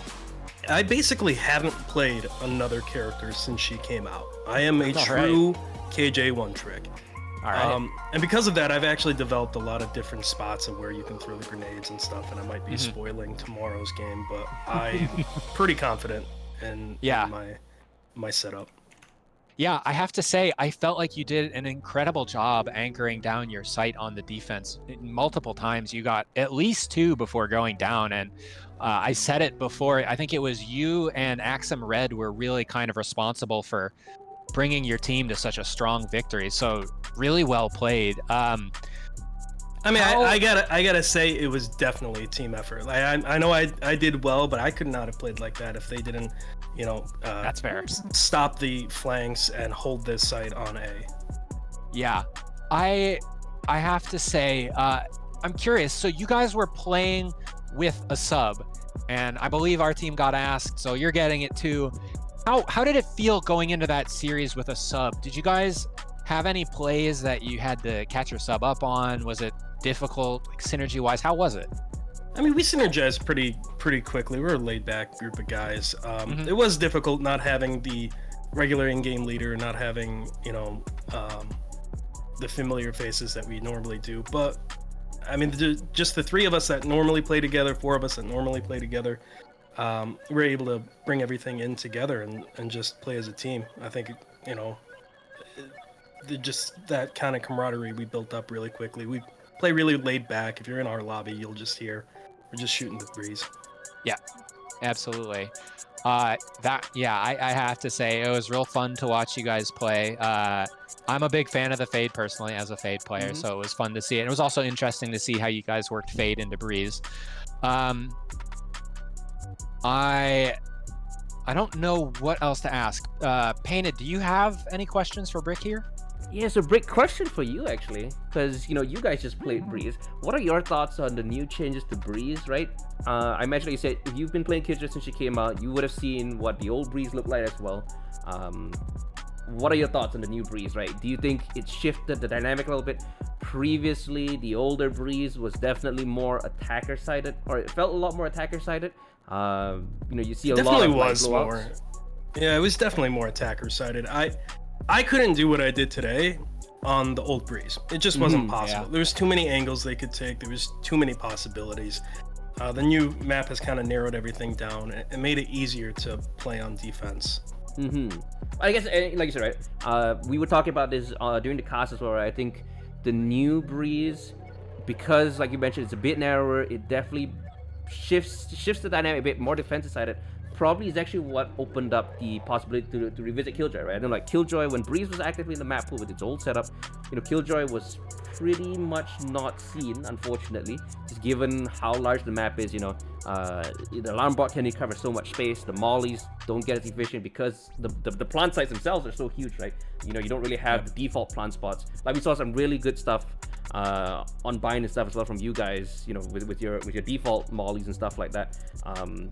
And you had one here too, right? On B side particularly, I think you were mainly playing on B side this time around. But yeah, so appreciate the insight. It's definitely going to be interesting. What are your thoughts for tomorrow, right? You guys are going again. It's open time. I think you guys, it was pretty much a round robin throughout the regular season. You guys played them before. I don't recall what the score was off the top of my head. But what are your thoughts going into the grand finals tomorrow against, it's open time? I think it's just going to be one hell of a match, man. I think we're going to go in there. We're just going to bring this energy with us from today's match. And it's going to be the rumble of the decade, I'd like to say. I missed my chance to play them last time we played. I had a prior commitment, so I'm really happy to get my round in with them and get this match in and come out on top. Awesome. Yeah, funnily enough, it was the same for me. I was also I had a sub in for me the last time our teams played, so I'm really interested to see how our two teams are going to match up. Absolutely, man. I think it's going to be a great game. Yeah, I'm looking forward to it. Awesome. Well, glad to hear from that. Hydra, anything else from your end? No, I think it was a great day of games, a lot of fun. As the player, it may not always be the case, but as the viewer, it's always fun to get to go to a 3-game series. So yeah, I think thanks to you guys for playing. Thanks to everyone who watched. It's been a lot of fun, and probably also hint, hint, wink, wink. Maybe thanks to our sponsors. Yeah, for sure. But before that, Brick, any last words, any shout outs on your end, to your teammates, to anyone, any of your friends who might be watching, as we kind of wrap up the interview here? Yeah, I mean, I think for all my friends that are watching the stream and supporting, and my teammates, man, we got this. One more match. We'll see you guys on the other side. Awesome. Well, thank you very much for the interview. Appreciate it. We'll catch you tomorrow for sure in the grand final. See you then. See you later. And as Hydra mentioned, again, right before we end, just one last big shout out to our sponsors. Thank you very much, the post tension as well as Super Beings Lab. Really great to be part of you guys this season. Great support. I think a lot of people in the community can attest as well. Really enjoy all the work that we're able to put in because of the sponsorship that you guys are giving us here. But yeah. I think we'll close it out there then. Hydro, thank you very much for casting with me today. Appreciate you jumping on absolutely. helping to fill in for the second semifinals here. Again, wish you and your team the best tomorrow as well as you guys go up against the guys on Frag 5. Looking forward to that. I'm probably going to be on the production crew tomorrow. Looking forward to that. It'll be an interesting match. So wishing you and your team the best, and may the best team win tomorrow. Absolutely. We're looking forward to it. Everyone, please tune in. It's going to be a great game. As Hydra mentioned, tomorrow we'll be live again, folks, at 3 p.m. Eastern, 12 p.m. Pacific for the Grand Finals to close out Season 4 of the RDV League for the Challengers Division. We'll catch you guys tomorrow. We're going to leave you guys out here with a couple of highlights from this last season just ended, and we're going to call it a night there. From Hydra and myself, have a good night, everyone. We'll catch you guys tomorrow. Bye-bye. I think is still unknown truck. Contact taken in showers. Team is backing up. The plant is going down. Does Dutchy fight this? Oh, Dutchy gets one. Is better. The last one is long, but does work out now? Nope. Brickhouse takes it though. Well. Oh, Patton is in the perfect spot. Might be a save. Patton should hear this. Yep, there it goes. He hears it. He sees the eye as well. Oh, and the timing. They're not going to be looking. And he gets the... Yep, that's one, but he gets hit by the squid. Dutchy with another seize. Or not a seize, sorry, a grenade. Really good nade. Oh my god, so many people stuck by Thrash. Dutchy unable to reset, but it's a 1v3 with low health. Yeah, the burn time. They could even commit the kill trial here technically if they wanted to burn more time, but they'd have to do it now if they want to make it worth it. Who go down? We're down to a 1v5. Oh my gosh. What? They still got a brim lineup. Oh, that swing. He does. He's got a molly lineup. Will it land in time? No. It doesn't land in time. No. Yeah, unfortunate. The hard take this space. Yeah, they're worried about U-Haul. Good fade out to delay even further. Oh, he's gonna miss. Oh, he gets hit by it at the end. Oh my god. He's gonna clear? Yeah. Pinged by the ult, or pinged by the eye, and 7 hive half. Honestly, that's Brickhouse getting healed by his Sky teammate. Again, the advantage of Sky in a pistol round, but great flash. Patton not able to close out that kill. Dutchy though on the flank doesn't finish the kill. Came with the bomb. Wait. Oh. A nice try, but honestly a really strong read. Gonna get the defender down to a 1v2. Time is running low. Can they get the defuse? There isn't enough time. And King Kazma, Delphi picks it up. Dutchy's got it. Yup. Zaliant cleaning it out. Picks up Delphi. That's a stinger. Don't want that one. It going fast. I mean, time running. Going into U-Haul. The defenders. Oh, there's KJ Molly's on the bomb. Brick house. Time is running low. What can you do for your team? Can you do it? Can you do it? He's got to stop workout. He got flank, but the KJ's still alive. She's got an alarm bot in hookah. What? Man, alarm bot is so weird. Running Killjoy alarm bot. This is critical. Dutchy taken down. They need 3. This is incredibly important. Study. Maverick Hunter gets the kill. Can Dutchy hold this elbow position? It's 1 workout. Are you ready? He's seen. A little too close. 1. The bomb is down on truck. Ooh, 1v1 clutch scenario. No util for Maverick Hunter. He's in a close angle. If Very taken nice out. We're down. The angle. Maverick Hunter, can you do it? Gets 1, but the defuse is going down. He's being held. Can you do it? Gets 1, but the defuse is going down. He's being held. Nope. That's Fragtastic 5 taking this first map. And honestly, oh, it's a whiff, but he gets 1. Can he get another? Oh, this is important. 2 pistols, gets 1. Arguably that Raze could have waited. Kane winks. Kane winks, this is everything. Arguably that Raze could have waited. Kane winks. Kane winks. This is everything. He gets one. He's reloading. Does he get traded first? No, he gets two. Patton, we're down to a 1v1. Axum Red, position known. Can he win this? Ooh, very nice 50 buy win. And I think playing a dangerous game. Now, I like this though. Again, only one fans push up, take space, and they get. Oh, the dog doesn't clear. Whoa! Oh, good. Kind of util is there to stall the defuse. Oh, Delphi. Oh. Nothing to be done. The strong mound post plan. Maverick Hunter sneaking in. He doesn't get Brick House. Work out. He knows. There's no time. Work out. Turn around. Launch gun. And I mean, the op is holding this angle, right? Yep, it's holding the angle. Maverick Hunter, it's gonna get off. King Cosmo, he knows someone's coming. Blood is in his eyes. And Patton picks off the last remaining player. We go up 13-7 on Only One Fan's map pick. Folks, we are going to game 3. Oh my god, yeah. Gotta help them get in, I think. They're playing it slow. Space Jammer getting the third. Delphi getting one. They see him there, they know. Oh, the molly is it? Oh, it gets workout. He sticks it. Oh. Players, the wall's going down. They're super aware of him. They clear him. Workout has the ult down though. Maverick Hunter gets a pick. Spam down. Spam. 1v4. Very winnable. Gets the plant at least. The plant goes down. Sky Orb.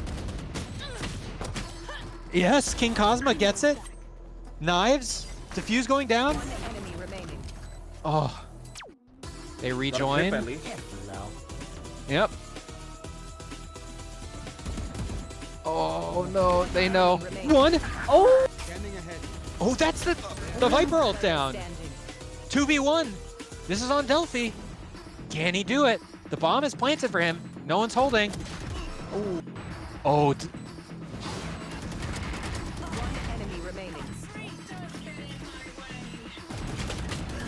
Unfortunate workout, just barely. And it's one player. He's got no time.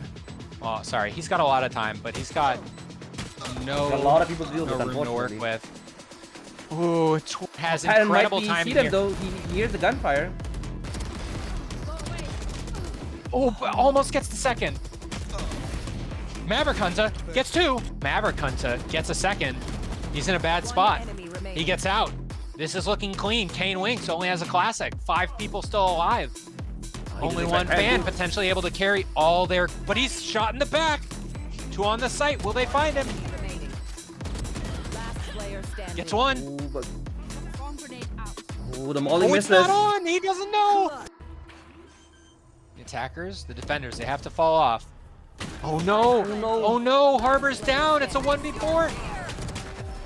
Gecko, I think, is still unknown. Truck contact taken in showers.